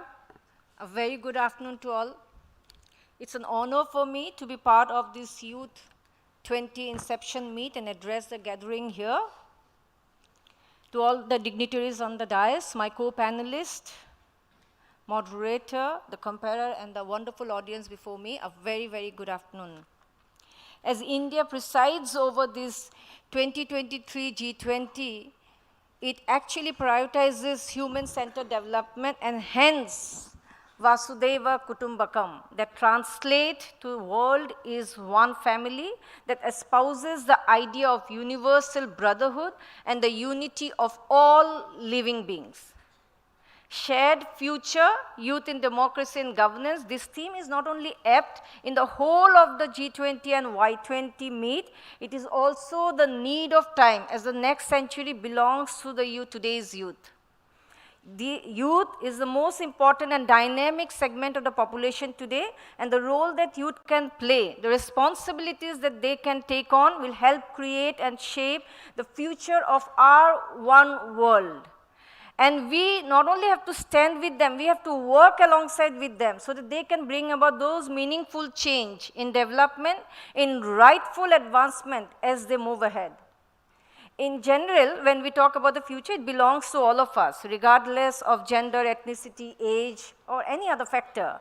And when we talk about shared future, we often talk about what it refers to a vision of society in which individuals, communities, and nations, they work together to create an equitable and a sustainable future for all. So it is based on the idea that everyone has a stake in the future. It's about shared resources that will shape the life of the people in the years to come. And it is important that everyone has an opportunity to contribute to this development and direction. But when we talk on particular, since the future belongs to the young people, importantly as they make up a large portion of the population, their voices, their opinion, and perspectives must be heard and considered. So this requires collaboration, cooperation, a commitment to the common good, diversity, and inclusiveness amongst all. Now, again, overall, it talks about a holistic and a long-term approach for creating a world that is peaceful, just, and prosperous for us. And 3 aspects is important here. One is building inclusive and participatory institutions. So encouraging the participation of young people in all levels of decision making, creating opportunities for their active involvement in governance, and promoting their representation in institutional structure can lead to a shared future. Secondly, empowering young people through education and skill development can help them to participate in governance and become leaders in their communities. Recognizing the role of technology, in which we have seen especially social media that has given youth a platform to express their views, mobilize and engage with each other, and even with decision makers. So as youths come forward to play an important role in promoting democracy, fighting corruption, fighting rigid provisions, including legal provision, they will be facing numerous challenges, complex challenges, and addressing these challenges will increase youth participation and create a shared future and help them being about successful and meaningful be as agents of change. Fortunately, in India, we are fortunate to have a government which is very keen and focused on developing and empowering our youths from all strata of life. And India, as we all know, is known as the mother of democracy. It values immensely the voices and participation of youth in decision-making process and in democracy and in matters of governance. So interestingly, the terms of political engagement, young people in India are increasingly politically engaged, which is providing a voice for their need and interest. If you look at the global scenario, youth representation has a median age of 31. About 28% we have about young parliamentarians. But we look at India, it is doing better. The median age is around 29. The point to note is India is young and it encourages young leaders. Today, it has 40% MPs below the age of 50-55 and 13% below the age of 30. Yuva Shakti, the power of the youth, which is the driving force of India's journey, as Prime Minister Narendra Modi says. So India's youth have many advantages that they can leverage to drive positive change in democracy and governance.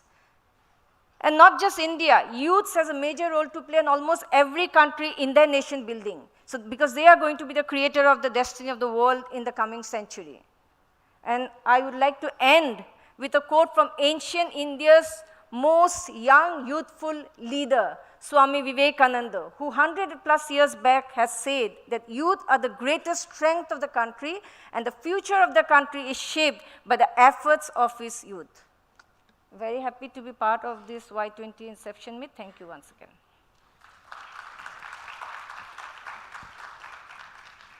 Thank you, Meeta. Meeta has very engagingly pointed out about political engagement of the youth and the median years of youth participation in political process in India being one of the lowest in the world. That's one of the bigger takeaways from this. She has also pointed out about the vision of a society where individuals need to work together and for the sustainable future. So we'll come back to this in the Q&A session. May I now request Dr. Vikas to share his views?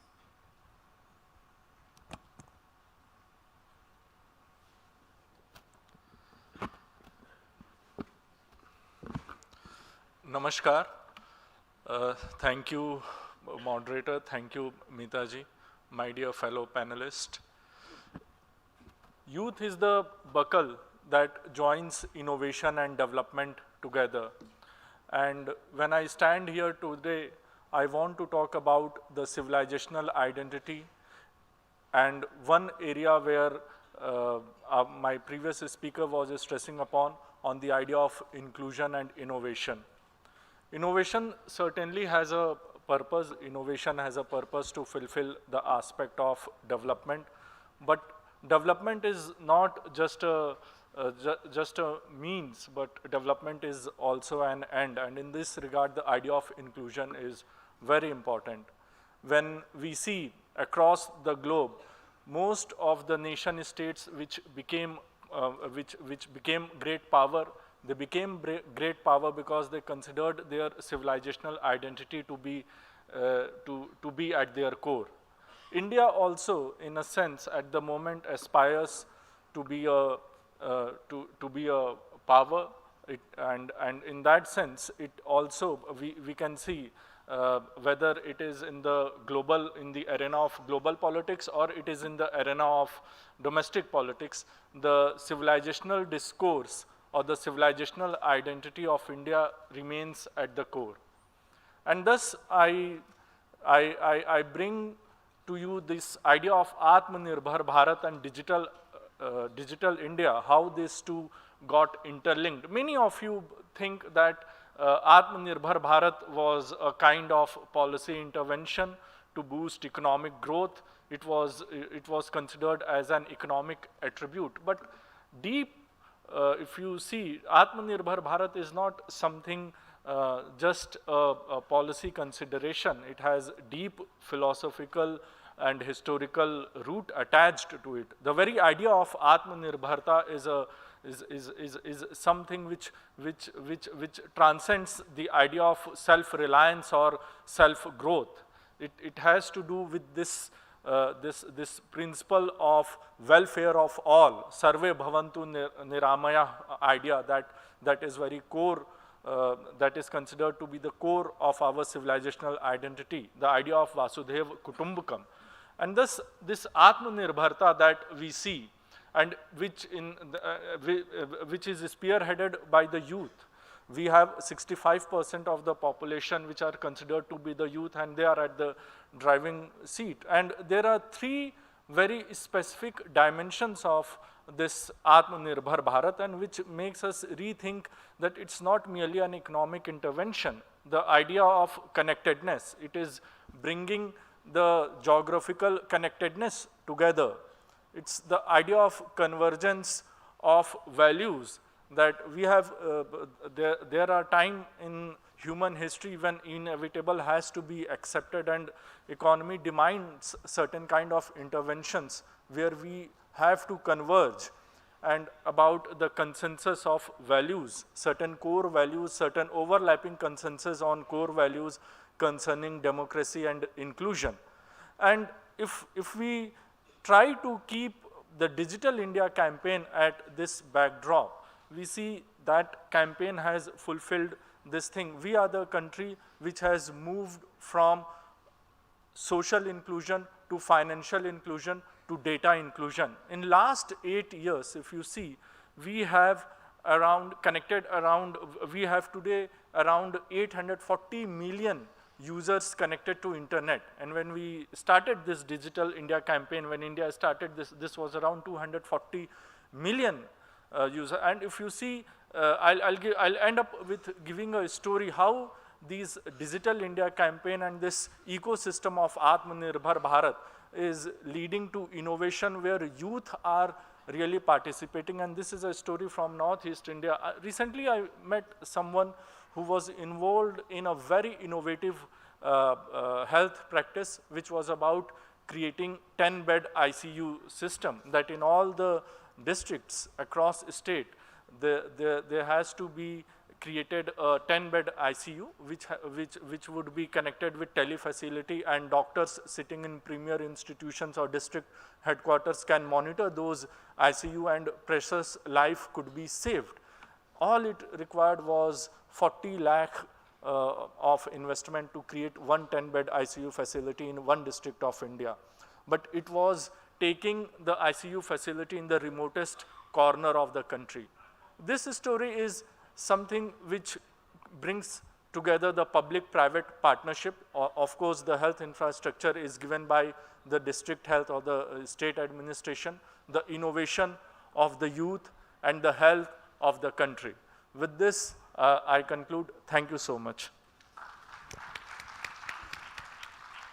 Thank you, Dr. Vikas, for bringing out, shaping the thoughts around public-private partnerships, because these are also a part of governance and institutions, local institutions, how they are innovating in terms of governance structures.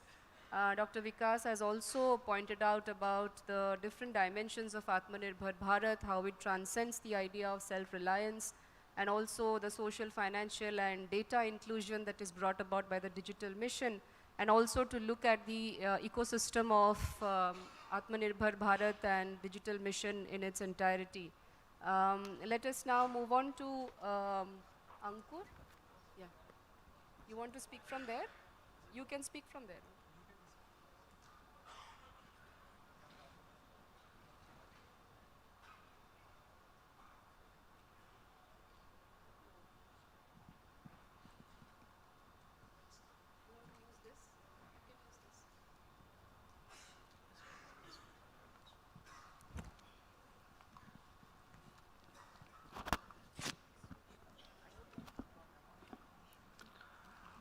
Honorable Chairperson, esteemed panelists, invited guests, delegates, and the youth participants.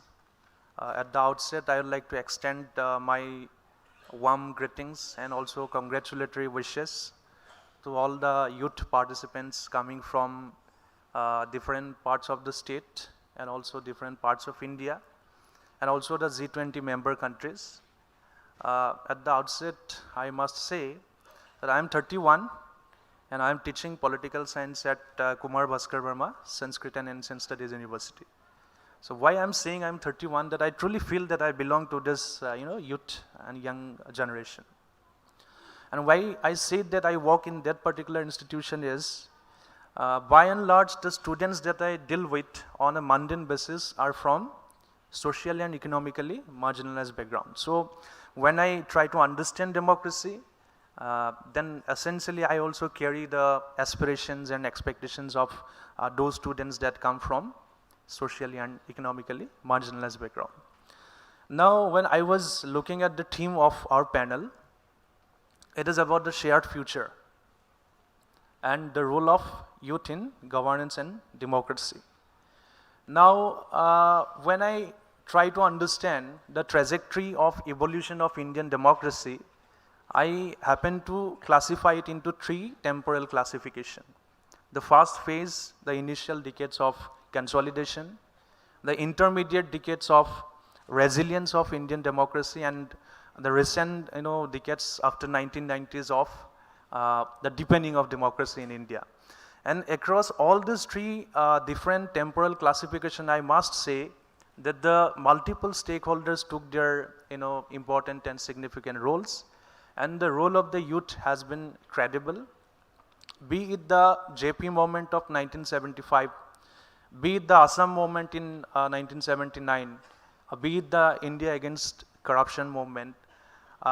We see that across all these different movements, a bunch of young student activists participated, and eventually they graduated from those movements, and eventually they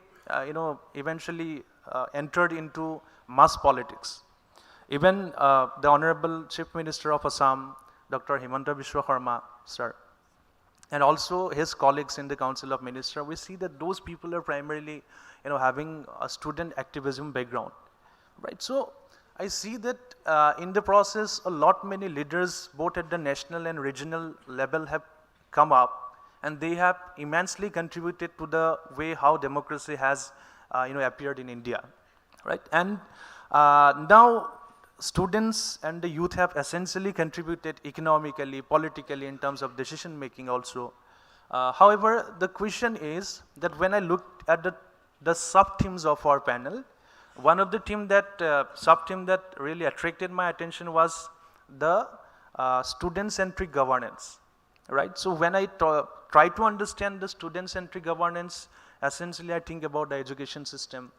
What has been the role of the state in giving the shape to the kind of education which is being given in the country, and that engagement with that process eventually brings 2 parameters. One is I try to understand what is the role of the state in providing access to education, right? So the accessibility criteria is the first thing, and secondly, the second criteria that I found to be interesting is the outcome, right? The outcome of the education system or the quality.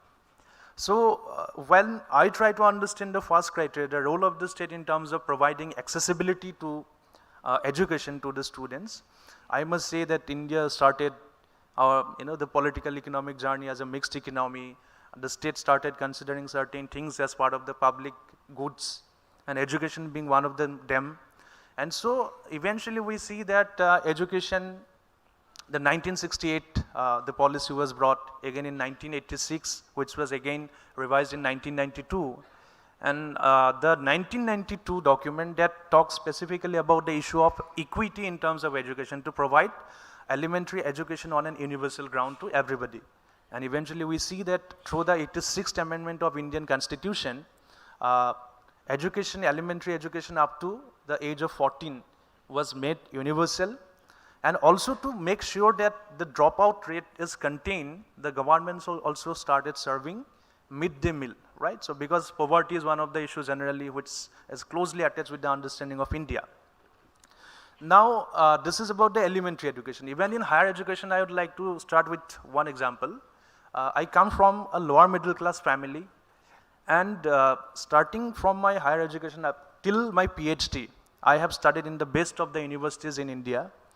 And trust me, I didn't have to pay even 15,000 rupees as fee. But in return, in form of fellowship, in form of scholarship, I got more than 10 lakhs even before I joined my job. Right? So this was possible because even in terms of higher education, even though this has not been made universal, but the education ministry, the social justice ministry, and also the other organizations and entities like UGC and the other branches like ICSSR, ICPR, ICHR, and for the science background, CSIR, and the other bodies, they have pumped in a lot of money to fund research and all other things. So I think those who are capable of being inquisitive and they keep on searching for new avenues to fund their study, they can definitely find a way. And in that case, I think that the role of Indian state has been credible. And now see, in the post-1991 period when India adopted the LPG scheme, the liberalization, privatization and globalization, in the wake of the adoption of the structural adjustment program, many people, including political scientists and economists, they started alleging that there has been an withdrawal of the state from the public sphere, right? And the state is becoming less and less welfare. But I think in terms of the education sector, still India is taking a very big role, and it is playing the pivotal role in terms of giving access to education through by showing concern for equity and inclusion, right? So that is one thing. And secondly, the second part of my thing was about the quality or the outcome, right? So I think the NEP, I was about to tell something about the NEP, but I think there is a possibility of time, and if questions come, then we can deal with that later on. All right, thank you so much, ma'am. So on that note, I would like to conclude my speech. I hope it's a very good learning experience and a very good exposure for the students and participants coming from different parts. And on that note, I'd like to wind up my speech. Thank you. Thank you, Ankur, for talking about deepening of democracy in India and the credible role of youth in shaping the democracy. Ankur has also very nicely spoken about the role of the state in shaping education, particularly elementary education, as well as the inclusive policies of higher education, and most appropriately pointed out the issues of accessibility and outcomes and quality. So let us now move on to our final speaker, Mr. Abhinav Sharma. Yeah, You'll speak from there? Yeah, I'll speak from here. Thank you, and namaste everyone. I know it's evening time and all of you are very tired, but this is the most important discussion, I guess, for the day, because this is directly related to your participation in the democracy and governance. A few years back, a politician from Russia said something to me which basically shaped my imagination when it comes to the question of youth in democracy and governance. He said that when he was our age, that when he was in his 30s, the life expectancy was around 50 years. So they would plan for the next 20 years and think in those terms, whether at the personal level or at the political level or at the social level. But he said, see, I'm 80 years today and I'm still healthy, I'm alive, and I'm perfectly fine in doing my work. So when you people are planning for your future, do not plan for the future of the 70 years of life expectancy. Plan for perhaps that you're going to live more than 100 years or 90 years of the age. And this is why the future, because it belongs to the youth, we are going to live for a longer duration than the life expectancy today. It is very important for us to be actively involved in the question of democracy and governance. Now, as the different member countries and entities of the G20, not all of them are formal democracy, like in the sense that not all of them have elections on a regular basis. Some of them have indirect elections, some of them are kingdoms, some of them have different forms of consultation and inclusion of youth in the political process. So as the moderator in the beginning pointed out, there is no one-size-fit-all approach. There are different forms of governance, there are different forms of democracies themselves. like from the liberal democracy of the West to, let's say, the model of the South Korea or the model of the Turkey. So we have to have a wider view and a deeper understanding of the issues at hand about the governance and about the democracy. I would say that democracy is about, let's say, inclusion of the people in the decision-making process. The process may differ from country to country, from different context to context, and I don't think that anyone has any right to go and impose its model on the other country. But I think all of us agree in the G20 that the wider participation of the people in decision-making is the minimum what is required, whatever form it might take. And when it comes to the youth, as I've told, that it's not the question about the involvement of youth in the future, it's the question of involvement of the youth in the democracy, in the political decision-making, and in the governance issues as of today. And this is very important today because in today's world we have seen there's a crisis of democracy, especially liberal democracy in many parts of the world, especially in the Western Europe, especially in some of the advanced countries, that there's a falling interest of the youth in the democratic process. There is falling participation in the election. There is extreme ideological polarization in several of the countries. We have seen in the case of the US election, the last US election, that how it was extremely polarizing. And I think these are the challenges which we as the youth are going to face in the future. One reason driving that is the advent of social media and the advanced communication technologies, which is at one side empowered the youth to participate in the democratic process, in the political process, but has also, I would say, sharpened the political views and the ideological views to such an extent that in some democracies it is becoming difficult for people or the societies to arrive at a consensus. In this sense, I see that India is a bright spot because what we have seen in the last 1 decade, and even I would say from the 1990s onward, there's a deepening of democracy in India. India, as you know, is a very large country, it's a very complex society, it's a very diverse society. But in the last 30 years, what we have seen, that the communities which were before, before 1990s or the 1980s were neglected or marginalized, they have become actively involved in the politics. And this process is ongoing as of today.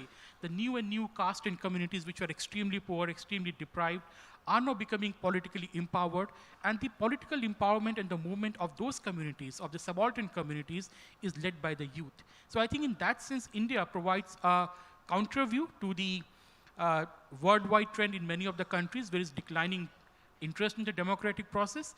In India, what we see is the widening of democracy, the deepening of the democracy, especially in the last 1 decade or so. So I think that is the starting point where we can pick up the discussion, our deliberations in the G20 as to what are the factors which are working in India, what are the challenges in India and in other parts of the world, and how we can arrive at a consensus about the future of democracy and future of governance. And when we talk about governance, people, I think that it is not just about formal state governance. It should not be just about formal political parties. Like recently in the pandemic, and in the lockdown, we have seen that how youth in India and also in many of the other countries, how they self-organize themselves to ensure there's supply of medicines, food to the needy, their societies, their localities are well provided for, the vaccination drives are done, and all of this was done by the youth without the help of the government or any formal mechanism. So I think when we talk about the governance issues, I was discussing this with the Suvesh Pandey, who is the track chair for this theme. He said that community governance is also a very important focus area on which we must focus in the next few months when we will have the pre-summits and deliberations on these themes. So the scope of governance should be widened from the formal government processes to include self-governance, community governance, the self-help groups, and also the ability of the youth to organize. And I think what is most important, there are some academicians who might disagree, the student politics in university needs to be encouraged. Now, I'm not sure in how many countries we have vibrant student politics in the university campuses and the elections. In India, we have in some states, we don't have it in some states. But that is very important because that is the beginning, that is the starting point for the youth when they start engaging with the big questions of the day. Now, some senior people, especially the professors, the vice chancellors, fear the student politics. They say it might become very destructive. Sometimes it's very violent, anarchist. But we have to accept that that is the learning phase for the youth. They are getting involved in mass mobilization, political mobilization, in the political questions for the first time. So I think we need to regulate it, we need to guide it, and we need to encourage more and more student politics to ensure that the leadership of the future is ready in all the democracies. And of course, different countries can have different model for it, but I think that is the third point which is very important when we talk about the democracy and the governance. The fourth point is, see, we live in a world which is extremely unequal, and this is something which we have to realize. India is also a society where you have extreme prosperity and extreme poverty at the same time. And that is the case in most of the countries. And when we look at the world as a whole, you have extreme inequality within the countries. So I think when we talk about the democracy and governance, we should not forget the last person in the line. The philosophy of Antyodaya, the rise of the person standing in the queue at the last point, that is very important. When we talk about the youth, it's not just about the students and the people in the premier universities. It's not just about the people like you. It's also about the youth which is working in the brick kilns. It is also about the youth which is working in some, as a farm laborer or the agrarian laborer. How do we involve them in the democratic process, the political process, and the questions of the governance is something we need to deliberate upon. And I'm very sure that the delegates present here, our track chairs and other official delegates of the Y20 will be taking up these questions and have a more wider democratic look of the question. Thank you. Thank you. Thank you, Abhinav. Abhinav has pointed out very important points like the crisis of liberal democracies, falling participation of youth in liberal democracies, polarized ideas. He's also spoken about the rise of the subaltern in Indian politics and Indian election processes. And he's also, I think, underlined the importance of the widening of the scope of governance institutions and the role that the youth and younger people can play in self-mobilizing themselves as far as resources and efforts are concerned. So what we'll do now is, since our panelists have already spoken, I'll take at least 4 questions for each of the panelists, first 4 questions, and once we are done with that, we'll see how much time we have for the rest. Can I take one from there, please? Yes?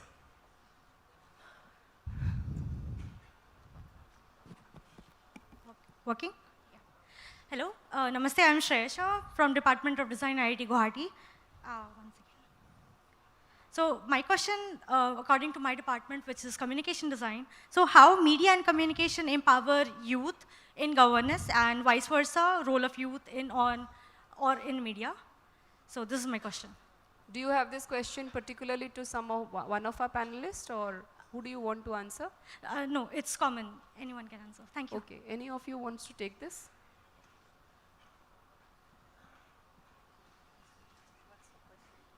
The role of media.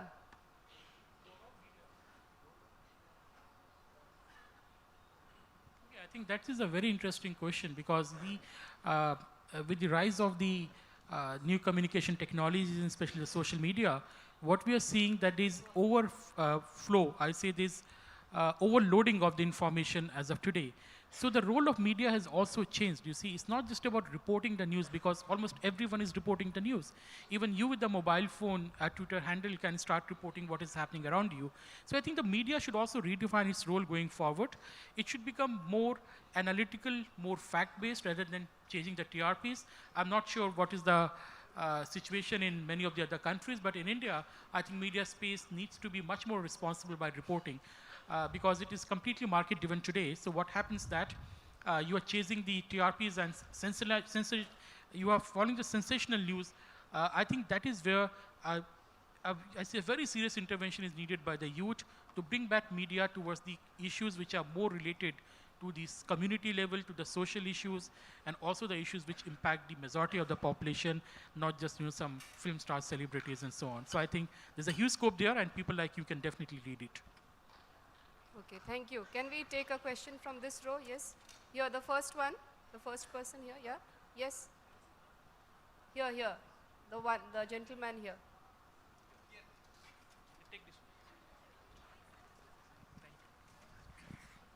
Hi, I'm Daniel Dias from the Department of Design, IIT Guwahati.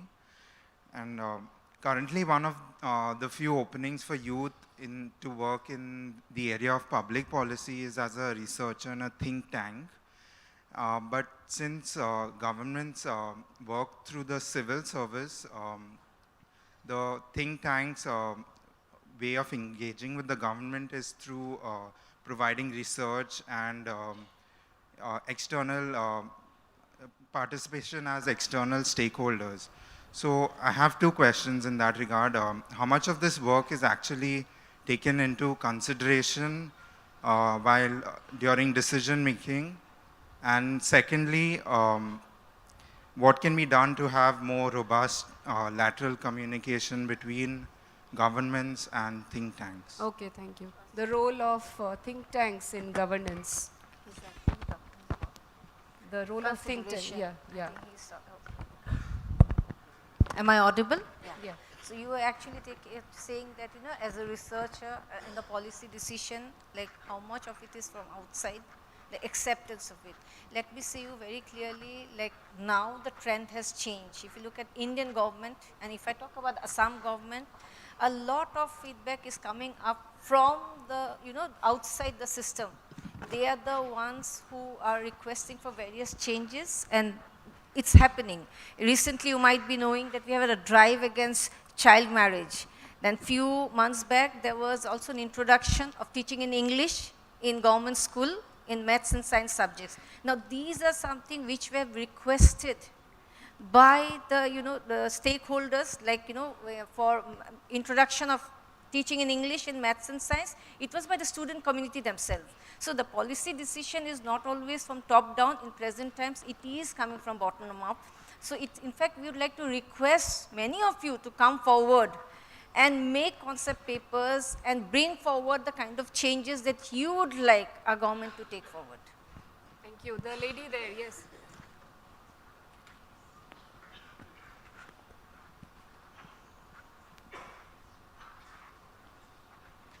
Good evening, I'm Chirantana. So my question is to Meeta ma'am. So how will the state and national government implement the empowerment of youth through education to participate in democratic and developmental activities? Okay. I think one of the three reasons that I talked about for future is the development of youth in education and skill development. If every one of you, I hope you have heard about the union budget, which was passed just 7 days back on the 1st of February. When we talk of our nation, you are talking of Indian context, you must have seen in the union budget, it was a youth empowering and a youth inclusive budget, which means preparing our youth for the future. So the budget allocation which was given to PMKVY 4.0, if you see 236 crores. Now what it talks about is educating youths in new age skill, which is coding, AI, mechatronics, IoTics and so on. Also talks about 30 international skill centers. It talks about a national youth governance policy also. So if you go through all of them, I would request all of you all to go through it. You will understand how our government is actually very youth centric and preparing them for the future. Because we believe if the youths are conditioned right now properly, because they are going to make the change. So they need to be empowered right now itself. Right? So this is happening. Thank you. Okay, thank you. The gentleman there, he's been put his hand. Yeah, you wanted to say, add. Not very much, yeah. Hello. In reference to the question which was asked a little while ago about how to allow the participation of youth in the process of governance, I think recently I came across a very good example. Because in my university, I am also closely associated with the NSS, and I know that almost in all colleges and universities, we have the NSS group, right? And recently, the state government in Assam decided and eventually had a dialogue they organized a dialogue between the NSS and the Department of Panchayat and Rural Development. Now, what they are saying is that if we allow the NSS groups to work in close association with the Gaon Sabha, where the college or the university is located, and also in terms of the decision-making process, and also allow them to go through, certain workshop as to how to trace the spending, expenditure, decision-making, which are primarily nowadays made digital. So I think that, that initiative, which is allowing the NSS workers and volunteers to work in close association with the grassroots decision-making, bodies, that I think is a very good beginning in the state of Assam, and that could be also taken up by other states also, and that will essentially empower the students to, acquire the basics of how decisions are made and how, policies are implemented locally. So I think that is a very good initiative. Yeah, please. Can you please give the mic there? Ma'am, you pointed towards me. He's put his hand since the beginning. Can you please give the mic there? I will come back. I'll come back to you. Thank you so much, ma'am, for recognizing me. My question is for Sir Abhinav Prakash. Sir, being a very close watchman of student politics in my university, and for that matter, many universities, I have at times realized that student politics are also parallelly followed by a lot of unparliamentary or unethical practices in and outside the campuses. Maybe because in the Indian election we have a very strong election commission, but I don't think the Lingdo commission in case of universities is that strong. So what can India as a country do to set an example to make student politics watched by strong commissions so that such illegal activities do not happen? Because what happened in my case, instead of encouraging, the student politics discouraged me to participate in politics, because I found then politics to be a very polluted place, which it shouldn't be, sir. Well, I understand your point, and see, that's the question which depends on the local administration, that how strongly are you enforcing the norms of the free and fair election. But the wider point here is that, when you are entering into student politics at the university level, you are also entering the adult world. So the student politics in your college or your campus is also the reflection of the real world outside the college and the campus. So you cannot see the student politics in isolation with the wider political context and the social context. You cannot just reform student politics alone without reforming the overall politics. And I think, in that sense, if you see the political process in India, because I can speak for it, that over the last 30 years, there have been great reforms in how the elections are contested. I come from the state of Uttar Pradesh. In the 80s, it was very difficult for many of the castes to even go and vote. Now the elections are very free and fair, and that is reflected in the university politics as well. But again, that is the, you should not be creating a shielded space in the university and the colleges, that when you go out, then you get a shock of your life. So I think people are learning, this is your exposure to the politics, and then when it comes to the other illegal activities, that's the question of the local administration, the university administration, and I think that can be easily done. I'm not in favor of having very strong rules and regulations in the commissions to regulate the politics, because that is negation of democracy and politics. There should be code of conduct, and that should be followed. Thank you so much, sir. Your first points are really relevant. Thank you so much. Can you pass the mic to the first row, please? Just 1 minute before that. My apologies, Abhinav. I had actually announced your name as Sharma. You're Abhinav Prakash. My apologies. My question, hi guys, I'm Devnat. My question is for Abhinav Prakash ji. Sir, what are the major takeaways in terms of youth empowerment and mobilization in India for other G20 member countries? Some of the key takeaways that they can respectively emulate in their countries. Let's say we have Pariksha Pe Charcha here, we have the national education policy, we have the national youth policy. What are the, and we also have the incredible investment in the education sector as outlaid in the budget 2023. So what are some key takeaways from our youth advocacy in India for other G20 countries? I think that's a very interesting question, and you have given the answer of, you've given some of the points in your question itself. India is a very interesting case in the G20, because at one point we are also a major economic power which is rapidly industrializing and modernizing. At the other side, we also have very strong development, shared challenges with the global south and some of the developing countries. So India can provide, in that sense, that the keys or the solutions or some pointers as to how a country can manage this transition, and also when it comes to the youth, because when you talk about the transition, you're basically talking about the generational shift or the youth. So in that sense, as you have pointed out, that India has been encouraging youth participation in lots of these activities. I'll also add up this question about the youth in administration and the governance. So in India, we have many such things. You have the young professional programs, you have the Digital India internship, you have the Prime Minister Modi encouraging youth to work in the Niti Aayog, and also, you have the programs like Yuva, where you're encouraging people to write on different aspects. So there are lots of things which can be shared with the other countries, but we must also learn from the other countries as to what they are doing to encourage the youth population in their country in the governance and democracy. But again, in India, because India also can tell or share its experience of how to manage diversity, because youth in India is also not a homogeneous community. India is not a homogeneous country. I think it's the most diverse country ever.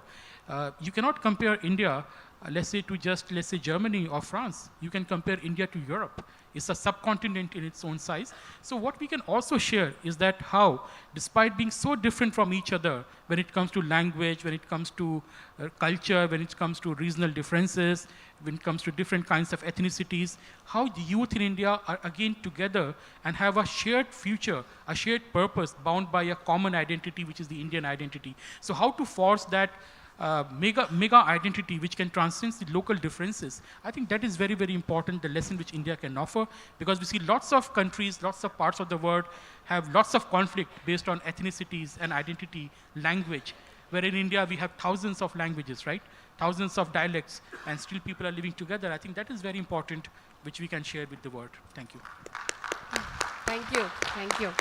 I'm sorry, I won't take any more questions. We are close to the end. However, I'll give the last word to Madam Meeta, because unlike most of us who are academicians here, Madam is a member of the Assam Youth Commission. And so I would like her to share some of her views about what are the things probably we are doing in the Youth Commission. Thank you. I would like to share this, Assam as a state has a youth commission after Kerala. In India, I think we are the second state which has a youth commission. And importantly, what we are doing on the youth aspect in terms of, if you have been here, you have known that we have been left backward for a long years. We do not have the best of high-end quality education or the infrastructure. So the kind of changes that we have brought in is, having 2 educational high-end centers for UPSC coaching. In India, one of the top exams that the people go for UPSC, for NEET, for JEE, for CAT, CAT, and Assam is taking steps to groom our youth being educated here itself, so that they are well prepared for coaching for the all India top level instead of going outside the state, number 1. We are also coming up with 6 additional centers across various districts of Assam. Another very important step, which we call as the Sarothi, is that a lot of our youths who are semi-skilled, they go outside the state to work, and COVID pandemic has brought out the crisis that our youth faced, where they had to return back to the state. So the steps taken is that in every state we would have a group called Sarothi that would be taking care of the grievances and the needs of all the youths of Assam going to work or study outside the state. Another is engaging with the youth clubs which are working on various aspects, whether it is drug eradication, whether it is child abuse, domestic abuse, child marriage also. So clubs which are actively working on these activities, these aspects, they will be handhold, they will be funded to carry on their activities more so that we can clear all this discrimination that we are having. Because when we look at the SDG goal in terms of the state, we are having certain areas to work on. Now this is something that can be replicated by other states in terms of the measures that we are taking, and we are fast progressing on this. Thank you. Okay, thank you. I have exactly half a minute to finish this discussion here. I'm very thankful to all the panelists here for bringing out diverse views on the theme of the role of youth in democracy and governance, the shared future, and like the fact that the youth, Abhinav pointed out that the youth is not homogeneous as a category, and our country is not homogeneous. There are diverse issues, there are diverse challenges, and there are diverse ways of engaging ourselves in the process of democracy and governance. On this note, a very big thank you to all the panelists and a wonderful audience. Thank you. See you in the next session. Thank you. Thank you, esteemed panel members, for this very insightful discussion on the participation of youth in governance and democracy. Next, may I request the director of IIT Guwahati to please come on stage and felicitate the panel members and the moderators with our tokens of appreciation. I request the panel members to please remain seated as we will be, please remain on stage as we will be having a group photo session. I also request the participants and the delegates to remain in the auditorium as we will be proceeding with the next session almost immediately. Thank you, everyone.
Good evening. We are about to start the next session.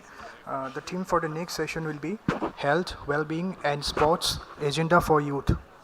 Thank you.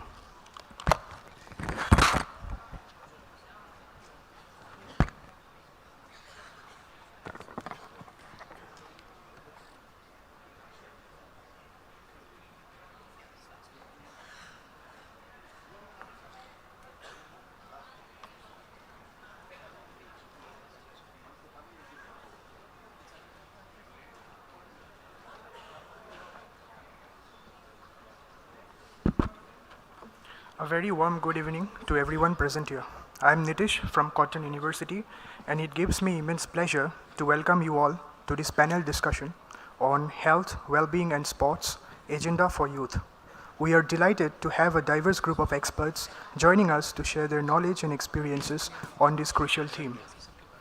Kindly join me in welcoming our panelists for the session. We are joined by Laishram Sarita Deviji.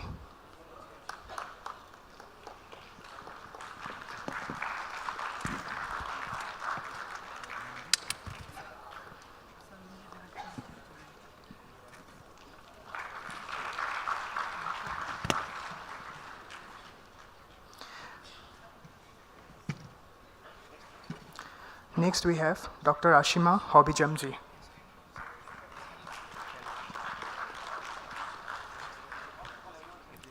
We also have with us Shreyasi Singhji.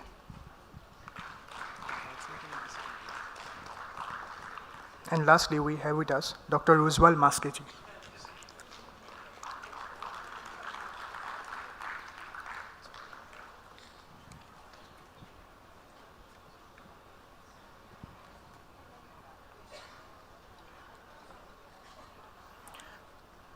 I welcome you all on the stage. I also welcome our moderator, Dr. Bitya Grace Jagannathan, onto the stage.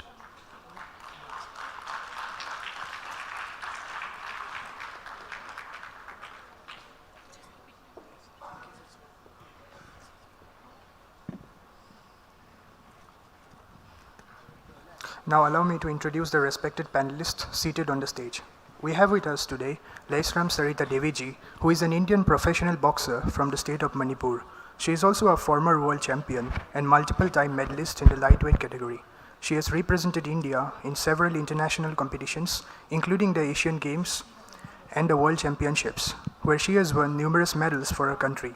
She has inspired many young women to take up boxing and is a role model for aspiring female boxers in India. Our next panelist is Dr. Ashima Hobijamji. She is a consultant psychiatrist at Advanced Hospital and Research Institute, Imphal. She has completed MBBS from Lady Hardinge Medical College in New Delhi and MD in Psychiatry from IWAS, New Delhi. She has also served as a senior resident in the Department of Psychiatry in RIMS, Imphal.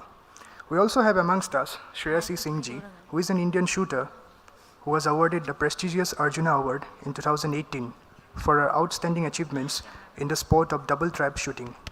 She has represented India in several international events, including the Commonwealth Games and Asian Games. She has won numerous medals for her country and has been instrumental in promoting shooting as a sport in India. Lastly, we have Dr. Ujwal Maske, who is an assistant professor and head of the department at Mahapurush Srimanta Shankardev Vishwavidyalaya in Assam. His publications include research on Hatha Yoga, yogic anatomy and physiology, among others. The moderator for this session is Dr. Bitya Grace Jagannathan, professor in the Department of Biosciences and Bioengineering, IIT Guwahati. She will be facilitating the conversation and keep us on schedule. So without any further delay, I would like to hand it over to the session moderator, who will take it forward from here. Thank you. Thank you, Nitish. Good evening, everyone. So today's panel discussion topic is Health, Wellbeing and Sports, Agenda for Youth. So we have distinguished panel members here, Mrs. Laisram Sarita Devi, Dr. Ashima Hobijamji, Ms. Shreyasi Singh, Dr. Ujwal Maske. I welcome you all. I'll set the context a little bit for the discussion here, and we'll move on to the discussion. The current century is the century of the youth. 1/4 of the world population is young people. So investments made in promoting the well-being of young people will give great returns. Several countries have recognized this and have started several programs promoting the well-being of young people. So in this context, today we will be discussing about the mental well-being, the role of sports in promoting mental well-being, and also how the traditional Indian medicine can help in the holistic well-being of our youth. So I would like to start by inviting the panelists to give an opening note, and I will start with Mrs. Sarita Devi. Mrs. Sarita, the Indian vision of sports for all is a unique vision aimed at the physical and mental well-being of the youth. How do you think sports in general has helped you and the young people that you are mentoring when it comes to their well-being?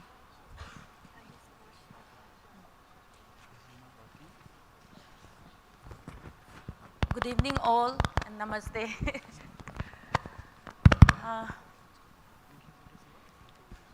Sports के through जो youth में जो बदलाव ला सकते हैं, बहुत सारे बदलाव ला सकते हैं. तो फॉर एग्जांपल मैं एक मेरा लाइफ के बारे में स्वतः सा जो मैंने स्ट्रगल करके स्पोर्ट्स थ्रू मैंने जो किया है वो मैं शेयर करना चाहती हूँ. Sports has many positive impacts on youths of India and over the world. And now I would like to take an example by talking about my experience in my personal life.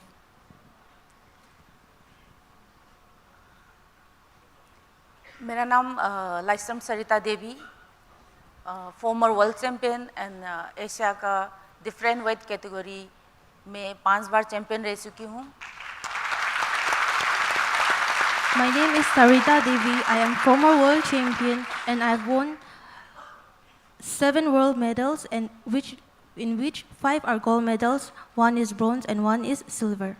और best Asia का best boxer भी रह चुकी हूँ और Arjun awardee and world champion हूँ. I'm also an Arjuna awardee and I've also been awarded the Asian's best boxer.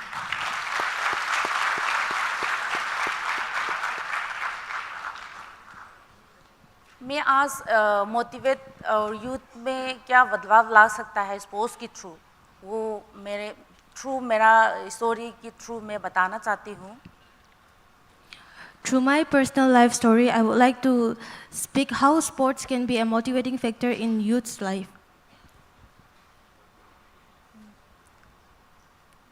मैं मणिपुर में that time 95, 96, 97, that time insurgency का बहुत बड़ा प्रॉब्लम था मणिपुर के अंदर. Back in 1990s, the mid 1990s, there was a very big influence of insurgency over the state Manipur in India. तो मेरा जो गांव है, एक छोटा सा गांव है हिल के पास.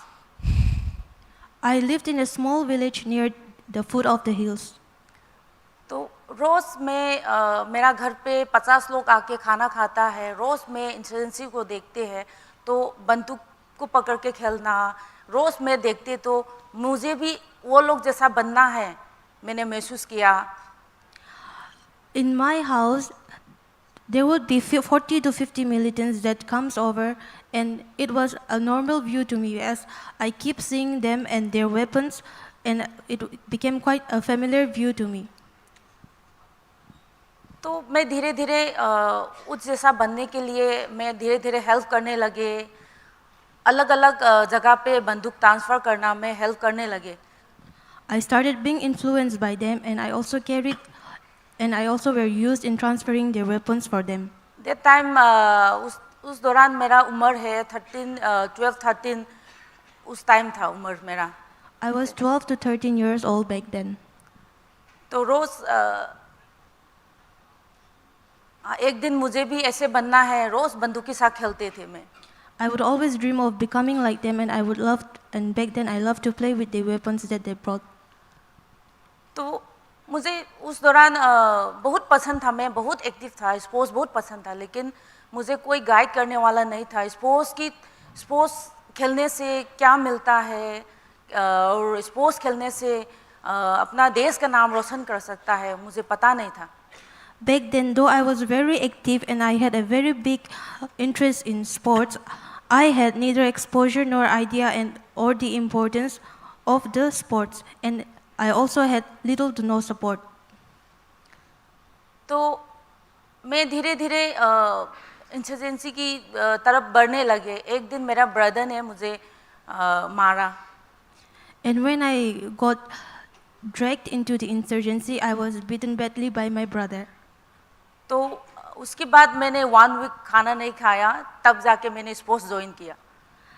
Then I fasted for 1 week, and then that I decided I would be joining sports.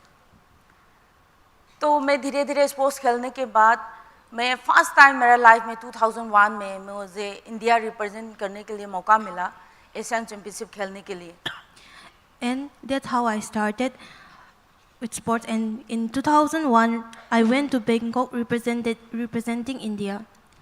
तो उस दौरान मैं एशियन चैंपियनशिप जो खेल रहे थे मैं फाइनल में चाइना के साथ हार गया.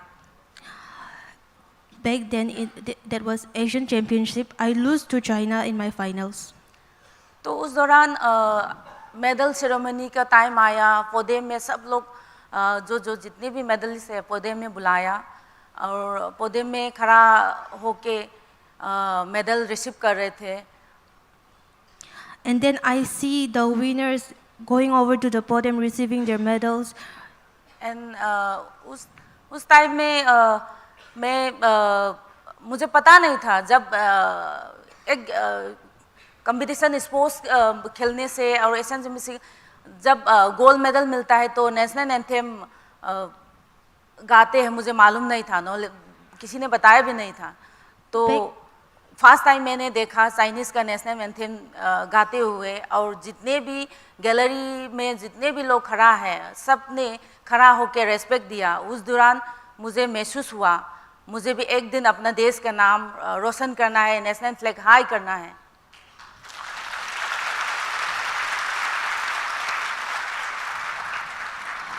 So when I lose to China in my finals, then I saw the China flag waving and their national anthem being sung. I so badly wanted it to be my Indian flag and our national anthem. So that's when I decided that I needed to see myself there waving my flag and to our national anthem. तो उसके बाद मैं बहुत मेहनत किया. 2000 से लेके 2020 तक अपना देश के लिए खेला और नेशनल फ्लैग हाई किया. और उसके बाद पूरा मैं स्पोर्ट्स के थ्रू जो जैसे पहले बचपन में पहले मैं गांव में क्या सोचते थे, उसके बाद फिर बाहर निकलने के बाद जो एक स्पोर्ट्स के थ्रू मुझे जो मिला है बदलने का, तो मैंने 2001 से लेके 20 तक कंटिन्यूस मैंने अपने देश के लिए नाम रोशन किया. So after deciding that I would do the same, that I would wave my flag and I will let my national anthem being sung on the award, I have been winning medals for over 20 years. That is from 2001 to 2020. तो ये sports के through जो मेरा अंदर जो बदला है, जैसे सेम जो यूथ है इंडिया का जितने भी यूथ है, तो स्पोर्ट्स के थ्रू बहुत चीज़ें बदल सकता है लाइफ में. So this is one change that I have observed in me, which is my respect and love towards nation, which I didn't know before I came into sports. And I would like to see such changes in the youth over the world. तो आजकल youth में मतलब sports compulsory होना चाहिए. Sports के through हम physical और mentally fit होके हम अपना देश को नाम रोशन और आगे जाने में बहुत बड़ा स्पोर्ट्स के थ्रू हेल्प कर सकता है.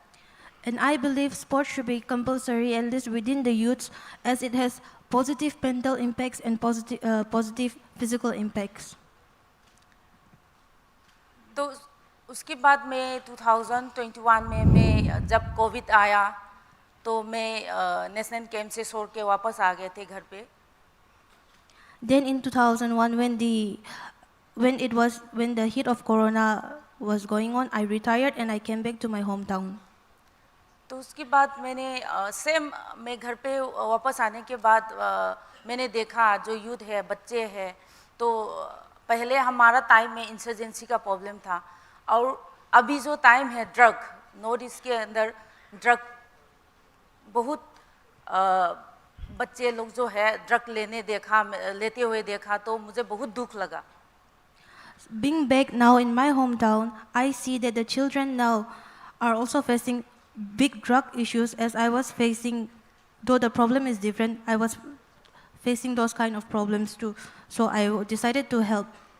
सेम स्पोर्ट्स के थ्रू जैसे मैंने बदला है, जो बच्चे यूथ जो है ड्रग में जाने वाला, उसको स्पोर्ट्स के थ्रू उसको स्पोर्ट्स में डाल के अपना देश के लिए नाम रोशन करने में, और यूथ को हमारा जो यंग बच्चे जो है हेल्दी रखने के लिए एक बहुत बड़ा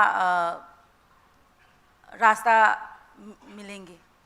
So realizing the role of sports, what role sports has played in my life, I also believe that it will also play a very special role in motivating and directing the youth to a better path. तो इसलिए जो मैंने जो struggle किया है, जो same like young बच्चे जो है ड्रग लेना और ड्रग फ्री में मिल रहे हैं नॉर्थ ईस्ट के अंदर, खास करके मणिपुर में, तो उससे बचाने के लिए एक ही तरीका है, मुझे लगता है मैंने स्पोर्ट्स के थ्रू बचा सकता है। तो मैंने अभी मेरा एकेडमी शुरू किया है। एकेडमी के अंदर मैंने अलग अलग हिल एरिया जगह से लेके छोटा गांव से बच्चे जो उठा के लेकर आते हैं मेरा एकेडमी में, मैं ट्रेनिंग देती हूँ, क्योंकि वो स्पोर्ट्स के थ्रू वो लोग को स्पोर्ट्स के थ्रू जो ड्रग है और इंसर्जेंसी है उससे हम बचा के अपने देश के नाम रोशन करने में हम बड़ा हेल्प कर सकते हैं। Many young youths of India, especially in states like Manipur, has lost their youth and their direction in the drug issue. So I believe that sports is a very big, effective solution and rescue from the drug issues. And I've also started my sports academy that can support, motivate, and that can support, motivate the children such as me into sports and direct their life in the right path through sports. Mrs. Sarita, thank you for sharing your experience. I will come back to the academy that you have started.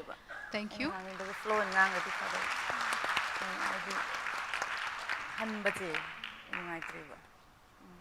I would like to move on to Dr. Ashima.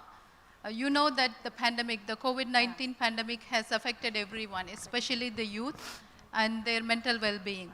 What, as a psychiatrist, what kind of issues have you seen the youth have faced? And what kind of interventions do you think, or what you have practiced, have helped the youth to overcome these things? Thank you so much. Hello everyone, and thank you for this opportunity.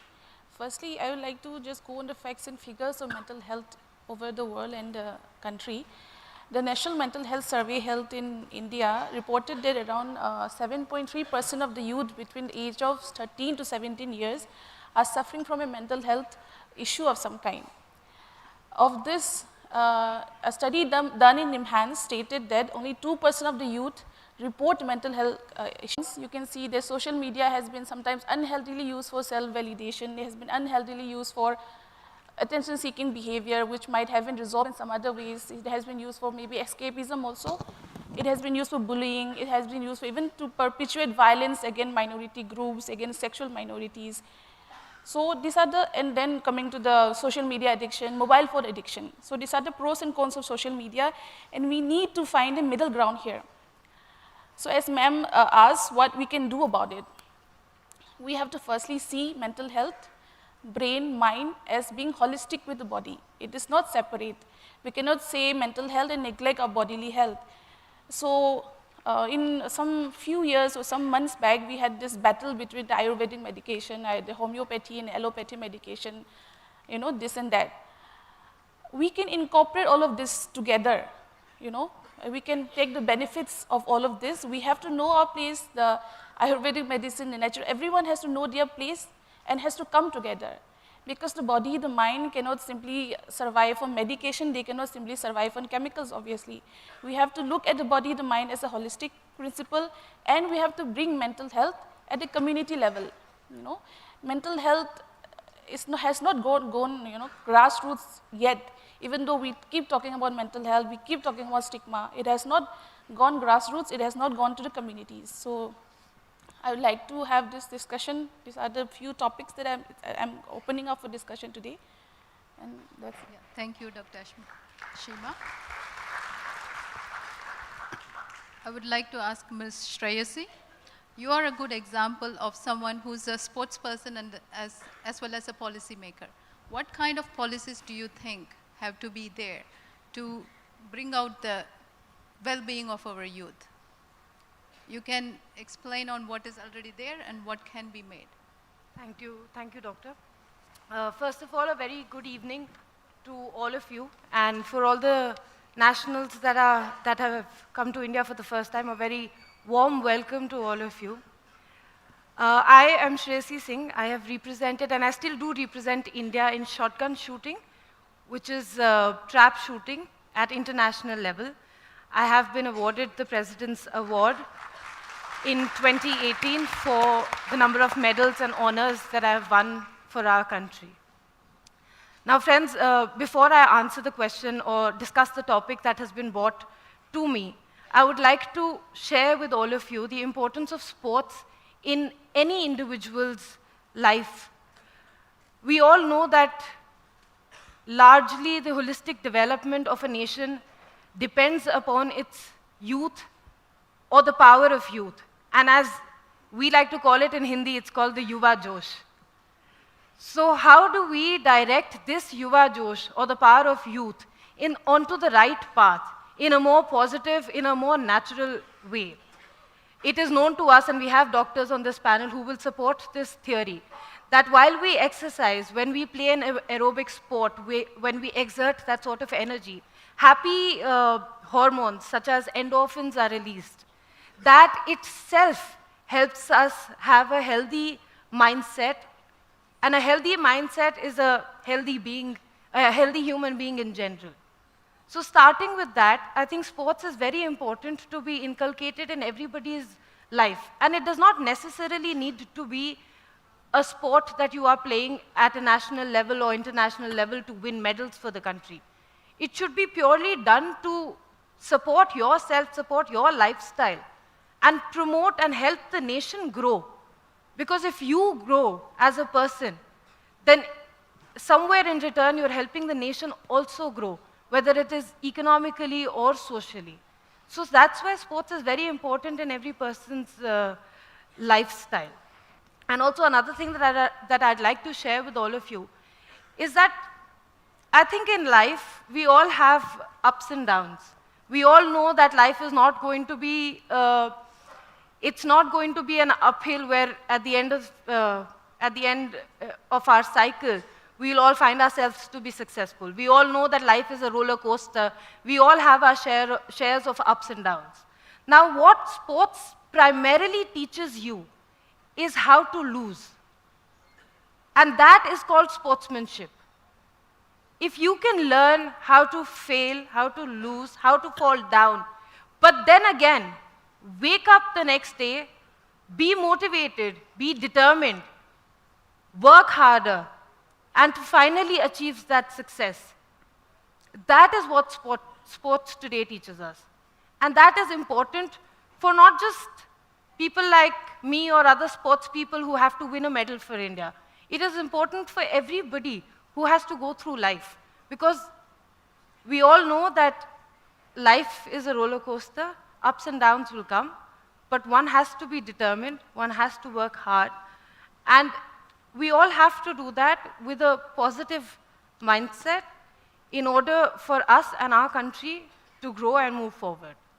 Having said that, ma'am, as you were asking about the policies that have been developed in India, I see that there are a great number of policies that have been introduced in India for sports development, whether it is policies like TOPS, that supports our athletes for international and national training programs, that helps them compete at international standards. There are policies like Halo India, which helps us develop sporting skills at school and colleges level so that the kids have a strong base structure going into any sport forward. There are innumerable sports policies that have come out in the last 7-8 years. And I think the performance in the Olympic Games has been reflective to all those policies. Wherein 2012, we were, in 2004, we had only one silver Olympic medalist, that was Colonel Rajyavardhan Singh Rathore. In 2021 or 2020 Olympic Games, we now have almost 7 to 8 medalists at the Olympic Games, along with a gold medalist. So the number of medals have gone up in terms of Olympic Games, in terms of Commonwealth Games, in terms of Asian Games. And I think as far as sports and India is, if we look at it together, I see that India is growing internationally. And I also see as a sports person that India is now upcoming in most sports events as a strong and as a strong contender for medals, whether gold, silver, or bronze. It's not just a few of us, or it's not just earlier, like Sarita Didi was talking. Earlier, we only had, let's say, shooting or boxing in which India was good. Now we also have table tennis, we have fencing, we have, well, of course, javelin throw, in which India has greatly developed. And with all these policies, what is also important that we need to inculcate, and I say this as a woman and somebody who's in politics, that there is a point that we need to sort of turn the camera towards women in sports and how we can include policies that are beneficial to women that want to move forward in a career like sports. Because given the social structure that we live in, sports is primarily a man's forte, and women are not very easily supported by their family or by their social system when they want to come and take sports as a primary career. So definitely there is one addition that I would like to see going forward in terms of the international and national sector in policy. But all in all, I'm really proud of where India is standing today at international level, whether it is our socio-economic development or it's the development in sports. Thank you. Thank you. Thank you, Ms. Shreyasi, for highlighting the policies. I would like to move on to Dr. Ujjwal Maske. Our young people are constantly looking for ways to improve themselves and to handle stress in everyday life. How do you think we can combine the sports, the Indian way of living, and the knowledge about mental health can help our young people to lead the life the way they want it to be led? Thank you. Thank you. Namaskar and good evening. I am Dr. Ujjwal Maske. I am not a medical practitioner, but expert in yoga, BSc Yoga, then MSc Yoga, and I completed my PhD on the topic related to hyperthyroidism. So I have developed a package for hyperthyroidism. I am now working here in a university in the yoga department. Yoga essentially, it is an ancient heritage, cultural heritage, and it was practiced as a spiritual discipline. But nowadays, worldwide, yoga is accepted for its health benefits. Due to its therapeutical benefits, now people are practicing yoga for the management of diseases, to be healthy, and therefore it is becoming more popular. Indian government is also taking steps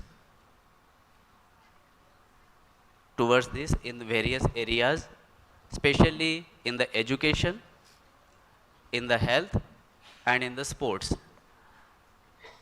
For the education, Indian government have established few universities and has also established yoga department in several central and state universities, and thereby we are spreading the message of yoga through the education system. Also, Indian government is establishing and promoting the yoga, the Indian system, in the health sector also. In every blocks, Indian government is establishing the health and wellness centers so that our village peoples can take benefit from this yoga system. And recently, from 2 years, now Indian government established yoga as a sports. So the yoga practitioners also participating in the sports events, and this way the yoga is spreading nowadays.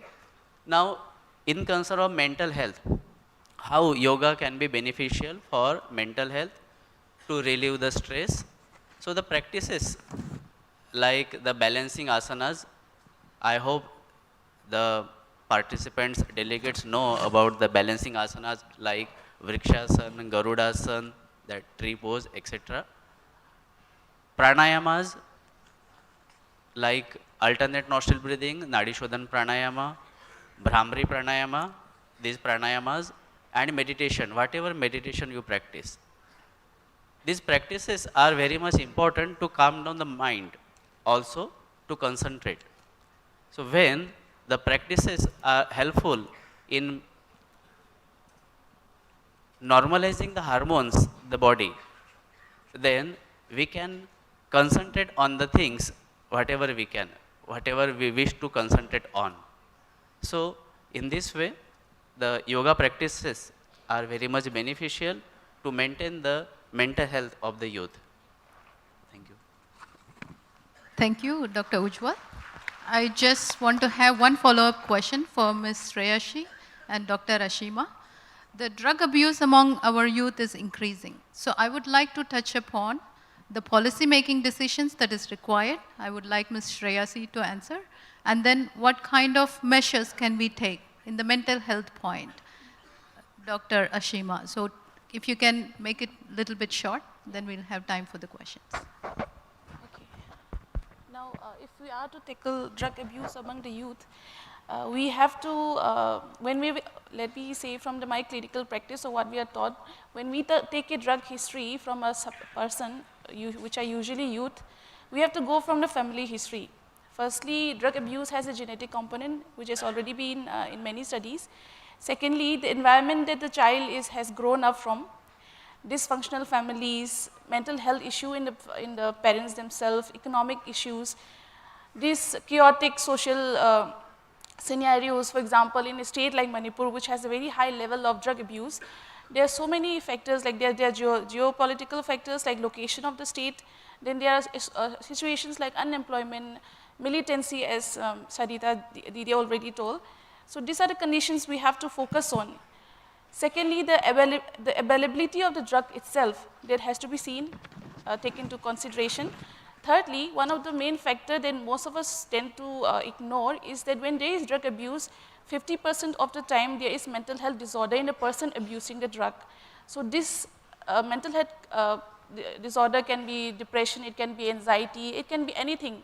Many of the times the drug abusers are using these substances to kind of self-medicate themselves.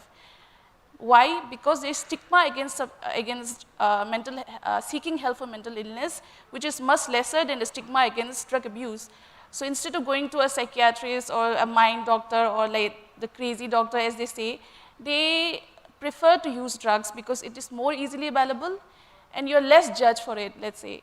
So these are the factors we have to take into account when you're treating a person of substance use. You can't just treat by doing detoxification. You can't just treat by giving them anti-craving agents or whatever medication there is available. You have to treat the person as a whole, as a system, as a family. So these are the points that we have to look into. Yeah, thank you, Dr. Ashima. Ms. Shreyashi. See, as far as drugs abuse is concerned, I see that it usually starts from a place where a person is mentally unhealthy, unhappy, and maybe has freer time on their hands to try something like this, to try something new, to feel something different from what the world or the reality is making him or her show. And I think that's exactly where substance abuse or drug abuse starts from. Now, like I was talking about diversifying or directing that sort of energy via sports. In sports, we have a very strong prohibited list of such substances that fall under narcotics or also falls under performance enhancement drugs. But what it helps is that when a child is spending or exerting all his or her energy into doing sports or aerobic activity in a day, and then thereafter is reaching district level competitions, national level competitions. There is already a policy by the World Anti-Doping Agency and by the National Anti-Doping Agency in place which stops the athlete to get into any sort of substance abuse, because he or she knows that at this point, a simple urine sample can end their career, can end all their hard work. Having said that, this is sports protecting the generation or the youth from going towards any sort of substance abuse.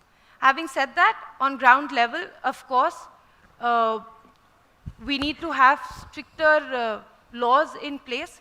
The availability of drugs is becoming a growing concern because, and if that availability is not curbed almost immediately, then I think this is going to become a global problem, which I don't think any of the nations in today's world want to have at their hands.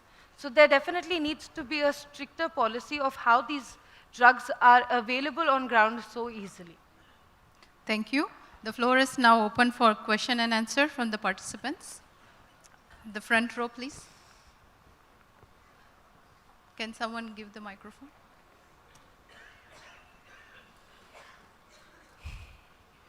Thank you. So my question is about, so the components of mental health and physical health varies person to person. So I believe it is possible for those, some of the educational programs can be not necessarily matching to like have one universal solution to everybody that applies to all the youth. So my question is about how do you think we can provide those balance between providing those opportunities that would be open to everybody who want to take part in, but then also not imposing on those people who necessarily don't need or want or feel pressure to do something that they that does not necessarily lead to their well-being. You would like to take? You'll have to repeat that for me. Dr. Ashima? I'm sorry, I couldn't get the gist of your question. Like, should there be policies which are like more inclusive? That are you trying to say that? Can you please rephrase? Yeah. So how do you think we can take balance between motivating youth to take care of their well-being, but also not forcing them and imposing one solution? Definitely, there can't be one solution to such a huge problem like mental health conditions. It has to be inclusive, it has to be at every level possible. So one thing that we can avoid here, especially from my part as a doctor, is not to over-medicalize situations or conditions. There's a movement called anti-psychiatry that has been going on for a long time, which obviously we are also responsible of.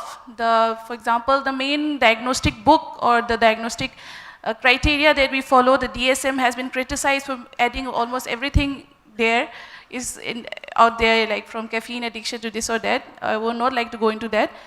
But this is a responsibility from our part, from the youth or whoever is seeking treatment also. Especially it is our responsibility, I think, the mental health workers, because we have to be very careful while diagnosing someone. It's not only about stigma. It's mostly about the whole procedures that a person has to go through once he's diagnosed. You have to go through some therapy, you have to go through medication, which are very lengthy and very long processes, especially in mental health situation. So the onus lies especially with us, the mental health care workers, and as a society as a whole.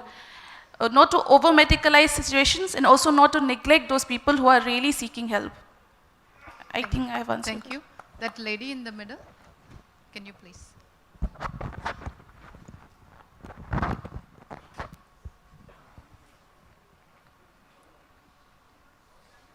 The mic is off. Good evening, everyone. I am Pooja Kumari from Center of Sustainable Polymer. I have a question for Dr. Ashima. As in the Indian society traditionally places importance of women in marriages, this often leads to poor life choices in individual, which leads to the society. And thus, as the leading voices on this panel, what are your thoughts on this? Sorry, I can't. What marriages? Like we are in the traditional society till now in the India, and we place importance on the marriages. Thus, till now, girls or women, they places importance of the marriages in their life as respect to education or career. Okay. You mean the importance that is placed in a women's more to marriages than and education? How does it leads to their poor choices and also suicides rate in India? अच्छा. Obviously it is wrong. मतलब connecting marriages with suicide, okay, if I go by statistics, young people who are married younger, let's say, who are who go into the domestic life in a younger stage, they are more prone to have, more prone to have divorces, they are more prone to have separation, and this condition will lead to more mental health situations. Yes, India still is a patriarchal society. I think it's still a patriarchal society, and more emphasis is always laid upon the women to first think about the domestic situation, think about marriage, think about family, than any other factors. This is mostly for most part of the country or the nation. So this scenario obviously will lead to a condition where the person would not be satisfied with the life that she is leading. She won't be fully prepared to have a married life. She will also have to give up on so many hopes and dreams that she might have as an individual, as a woman. So continuing from that, if we go further, when she has a child, she won't be ready for the child. So again, that might lead to poor child upbringing. So many situations will, come from that situation of giving priority to the marriage or domesticity of a woman, then giving more priority to the education or the career of a woman. Thank you. If I can relate like that, then yeah. You want to add in no, a I minute? just actually, not in terms of a doctor or a sports person here, but speaking as a woman of marriageable age but still single, I would like to clearly put this point across that this question that you asked is, well, it's the harsh reality of the Indian society that we have to live with, but the difference starts with you and me. The difference starts when you tell your parents or you tell your societal people, which is your uncles, aunties, your neighbors, your school friends, etc. When you tell them, when you put your foot down and you tell them that, no, I am going to go ahead and pursue my professional career before I go get married. And until I do my professional, for somebody, it can be like if I don't, first I want to achieve my career, and then I want to have a personal life or a married life.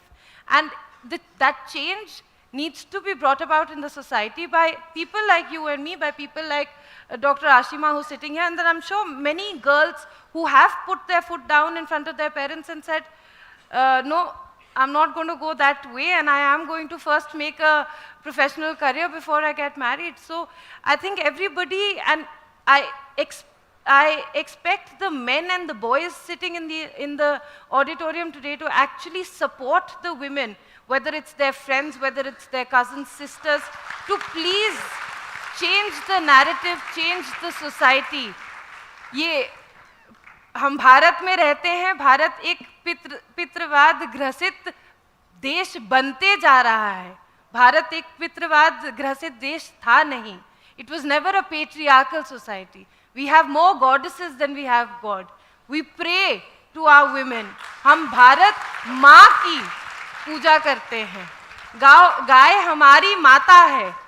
इन सभी चीज़ों को देखते हुए अगर हम मातृशक्ति को इतना प्रणाम सलाम सर झुकाकर आशीर्वाद मांगते हैं, तो अपने आसपास की बाजू बगल की जो महिलाएं हैं उनको सपोर्ट क्यों नहीं करते? So I just request all the audience to please, every time you see such a social stigma coming forward, please take a step for your friends and your family members. Thank you. Thank you. That gentleman over there in the middle.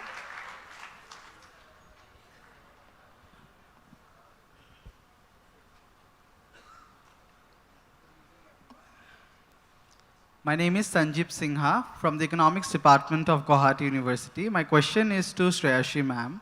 So as someone, I have been working with the females in the small pockets of Meghalaya with sports to give them a sense of self, basically to empower them in their lives. And I have seen that how sports can give them a sense of self when they are playing.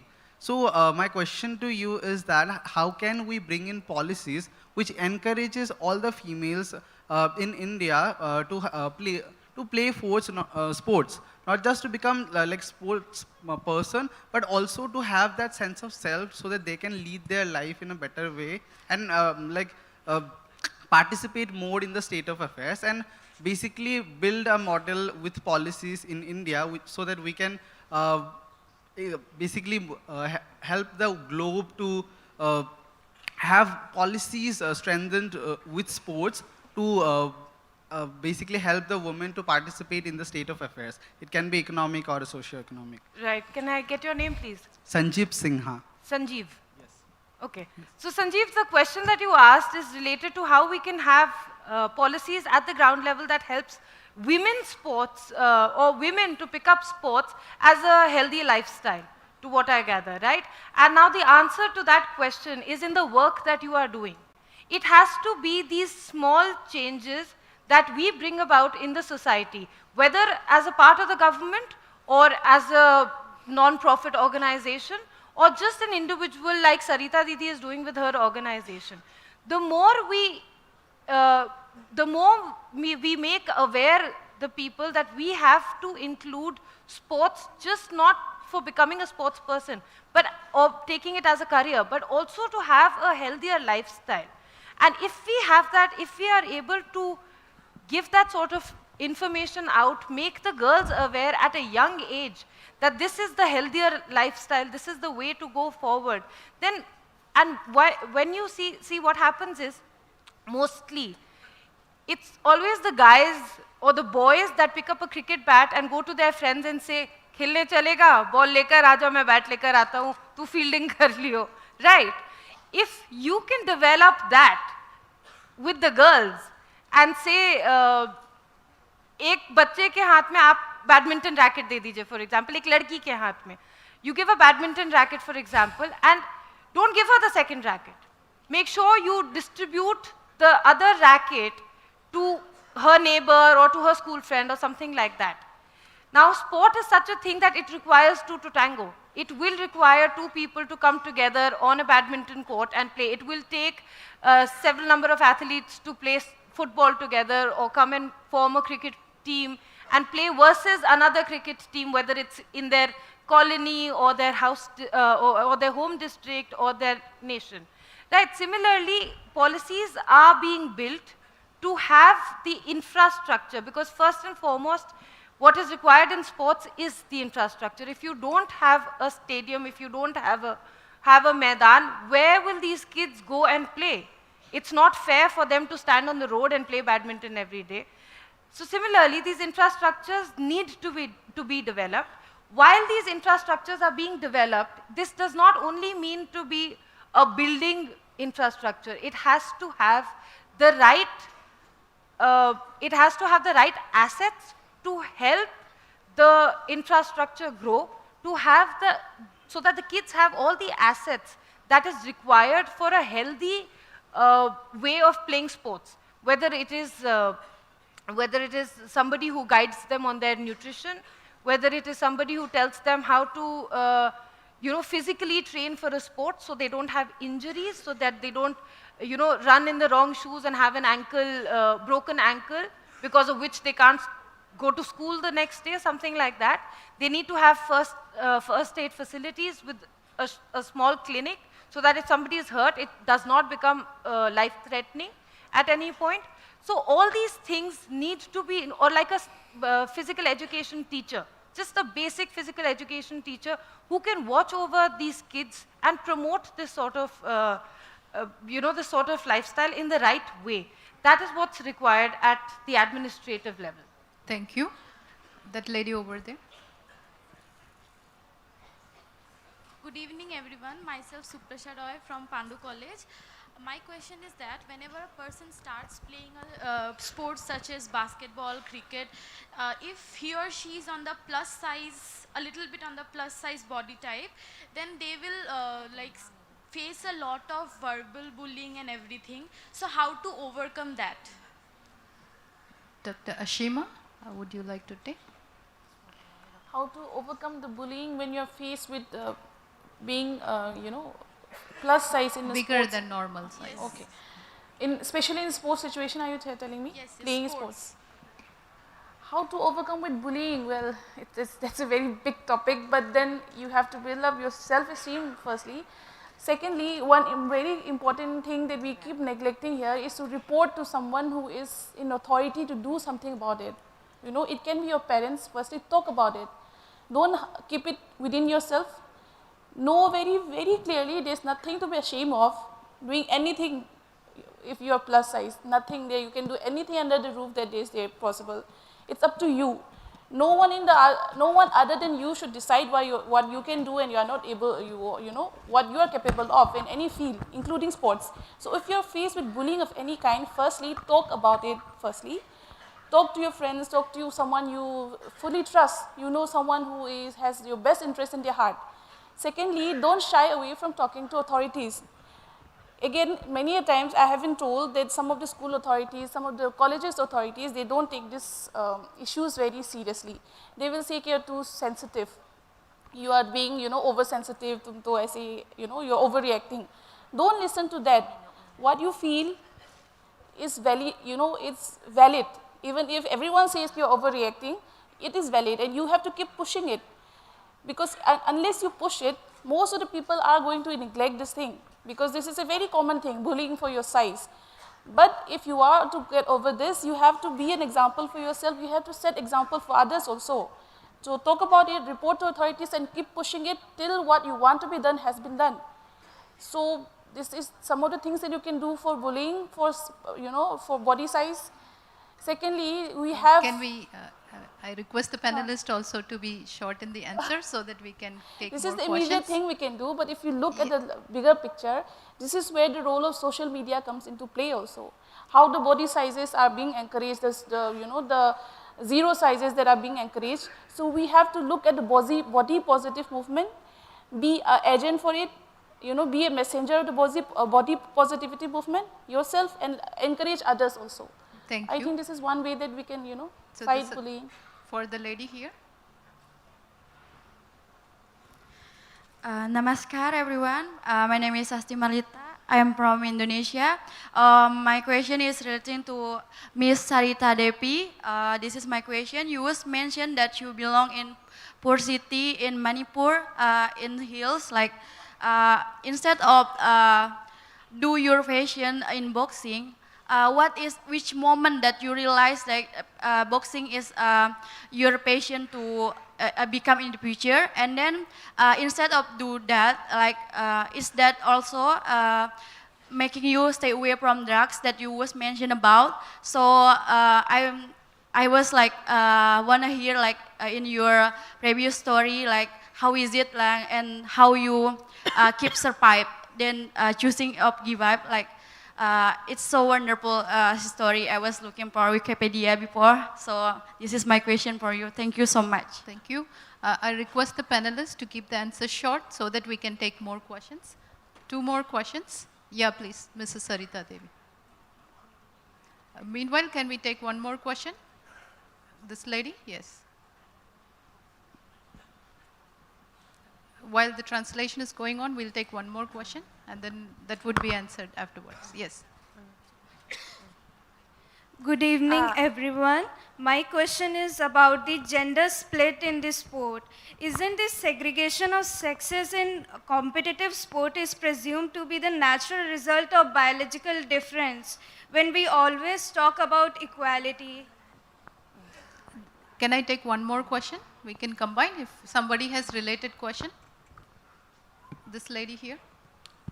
No, I can answer that quickly. We'll just take 1 more and then we'll combine. Yeah.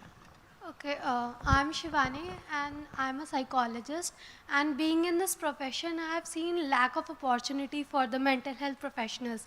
So my question is, how can we generate opportunities for the mental health professionals? Thank you. So Mrs. Sarita, would you like to answer?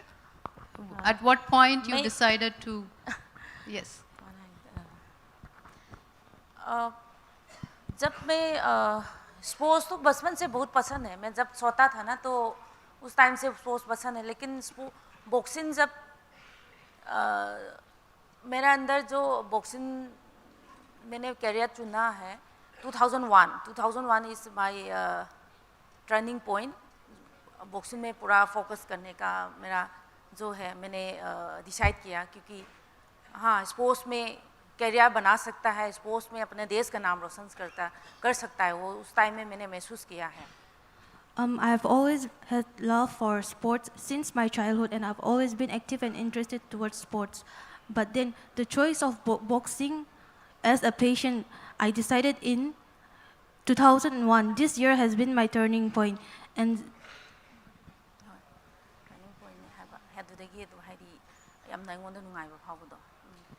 then I've dedicated to this boxing. I've been dedicated to this boxing. क्योंकि अभी drugs जो है मणिपुर में north east में border area है तो drug का बहुत बड़ा इशू है तो उसमें बहुत छोटा बच्चे हैं जो है क्लास 6-7 का बच्चे जो है ड्रग लेते हैं तो ड्रग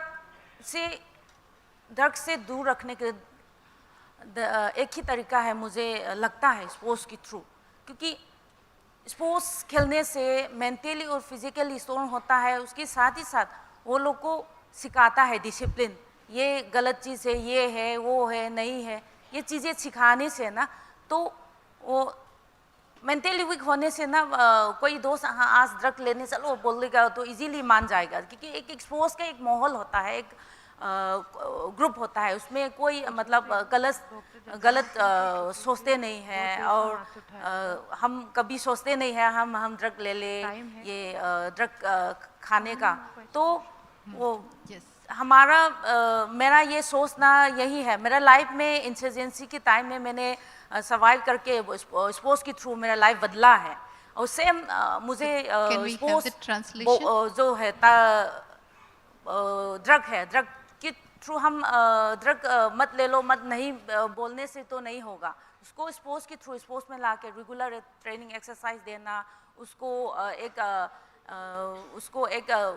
उसको रास्ता दिखाना बच्चे जो है जो ड्रग लेते हैं उसको Ms. Sarita, can we have the translation? Yeah.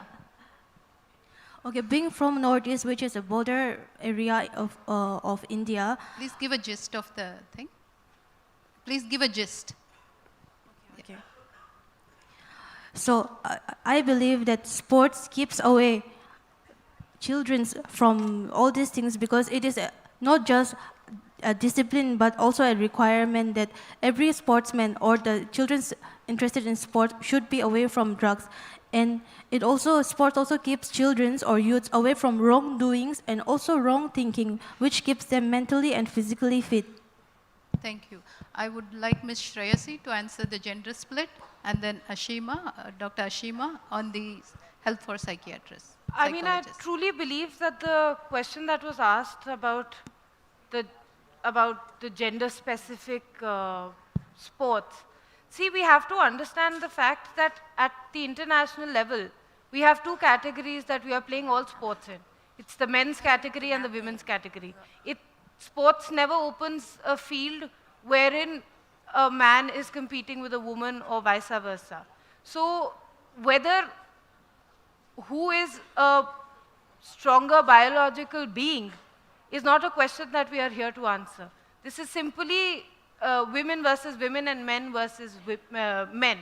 But what I said previously in the question also, when I answered the question also, is the fact that sports has always primarily been it's been a man's world, in the sense men were more promoted to do this sort of physical activity, which is like playing a sport.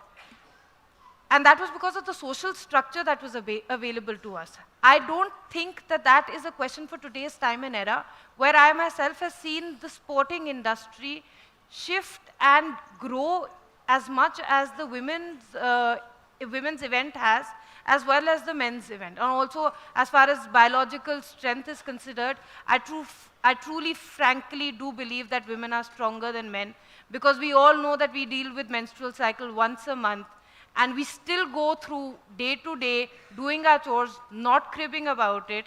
And I think the pain that we faced during that time makes us a stronger being, for sure. Yeah, thank you.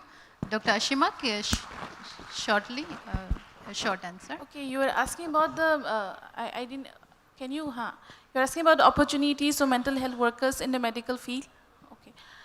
Firstly, I am not a policy maker, so I can't say that, I should give jobs or something. But there are some policies which are coming up where the government is planning to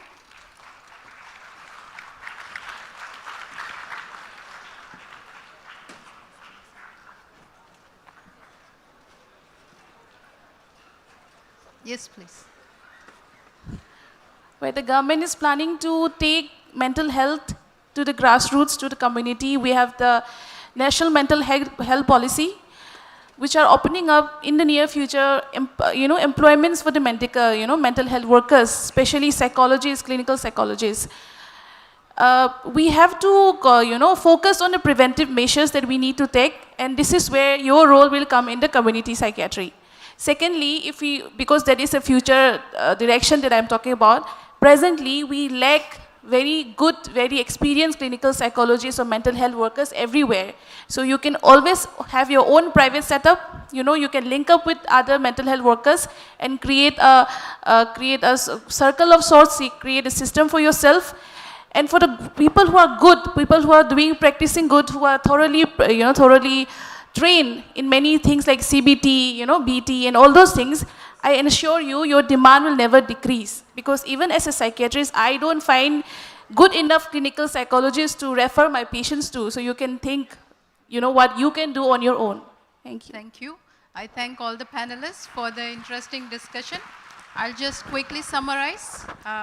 So mental health is a very important aspect, and our government has made several policies, and we have come up with certain issues, especially the sports, how it can help in tackling the mental health issues. And we have also knowledge on mental health, which is increasing.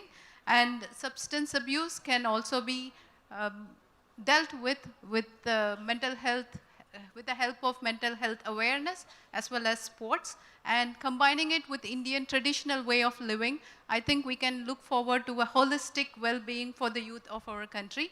I thank everyone for your attention, and I thank the panelists.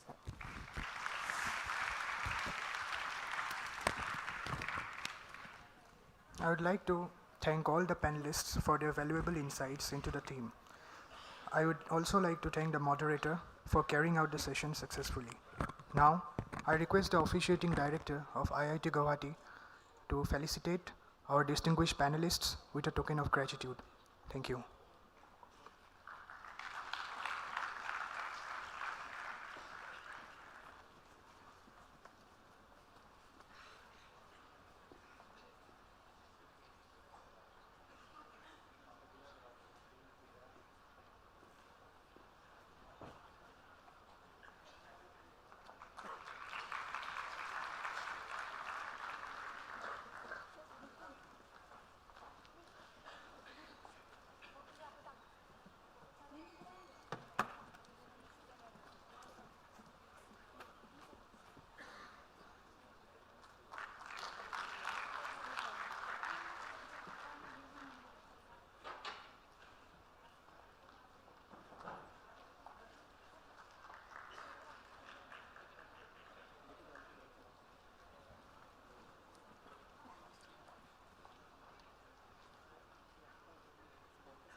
Ladies and gentlemen, put your hands together and please welcome our Honorable Minister of Youth Affairs and Sports, Government of India, Shri Anurag Singh Thakurji.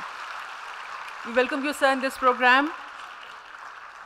And I would request Honorable Minister, sir, to please come onto the dais.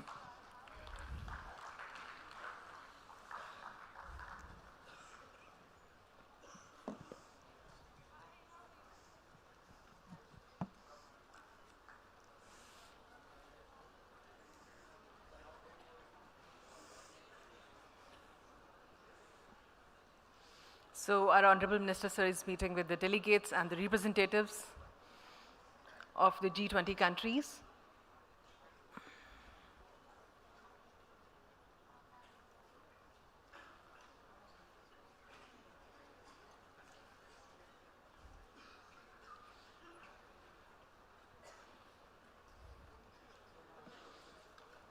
Ladies and gentlemen, huge round of applause for our Honorable Minister, sir. Thank you. Thank you so much.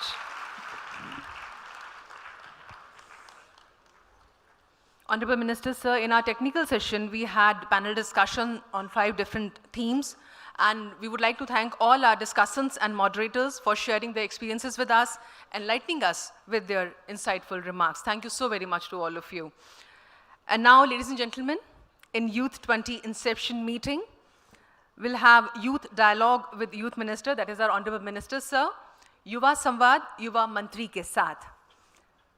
One earth, one family, one future. Vasudev Kutumbakam. For better and promising future, it is important that we should listen to our youth, their ideas, their expectations, and their viewpoint.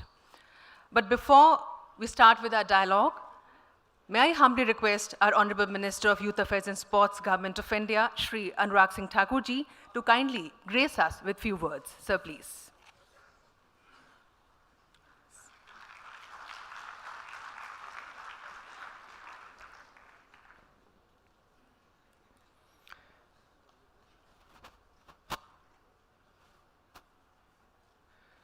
Secretary Youth Affairs, Ms. Meeta Rajiv Lochanji, officials from the Government of Assam, officials from the Government of India,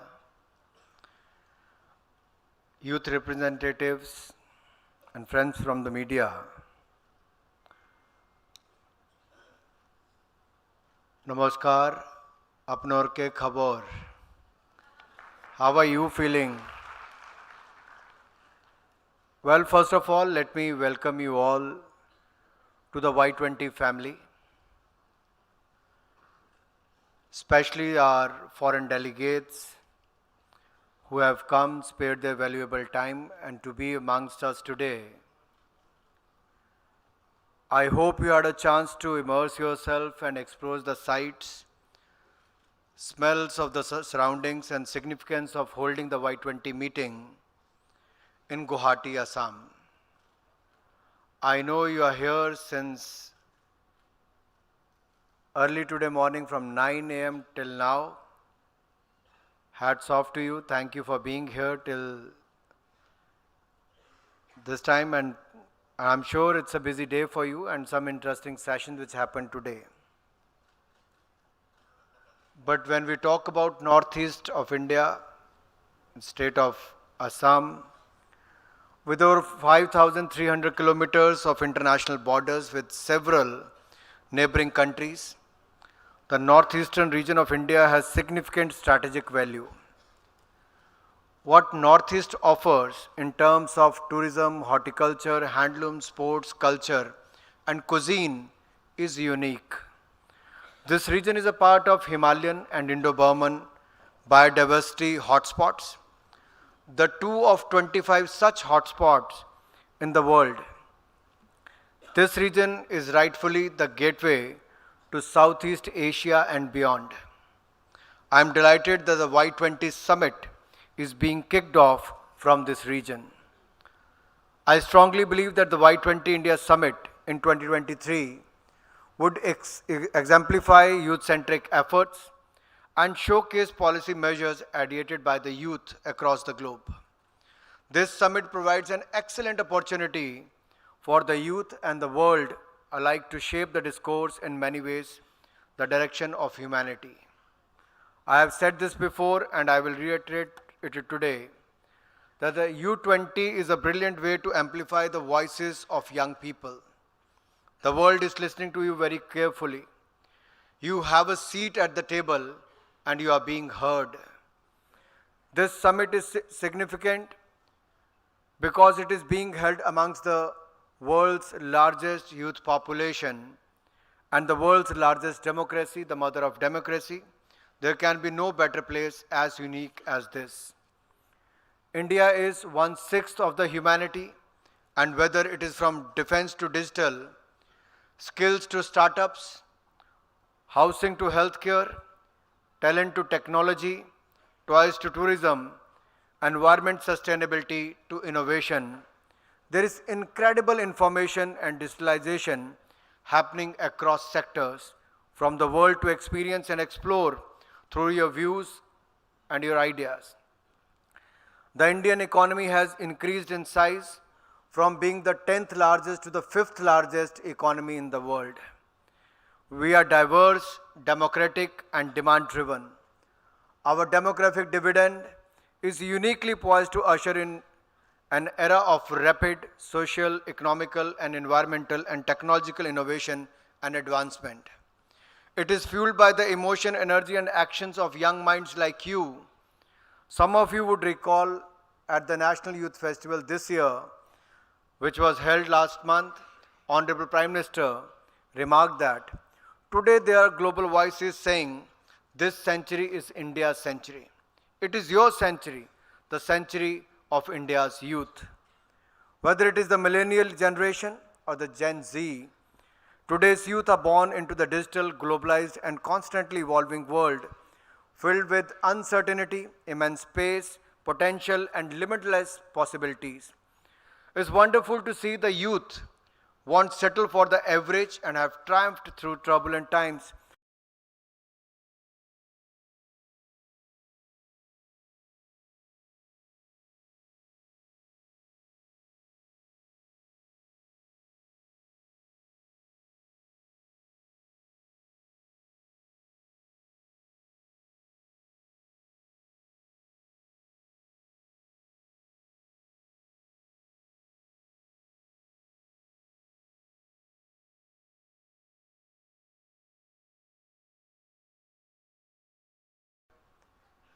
And I'm thankful to the government of Assam that they have organized Y20 talks in various parts of the Assam, and many such leading speakers are present here today. Thank you for being here and thank you for participating in such talks.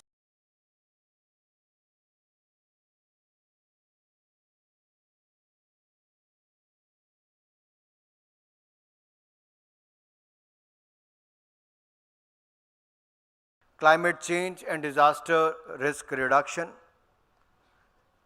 We have seen yesterday what happened in Turkey and Syria. Unfortunately, thousands of people have lost their life. I'm thankful that Prime Minister Modi has sent the India NDRF team also to Turkey to help them during this disaster time. We have done so in the past in Nepal. We have sent our teams to Nepal also. So I was talking about the various themes we have picked up for this Y20 Inception meeting, which is future of work, climate change and disaster risk reduction, peace building and reconciliation, youth in democracy, health, well-being and sports. All these are very relevant and important topic for all of us.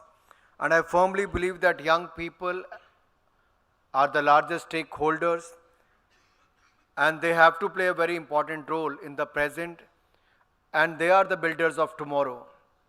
Youth will inherit the future they build, and that is why I urge you to utilize this opportunity to brainstorm and build network wisely. A few weeks ago, Prime Minister Modi underscored that, and I quote, "The runway is ready for youth to take off, whether it is for the economy or education, sports or entrepreneurship, skill development or digitization. You, the youth, now have a mission to make a global impact, I unquote.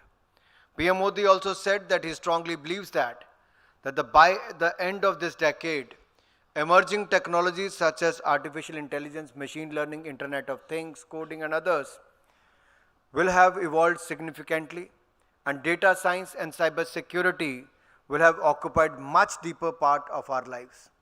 So our youth should be prepared with their skills.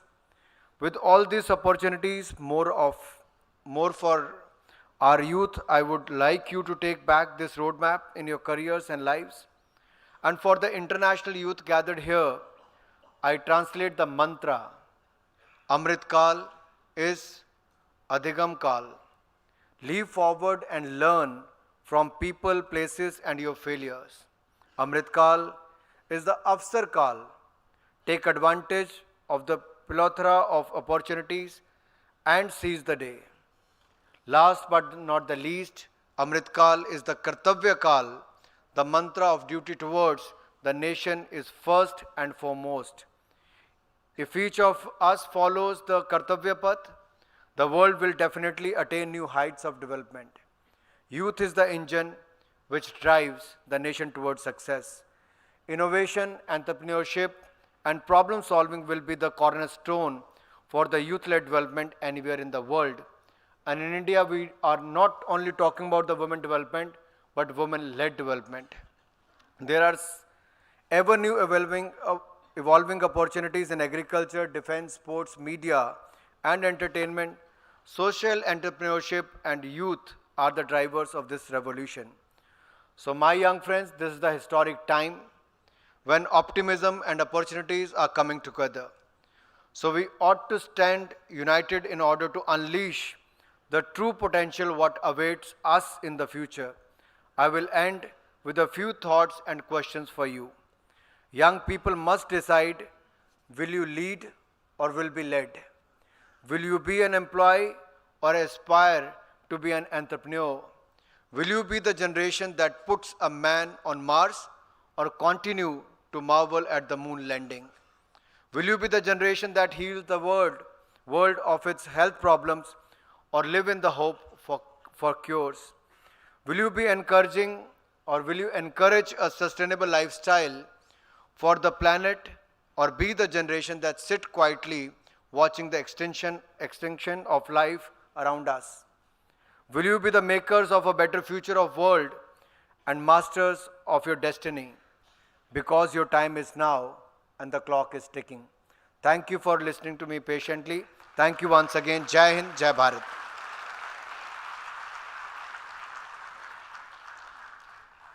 Thank you so much, Honorable Minister, sir, for the address. Ladies and gentlemen, our Honorable Minister of Youth Affairs and Sports, Government of India, Shri Anurag Singh Thakur ji.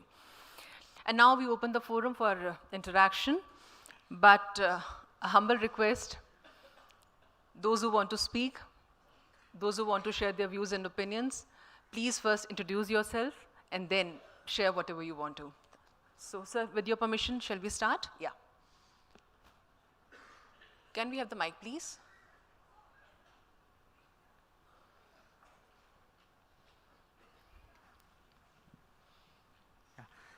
Good evening, everyone. Myself, Arjun Kumar. I am a student of NIT Silchar. So my question is regarding nowadays it's an era of digitization. So digital age.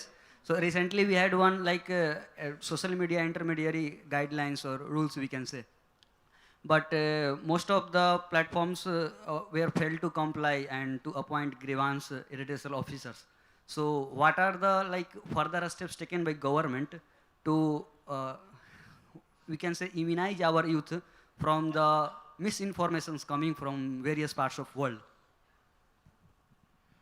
Thank you for raising a question which is very relevant today, especially when we all have gone through the COVID-19 pandemic in the last 2 years.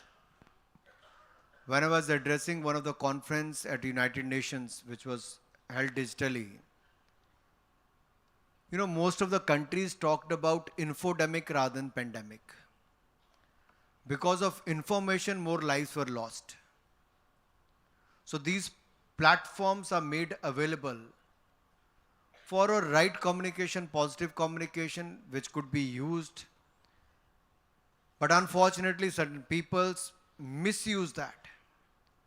But then there are certain guidelines. There are 3 tiers of redressing that.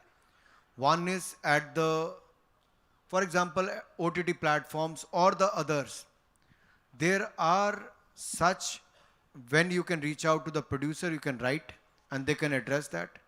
95% of the problems are taken care by any platform. They take care of that content, either they change or stop that. Second is at the association level, and third is at the ministry level. Very few comes at the ministry level as far as the entertainment or the news are concerned. Government of India started the PIB fact check, which is the Press Information Bureau fact check, about the government policies or the news about the government.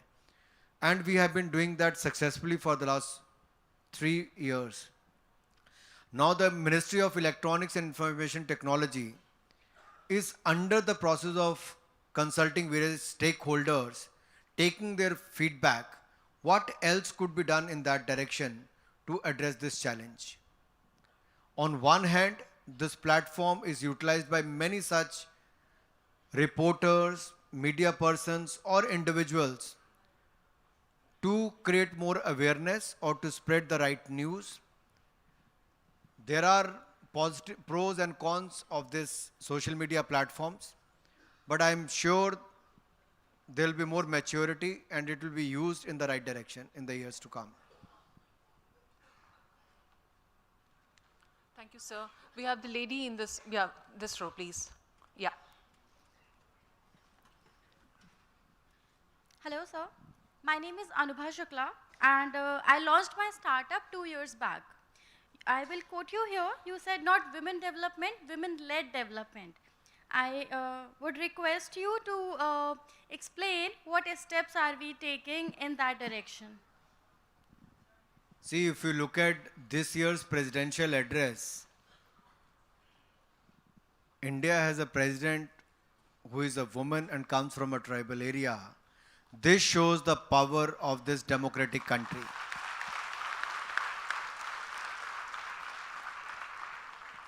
A woman who started her political career from being elected as a parshad to a post of president, a corporator to a post of president, Rashtrapati, that is one.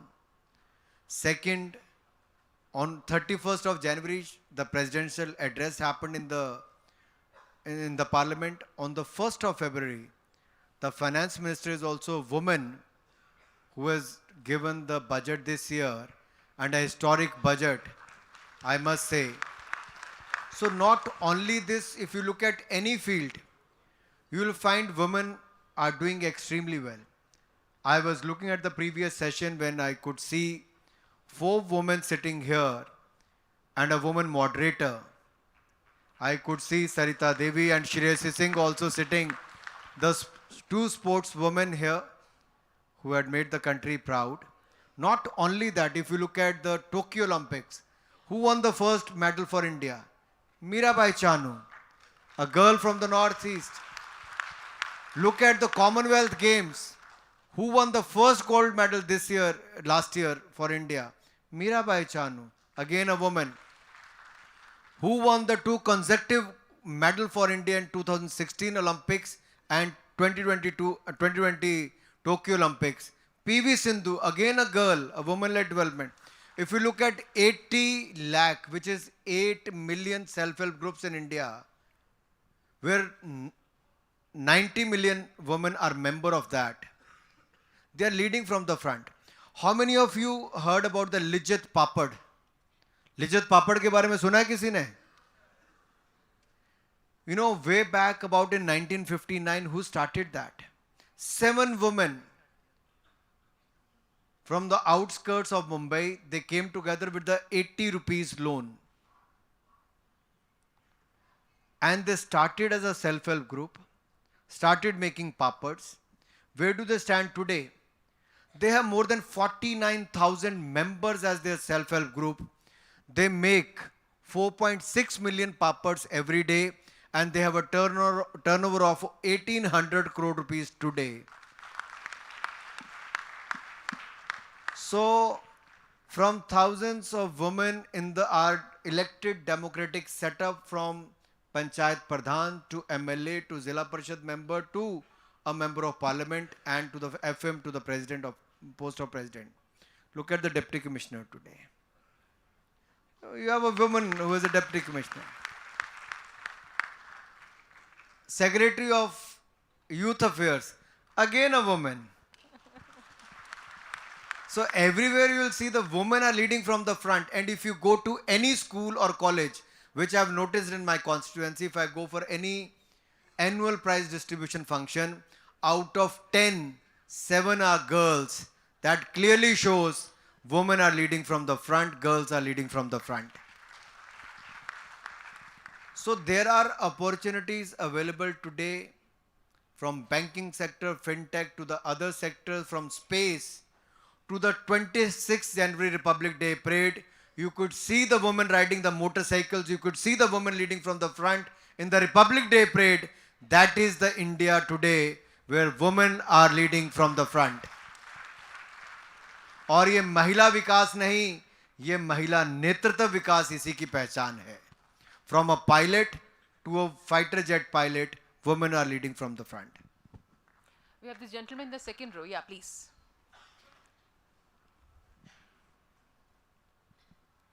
Hello. Good evening, fellow participants and Honorable Anurag ji. Myself, Sean D'Souza, co-founder of Nicholas Social Welfare Society and SVCAN organization in Andhra and Karnataka. My question to you, sir, is youth in politics. Government has been discussing at length nowadays. I wish to understand from you, can the concept of new policy, new public management be a pipeline for India to accelerate lateral entries in the government system to absorb young and multidisciplinary professionals in public service? I think if you look at the decision of Modi government, we allowed the lateral entry, and I worked with a couple of officers who came with the experience in the private sector, working with various multinational companies, and they have been an asset to the government. I've seen them working very well. They have been very helpful, the kind of exposure they had, especially in the finance department. One joint secretary level ranked officer who was looking after the insurance part. He was very, very helpful. The kind of exposure he had, he has actually been a help to the government. In certain other areas I've seen, and I've interacted with various officers who have been part of the lateral entry during the COVID-19 pandemic, when as a Minister of State for Finance, I used to interact with various departments. I could see it's a great help for the government, and it's an open area where I think more and more people should join. Apart than that, since I've been an elected representative for the last 15 years as a member of parliament, this is my 4th term. I've seen a lot of youngsters are coming into the policy side, whether they are graduate, postgraduate with a doctorate, or maybe from the medical profession coming into the policy side. They are helping to make good policies also. So we need more and more young people into the policy side, whether as an elected representative or whether as a researcher or as a lateral entry into the bureaucratic side. I think we need more and more people into the policy domain. Thank you. The gentleman in the second row, the last, yeah, this. Please give, no. Can we have the mic, please? Yeah. Thank you so much. Thank you, sir, for your time. My name is Michael Sianipar, and I'm from Indonesia. I was the chair of Y20 Indonesia last year. And before going to my question, I first want to applaud Y20 India and your government. You've done a tremendous job. It's beyond what I expected coming here. Even better than what we have done in Indonesia for the Inception meeting. So the question is, sir, we have many forums. We have given opportunities for young people to gather and voice their ideas. But a lot of times, leaders want the votes of the young people more than the voice. So how do you ensure that the voices that are being voiced out in forums like Y20 will actually be implemented on the national, local, and even on the global scale? Thank you. Thank you. I mean, if you look at India, as I said earlier, we have the largest youth population in the world today, and 1/6 of the humanity, if that is in India. I can only assure you that being the largest stakeholder, they've been involved in various processes. Look at this Y20 meeting. We could have limited it to the Inception meeting, then the pre-summit and the other major meetings. But we have taken it to the grassroots level.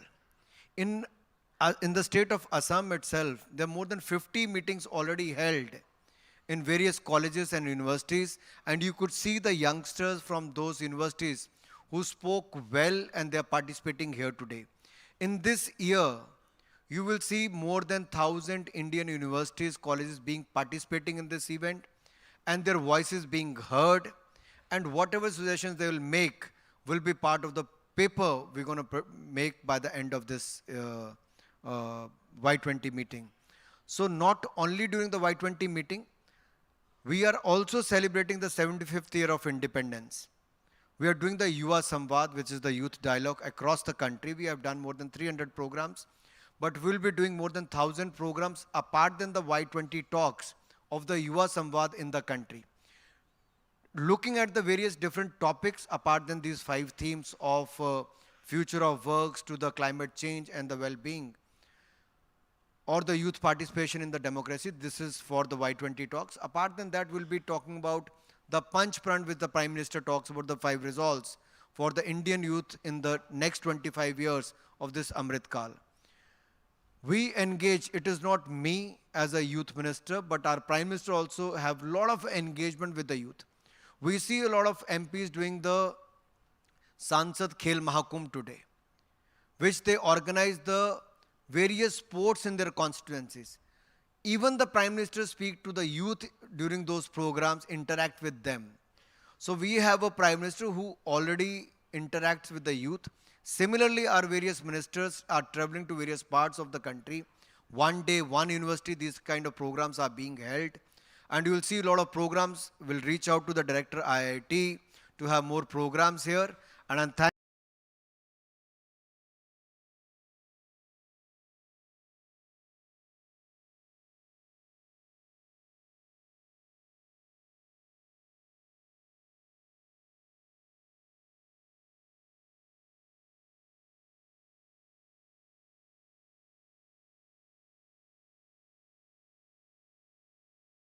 students from higher educational institute from the other parts of the country, from various states of the country. They will travel to the northeastern states, these 8 states of the northeast, and they will travel, they will live in the various parts of the northeast. There will be a buddy system where the students will interact with others and also engage with others, will know about their culture, art, tradition. That will create more bonding.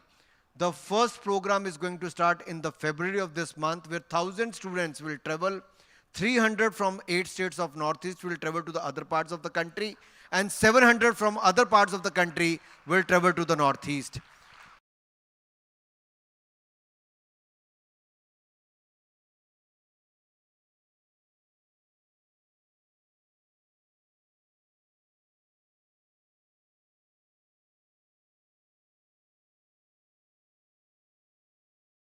Youth to youth, but also from the leaders side with the youth as well. So we'll have more youth engagement here as well. And if you have something to learn from Indonesia's experience, we'll be more than happy to learn that at the dinner table as well. Thank you. We have 2 girls there actually raising their hands. If our team could just please go up to them.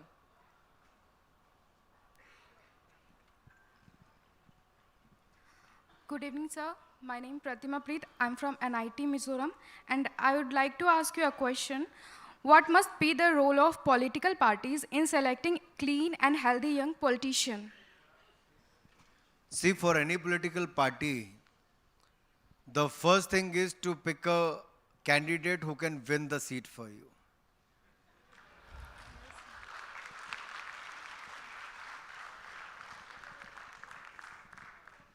And to win an election, there are many criterias for that. And especially in today's world, when in the age of this digital media and where the people are more aware, where you are not only dependent on the newspaper or the linear, which is the TV channels, but also on the digital platforms from various platforms. Now, political parties are also under a lot of pressure to pick the right candidates. And I could see a lot of youngsters are keen to enter into the field of politics, which is a good sign that we need more educated, with a clean background, such youth to be part of this. They want to be part of various platforms available within the political system. Many want to contest the election at the panchayat level and bring the change at the grassroots level. Many want to become the member of legislative assembly. And I've seen in the last 15 years, there's a sea change from one political party to another, where they are also looking at a lot of youngsters to be part of their ideology and to become an elected representative. I request all of you, whichever political party you think you want to be part of, whichever ideology you feel to be part of, be the part of the system and be the change you want to see the change and drive that. You are, as I said earlier, you are the stakeholder and you should play the important role. You can't sit at the fence and could see either the country going this way or that way. Let us work together and take India to the level which India deserves today. And India should lead, and world is looking at India to lead. Thank you, sir. Yeah, this gentleman in the corner. Yeah. Can we have the mic, please?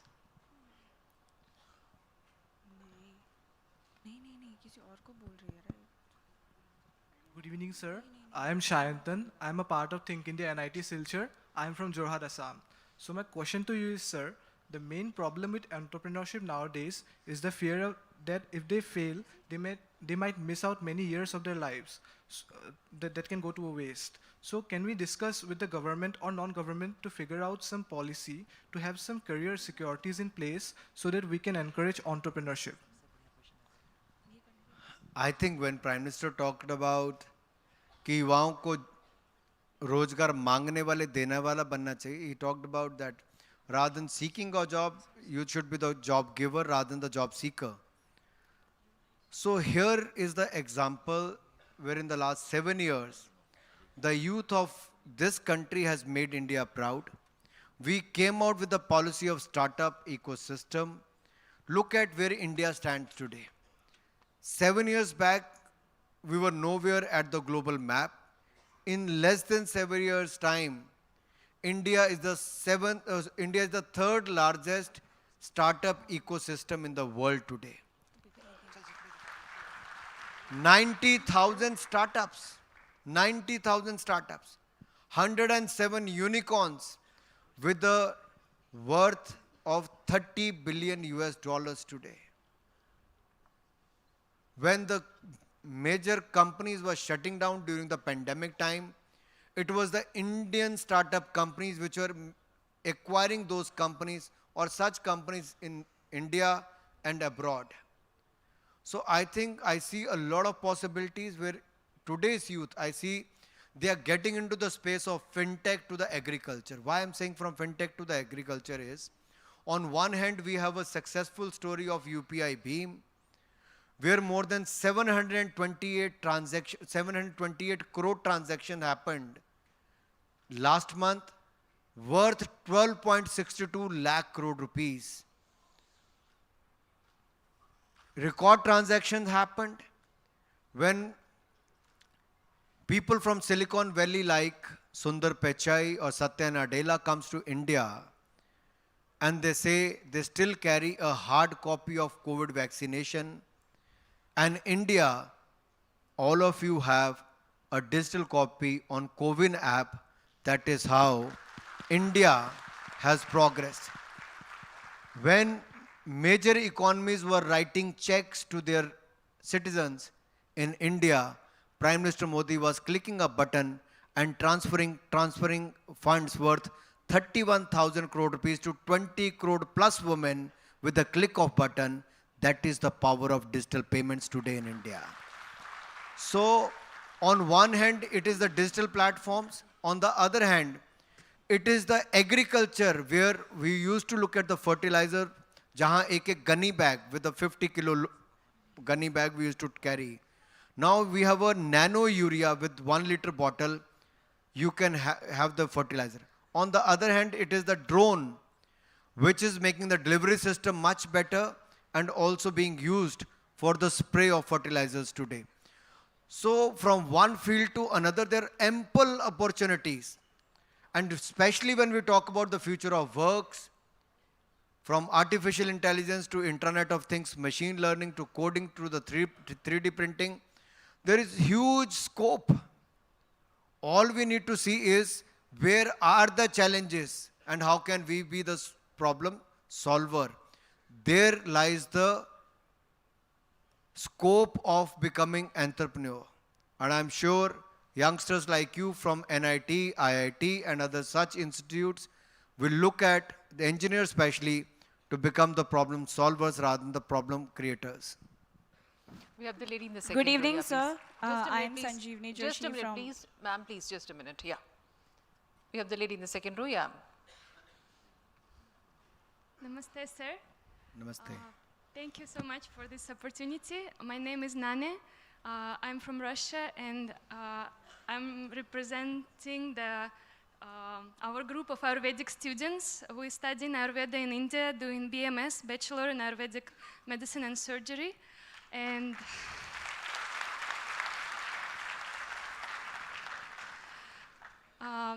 most of us, we came to India to study Ayurveda as we see immense depth and importance and greatness in the knowledge that India preserved through the Vedic culture and Ayurveda specifically.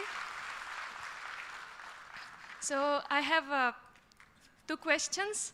One question, as we are learning this beautiful science, we have main request how Ayurveda can be used not just as a medicine. Nowadays already it's getting recognized more and more. Even we are studying in Jamnagar. Already the WHO center is established there, which showing the recognition. So our question, how Ayurveda can be implied not just as a medicine, but as a prevention, especially for young generation. Because Ayurveda, it's not just a medicine, it's the way of living. And in our scriptures, it's written how lifestyle from childhood can impact the health, the well-being, on all levels. So first question, how the knowledge of Ayurveda can be spreaded from the childhood, from the school timing. It can be introduced to the kids as a lifestyle which can bring a very big and good perspective to their health and well-being.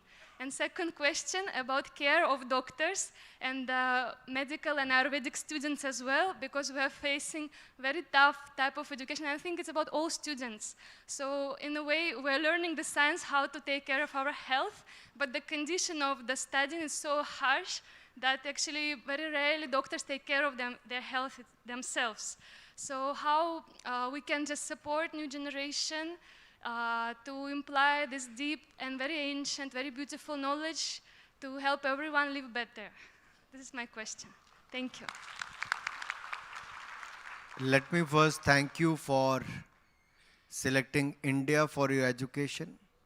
And secondly, thanking you for picking Ayurveda as your area of study as well as your career. We have seen during the COVID-19 pandemic the power of traditional medicine, because a traditional medicine is not on animal based, it is on herb based, plant based. So one is, please be seated. So one is that the power of Ayurveda. Kada suna kisi ne ki nahi suna? So during the COVID-19 pandemic, 2 things helped, yoga and Ayurveda. So the things which were ignored in India for a certain period, and we looked at the Western world, COVID-19 pandemic somehow made each one of us realize the power of Ayush,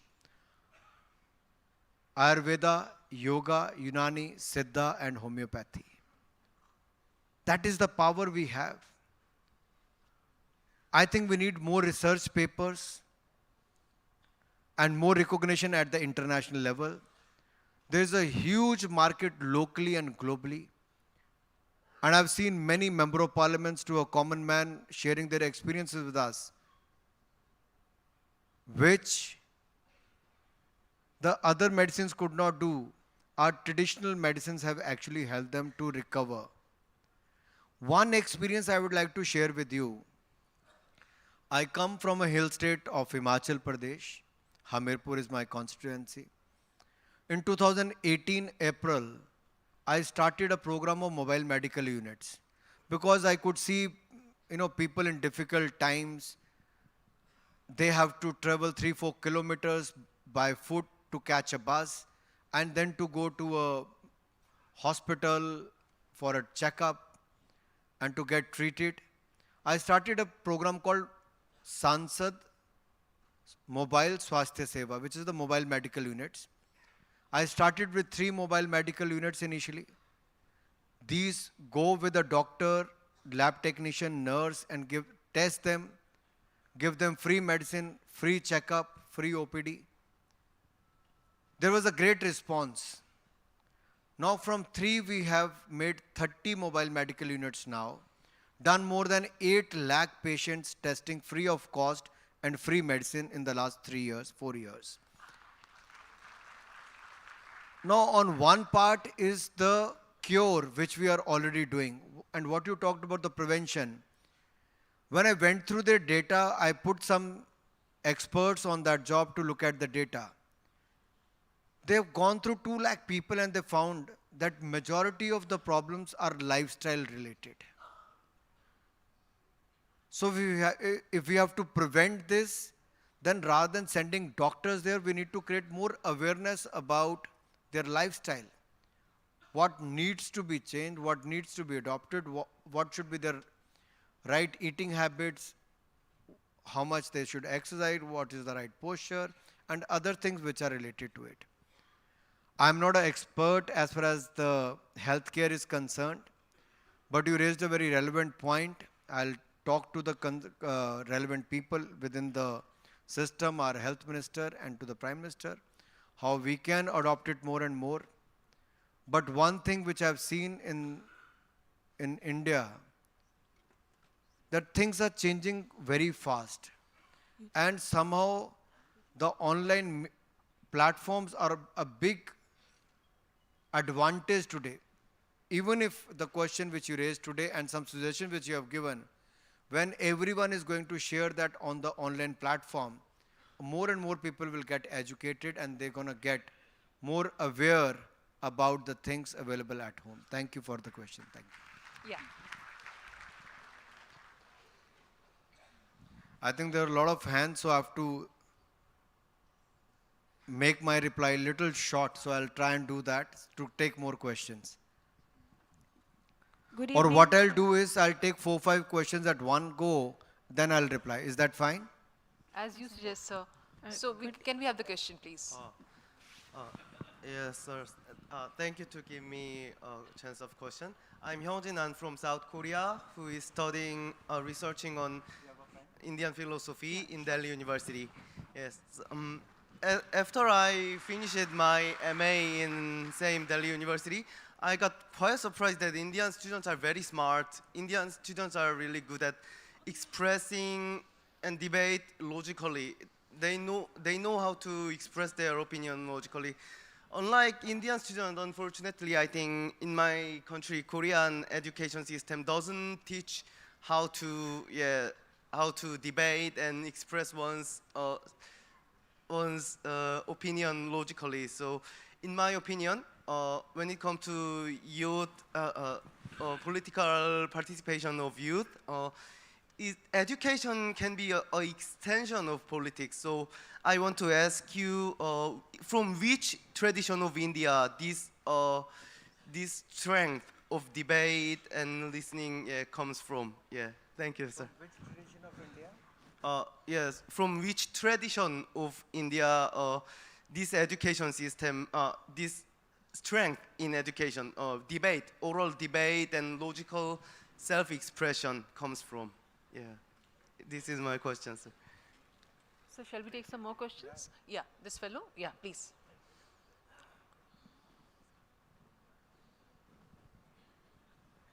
Good evening, sir. So this is Himraj Go here from Johar Engineering College. So my question is, there is no doubt that persisting in Indian politics requires much more than confidence and hard work. So what are certain fundamental principles and mindset that we need to instill in ourselves as youth to be able to take part in Indian politics and become able young leaders of the future? Thank you. The lady in the middle.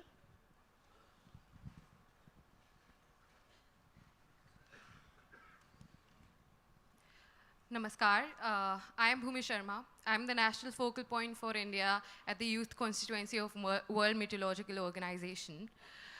Following up on what you just said, that a lot of people from different sectors are inclining towards policy making and are doing a tremendous job there. But I would like to highlight the lack of an established program for inducting youth in the United Nations delegations from the Indian side, even though there is a set guideline by United Nations present on their website. Yes. Thank you. The gentleman there, yeah, who's raising his hand, please. Good morning, sir. Myself, Gunjan Kumar from Center of Sustainable Polymer, IIT Guwahati.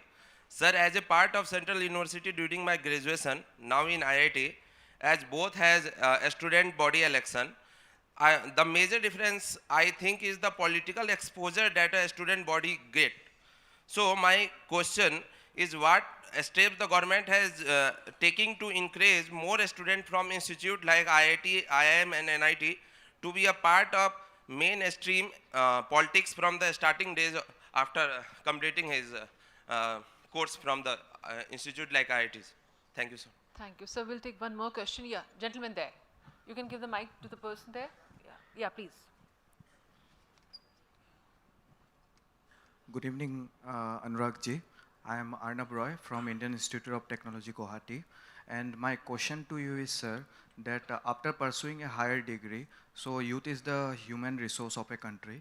After pursuing their degree, they tend to move in international countries or Western countries, seeking different benefits that they think they'll achieve in that country that cannot be achieved in India. How will you address that mentality of the youth, sir?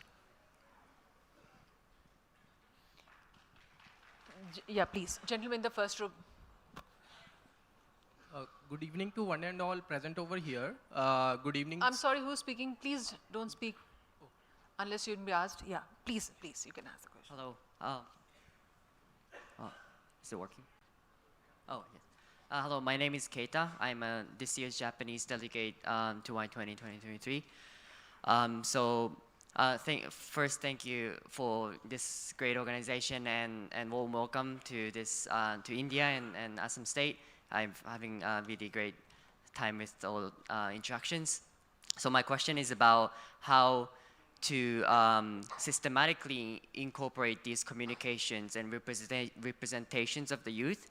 So not only these formal events for the particular times of the year, but how can we, in long term, in a grassroots level, how to incorporate these channels of youth to show their voices, to communicate to the decision makers, so that our voices of the youth are constantly reflected in their decision making.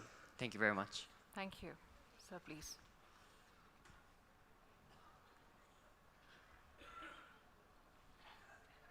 Yeah, the lady in the first row there. Namaste, sir. I'm Shriprada Indrakanti from the United States of America.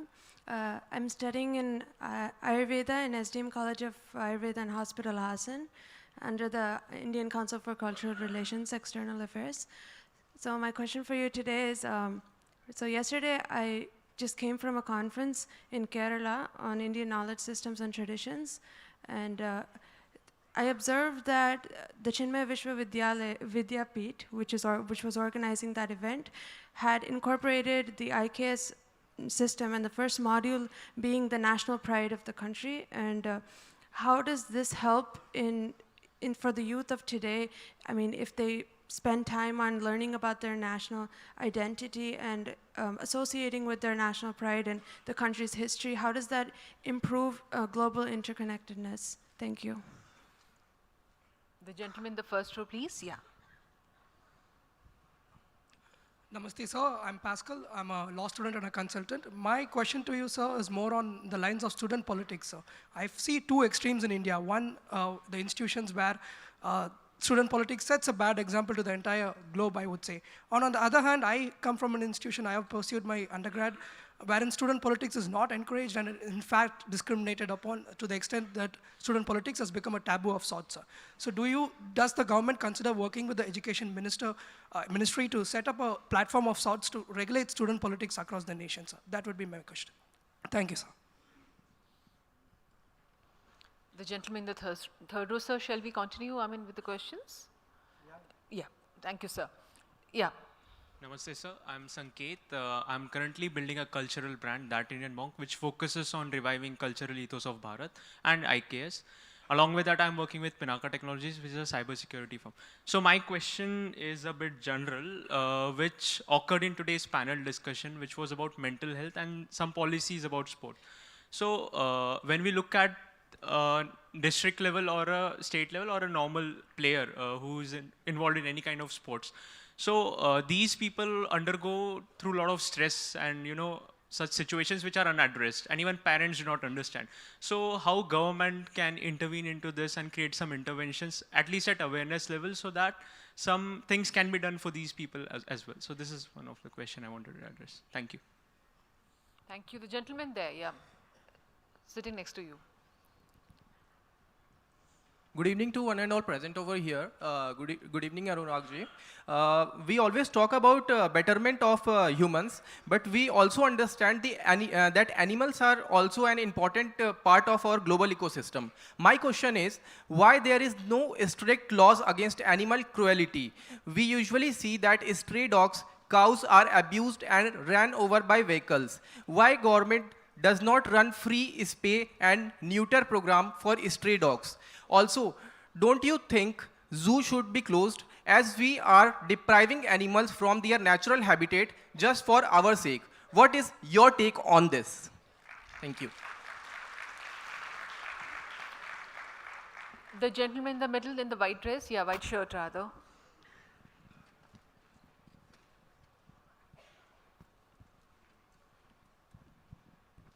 Good evening, sir. My name is Sanjeev Singha from Guwahati University. So in your introductory address, you mentioned about demographic dividend that India has. So as you said, women-led India. So my concern here is that the labor force participation, the female labor force participation in India is not that desirable. So what your idea and what would you advise to the young generation to reap the benefit, to optimize the labor force participation, especially the female? Thank you, sir. Thank you. The girl in the last row, we can see some hands, yeah. Yeah, please.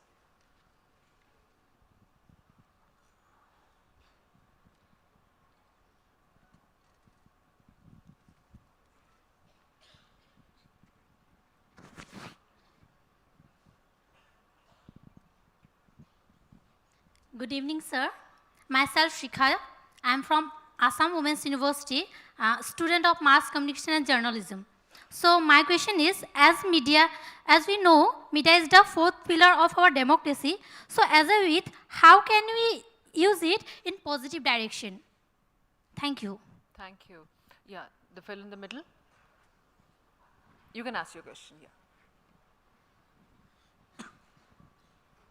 Thank you for recognizing me, ma'am. Sir, we live in a country where cricketers are one of the most highest paid professions. But let me present before you a real life story from the city Silchar in Assam where I live. There is a girl who was selected for a Commonwealth powerlifting championship to be held at Auckland, and she required 2.5 lakh rupees from her side, not paid by the government, to participate there.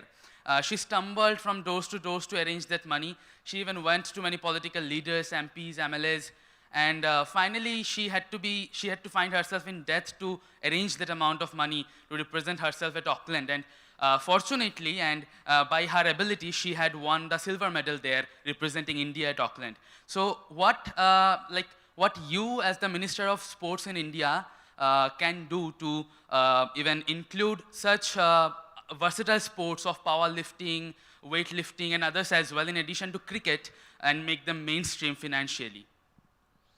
Yeah, the gentleman in the third row.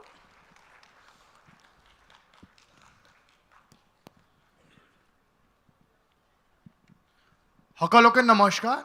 My name is Sanadya Sinha, representing Think India NIT Silchar. My question is that, sir, after the abrogation of Article 370, there has been a civil society group in Ladakh who have been demanding the protection of resources and employment. And in September 2019, National Commission for Scheduled Tribes strongly recommended the inclusion of Ladakh under the 6th schedule of Article 244. So what does the MHA does not even addressing the issue, concluding that Schedule 6 is meant for the Northeast and Schedule 5 can be implemented in the Ladakh. So what are the future course of actions the government is planning to implement to secure the tribal rights for the people of Ladakh district? Thank you. Yeah, the lady there, she's raising her hand.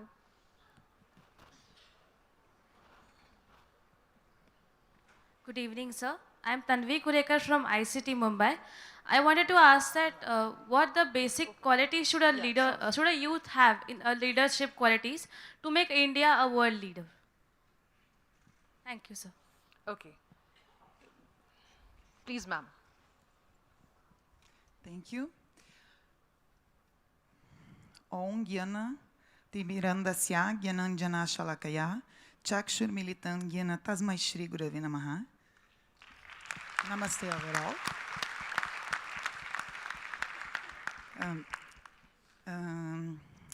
Honorable Anuragji, my name is Raquel. I'm from Brazil. I'm studying Ayurveda in Jaipur. And thank you for this amazing opportunity. And I would like to share with you that we are already running a project in Brazil for established there the first authentic Ayurveda Gurukula there.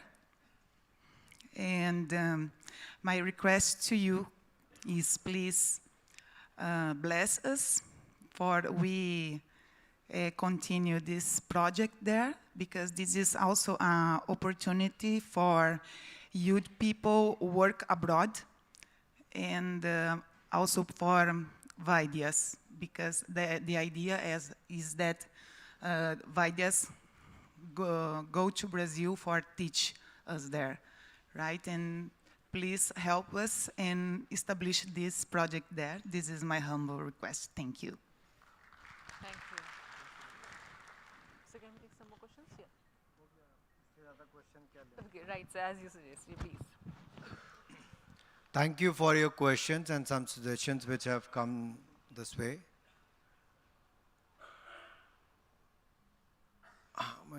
What qualities you need to become a world leader? क्या लगता है क्या qualities होनी चाहिए भाई?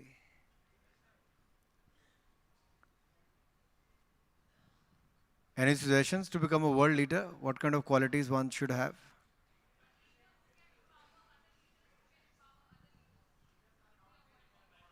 Leader who could empower other leaders. One, and what else? Leader who could empower citizens and accountability.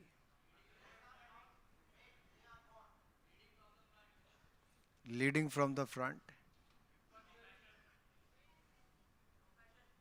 Compassion.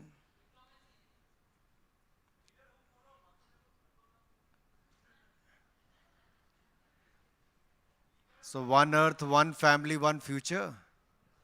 Vasudev Kutumbakam. See, the answer we all know. One has to be clean, disciplined, dedicated, compassionate, at the same time, a commitment towards the growth of the country as well as towards the welfare of the citizen, welfare of the poor. And when you are committed and dedicated, I think nobody could stop you. First thing is you should believe in yourself, then the others will believe in you. So you should have that confidence in you, then the world will believe in you. And I'm sure many of you will do well in whatever field you'll pick. Not only politics, many other areas, wherever you go, you're going to do well. About the 370-35 way, if you look at, your question was very different, but I'll answer it in a different way, that for the tribals, not only in Jammu and Kashmir, but otherwise also, even in this budget, there is announcement to open 740 Eklavya schools to look after the 350,000 tribal children which can go to the school. More than 38,000 teachers will be hired, and a special budget has been earmarked for that. That is one.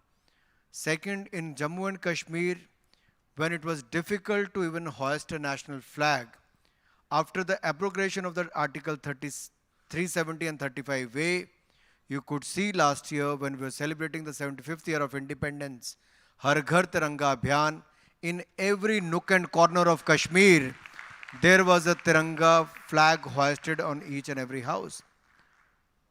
So there is no special status, that is one. It is like any other state of India where people are having the equal rights. The one question about the women workforce, I think there are many areas where women are doing extremely well. But yes, if you look at the organized sector, the women workforce is still very less in India. It is only 20-25% in India, which should be much more. But if you look at the self-employed women workforce, it is much higher. If you look at the total mudra loans which have been given, 34,37,000 crore rupees has been given. Out of that, 69% are availed by the women in this country. That means they are more into the self-employment, whether through the self-help groups, entrepreneurs, or small works they are doing. But yes, in many areas, many sectors, we need more women participation. But you could see that from the defense sector to the other micro, small, medium enterprises, the women are in large numbers today, but yes, the number has to be increased. Animal equality, I believe, I agree with you in certain areas. We see the farmer who takes the advantage of a cow till the time she is giving milk.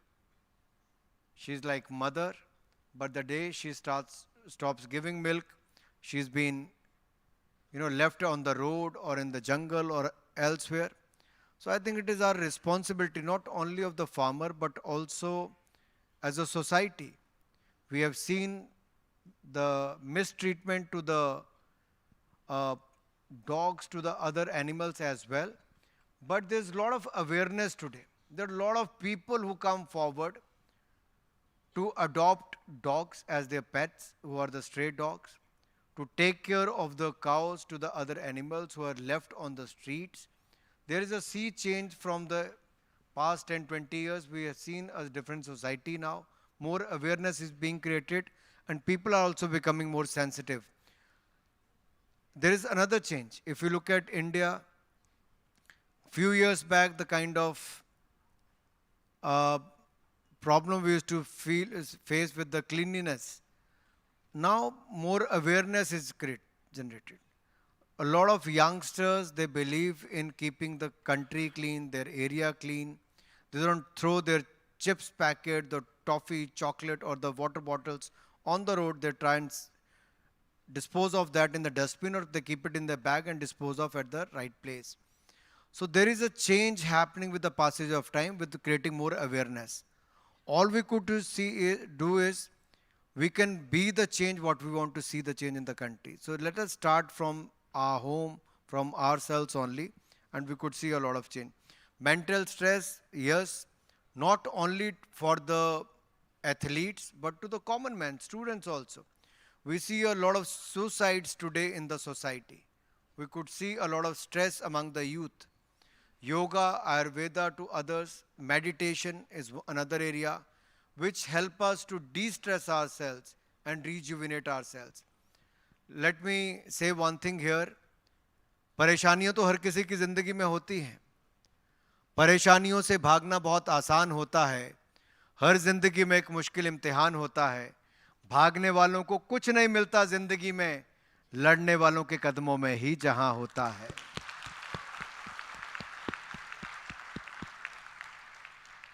So let us fight against the odds, and I'm sure you're going to take over all the stress. Regularized student politics, मैं तो यही कहूँगा. मैं तो खुद छात्र नेता था. I emerged from the BJP Youth Wing President. I was the longest serving Youth Wing President from 2010 to 2017, doing a lot of agitation across the country, and took a yatra from Kolkata to Kashmir from various parts of the country to hoist the national flag, where I was put in the jail to hoist the national flag in the state of Jammu and Kashmir. Now today I could see Jammu and Kashmir is a different state today, with no such restrictions and all that. I think youth, I mean, why do you look at only doing the student politics in university or the college? Nobody stops you to take up any issue and make it a big issue. Whether in the campus, off the campus. Today there are various platforms. You can start any debate online, offline. There are a lot of opportunities today. But yes, we have elected representatives from students, among students also in various universities and colleges. But if you want to see any changes, we can still discuss that with the Education Ministry and also with the Election Commission of India. There are few more questions on why youth is, educated youth leaving country. I think there was a stage when a lot of youngsters wanted to leave and build careers overseas. But today I see a lot of youth coming back home because they see more prospects and aspirations back home, and they see more value in India rather than overseas. So time has changed. And I'm sure a lot of youngsters like you going to build their careers and also contribute towards the growth of India. Wherever you go, I'm sure the youth of India is going to make India proud, and you are going to contribute towards the problem solving, whether in those countries or in India. You are going to be the problem solvers rather than the problem creators.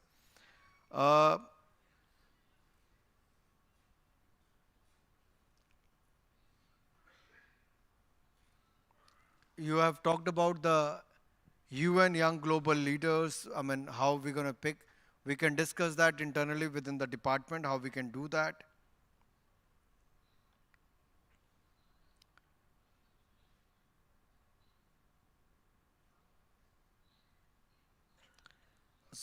Someone from Korea talked about where this tradition of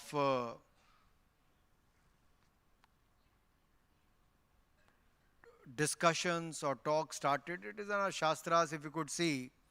We are not only the largest democracy in the world, but India is the mother of the democracy.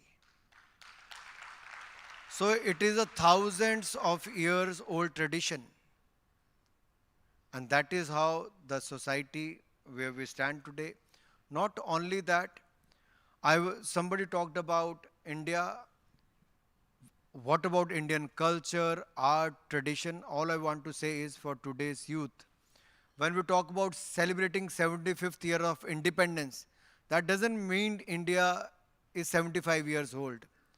Our history is thousands and thousands of years old. There's a rich tradition, art and culture. Unfortunately, in the past, not many were talking about that, but today we can proudly say it is not only the revival of Somnath temple or the Kashi Vishwanath temple or the Kedarnath temple or the Hemkund Sahib or the Buddh circuit or the Ayodhya Dham. These are not only the temples or the places of worship today, but ये आस्था के केंद्रों के साथ साथ अर्थव्यवस्था के केंद्र भी बने हैं. From a places of worship to a places of economy, it has also emerged as a place of economy because lakhs and lakhs of jobs have been created around that. A rich tradition, culture which we look at the same time, a huge infrastructure has been built around that. So I think we should know our country well, not only for the last 75 years or the 200 years or the 600 years of Gulami, but also we need to come out of that mindset of Gulami today. That is why Prime Minister, when he talked about the 5 resolves, उसमें एक जो कहते हैं गुलामी की मानसिकता से बाहर निकलना, वो बहुत ज़रूरी है. और उस मानसिकता के साथ निकलने के साथ साथ गौरवशाली इतिहास पर गर्व करने की बात भी करते हैं. और ये गौरवशाली इतिहास जो भारत का है, वो दुनिया के बहुत कम देशों का है. इसलिए उसको जानना बहुत ज़रूरी है. और हमने एक सीरियल भी शुरू किया है दूरदर्शन पर, स्वराज, जिसमें महिलाओं से लेके बहुत सारे महापुरुषों की स्वतंत्रता सेनानी के रूप में भी उसको दिखाने का काम किया गया है. और भी क्वेश्चंस हैं? Sir, I think as you suggest, shall we take some more, sir? Or? I think if they are hungry, if they want to have dinner, you can. I think they are supposed to have dinner at 7:15. It is already 8 o'clock. Whatever is your wish, as rest of you could join me on the dinner table, sit with me and ask your questions if that is fine. If you still want to ask questions, I am fine to take your questions. It's up to the organizers. Yeah, there are so many hands raised actually, so we can simply go on and on and on. So if you suggest, ma'am, can we just, yeah. I'm really sorry, ladies and gentlemen. As you know, we have time constraints. So, sir, with this, shall we just wind up the dialogue? Up to you, I mean, I'm fine with anything. Okay, thank you so much, sir, for your words of wisdom, for your encouraging remarks. And ladies and gentlemen, now we have come to the last leg of our today's event. So, in concluding session, may I first invite from the Y20 Secretariat, Ms. Valentina Brahma and Mr. Devan Shah. मैं इनको इतना जरूर कहूँगा. Please, sir.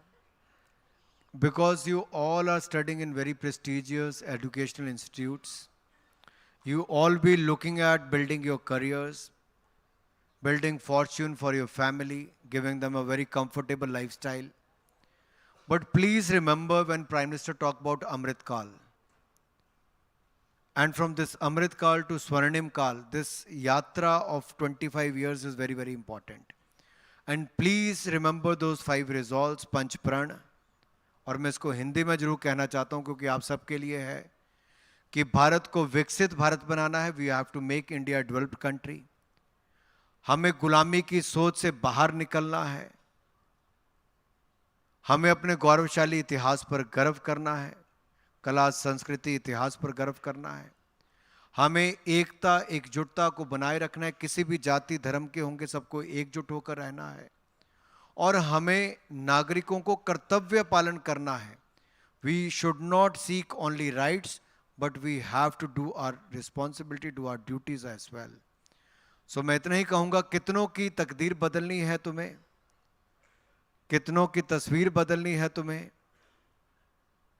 अपने हाथों की लकीरों की ओर मत देखना, इन लकीरों से भी आगे जाना है तुम्हें. Thank you so much. So please enjoy your years in this educational institute. Please enjoy your years when you are studying in this prestigious college. But remember one thing, these kind of functions or these kind of events, when they are organized, they give you an opportunity to network. And networking is very important. You'll remember that in the years to come, your network will be your net worth. So create a good network, know more people, engage with more people, share your ideas, share your knowledge. You will get more exposure. Only your books can't teach you everything. Travel as much as you can. चढ़ जाओ किसी भी train पे अपनी छुट्टियों के समय backpack लेकर and see India. Go and visit most parts of India. See the villages of India. You will learn a lot. मैंने पढ़ाई से कम, मैंने सफ़र कम करके ज़्यादा सीखा है. इस देश के कम से कम 400-500 शहरों को, गांव को, जिलों में मैंने जाने का काम किया है. That gives you the insight of India, what India is. Netaji Subhash Chandra Bose हो, महात्मा गांधी हो या नरेंद्र मोदी जी हो, इन्होंने देश को देखा है, तभी देश को आगे बढ़ाने का काम किया है. आप भी देश को देखिए और अपने भारत को आगे बढ़ाने का काम अवश्य कीजिए. मैं आपसे इतना निवेदन जरूर करना चाहूँगा. बहुत बहुत धन्यवाद. Thank you so much, Honorable Minister Sir, for guiding us, for motivating us. So we have with us Ms. Valentina Brahma and Mr. Devesh Shah.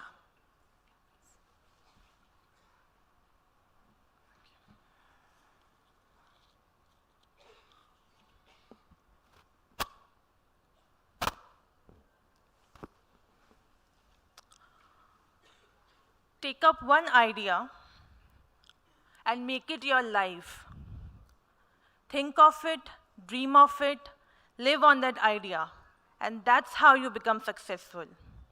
With these enlightening words from Swami Vivekanand, I greet our Honorable Minister of Youth Affairs, Mr. Anurag Thakurji, Secretary Madam, Ms. Meeta Rajiv Lochanji, our host, IIT Director Sir, Dr. Parmeshwar K. Iyer, Assam Government officials, Principal Secretary, Mr. Kalyan Sir. Khulumbai, Namaskar, greetings to all the brothers and sisters. From a land of diversity, rich culture, and proud history, I stand before you today as a proud representative of not just SPMRF, Y20 Secretariat, but my country, and as a youth, a representative of the youth as well. Through this Y20 India, we are trying to gather as much voices of the youth through our various programs as possible. We, the young people of India, are proud of our heritage, but we are also forward-looking and eager to embrace the future. We believe that our generation has the power to shape the world and make it a better place for all. In India, we are fortunate to have a rich tapestry of cultures, religions, and languages that make our country unique and vibrant. But we also know that with this diversity comes a responsibility to celebrate our differences and work together towards a common goal. Throughout the entire day, we have had very engaging panel discussions with very good panels for our various themes that had been selected by the Y20 Secretariat and the Ministry. Throughout these discussions today, we understood that presence of establishments that instills confidence in a community play an important role in resolving conflicts. Our first session on peace building and reconciliation, we learned that the role of the youth is very pivotal in bringing forth these establishments. It is important to create a dialogue for a better ecosystem that is essential for peace building. The state plays a crucial role in the policy-making process. But as a youth, we must not forget about our role and our duties. And this realization could be attained only if we empathize with the needs and the situations of each and everybody in this world. And as we move towards the future, this empathy becomes a trust among us. For example, India is developing the 5G technology. And this 5G technology is being distributed among our neighbor countries. And the neighbor countries are partaking these 5G technology without any concern of a strategic planning from India. This is because of the trust that has been built through India's philosophy and its diplomacy.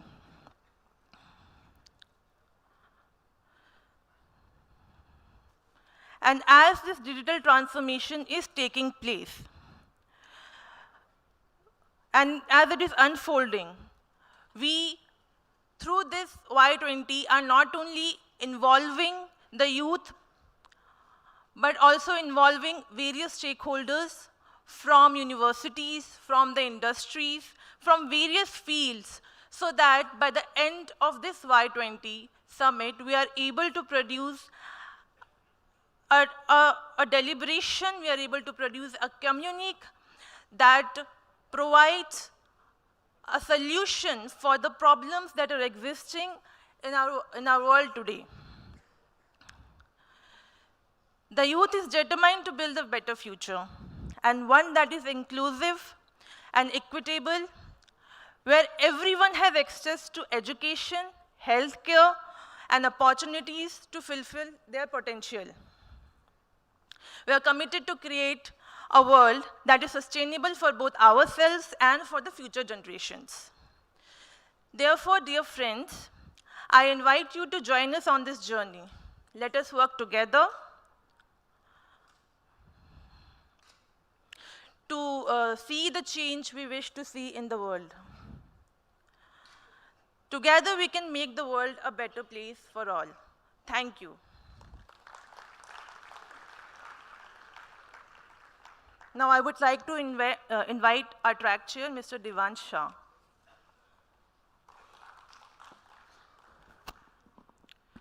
Thank you, Valentina ji. I'd like to begin by thanking our Honorable Minister, Shri Anurag Singh Thakur ji. Thank you so much, sir. The Ministry of Youth Affairs, the Honorable Secretary, the Honorable officials of Assam Government, the Director of IIT Guwahati. Vasudhaiva Kutumbakam and Sarva Sukhino Bhavantu. These are the two pledges that our Shastras have taught us. And when the world saw the unforeseen circumstance of a pandemic, our august Prime Minister carried out the world's largest vaccination drive, which included technologically and medically advanced technologies. But he upheld these two principles. This is working in advancement with an iron fist, but carrying human values with velvet glove. In the 20th century, world did not care if there was a war going on in some part of the world. A country would not care. But in the 21st century, when a war goes on between Ukraine and Russia, India cares. India carries out Mission Ganga, bringing back 25,000 students, creating a record on its own, and also rescuing students from 18 other countries. When India comes out with a green hydrogen mission, the world notices.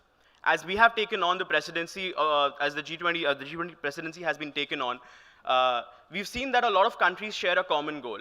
Post the 2016 Guangzhou Summit, countries have shared a common vision to jointly promote global economic recovery that have led to medium and long-term economic growth.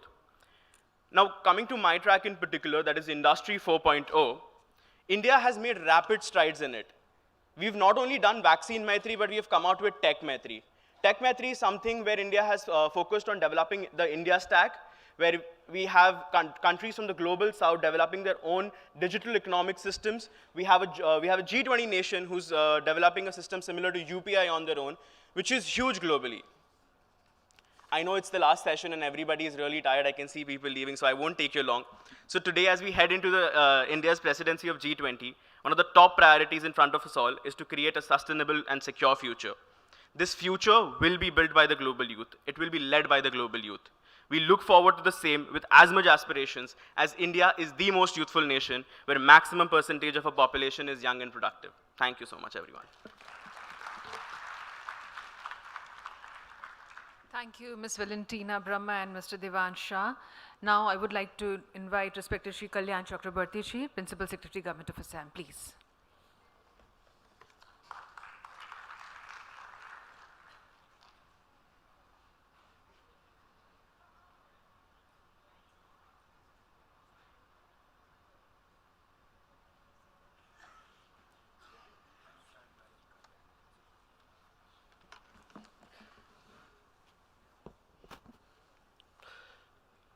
Honorable Minister, sir, esteemed Secretary, ma'am,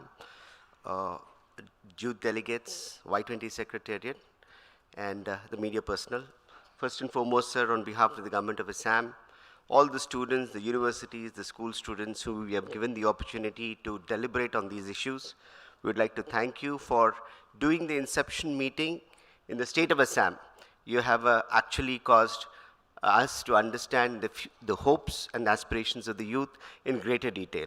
Sir, I wouldn't like to take much time, but I would like to say that we learned a lot from the deliberations of the youth.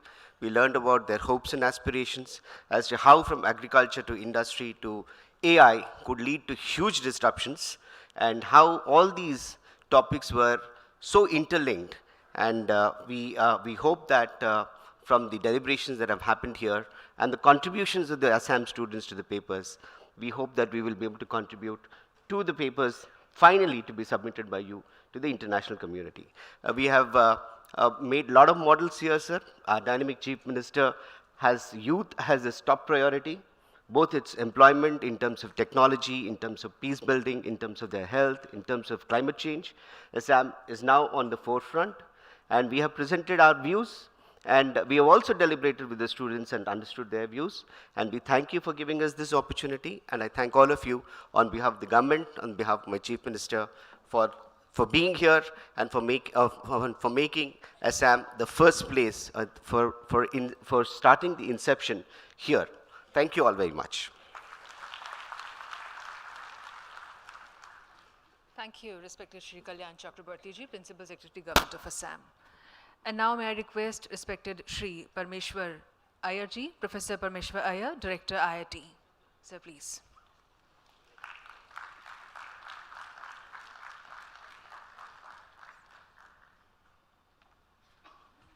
Good evening, everybody.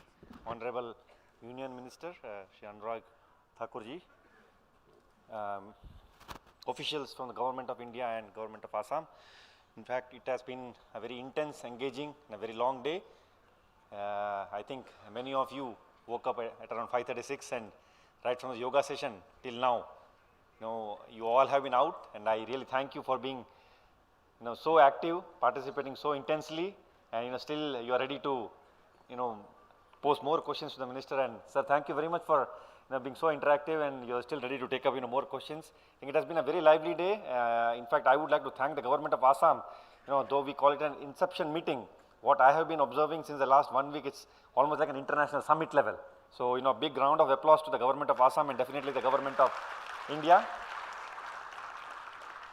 And the efforts have been very, very intense. In fact, just a month back, we had the Honorable Minister visiting us, I think on 5th January, along with his team, and the preparations were really, really intense. Most of the people who are sitting here in the front row have been here for almost the full days for last 8 to 10 days. So I think the efforts have really been very, very intense. We have been very, very proactive in ensuring that that big delegation that has come from abroad and from across the country, you get an opportunity to interact and present your views, show what you want for the future, for your future, for our earth, and as a big family, how we can preserve it and how it can be more sustainable. So I think there's a big message that you all have conveyed to the leaders of this nation, of the world, and as I mentioned, it's like a big summit that we have gathered here, and it has been very, very intense, and we all enjoyed all the sessions throughout the day. People have been sitting here interacting, and specific mention, sir, I would like to have is that the exhibitors who have been here, they also have been presenting their very, very modern technologies, everything developed in the region. I think it's a great opportunity for the state, for the region to also demonstrate to the world the brand Assam and how it is changing, definitely what changes it can bring to the world. So I'll not take much time, I'll not repeat what has been said. I invite you all for the dinner, and hopefully we can have more intense interactions over dinner. So thank you very much, and hope to see you all soon in the dinner table. On behalf of the institute, I would like to also give a small token of gift to the minister. We missed it out, I think, in the month of January, sir. So we would like to present a small token of appreciation and a gift from both G20 Secretariat and IIT Guwahati. So, Professor Parmeshwar Iyer ji, yeah, please, sir. Director Just wanted IIT to is say, now. Director, where's the party tonight? So Director IT is now felicitating Honorable Minister, sir, by presenting a gamcha, a book, and a memento as a token of thanks.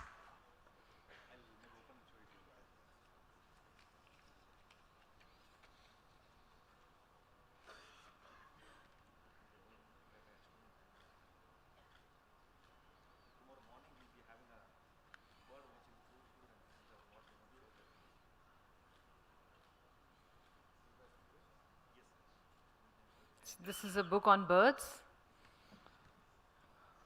And now a memento.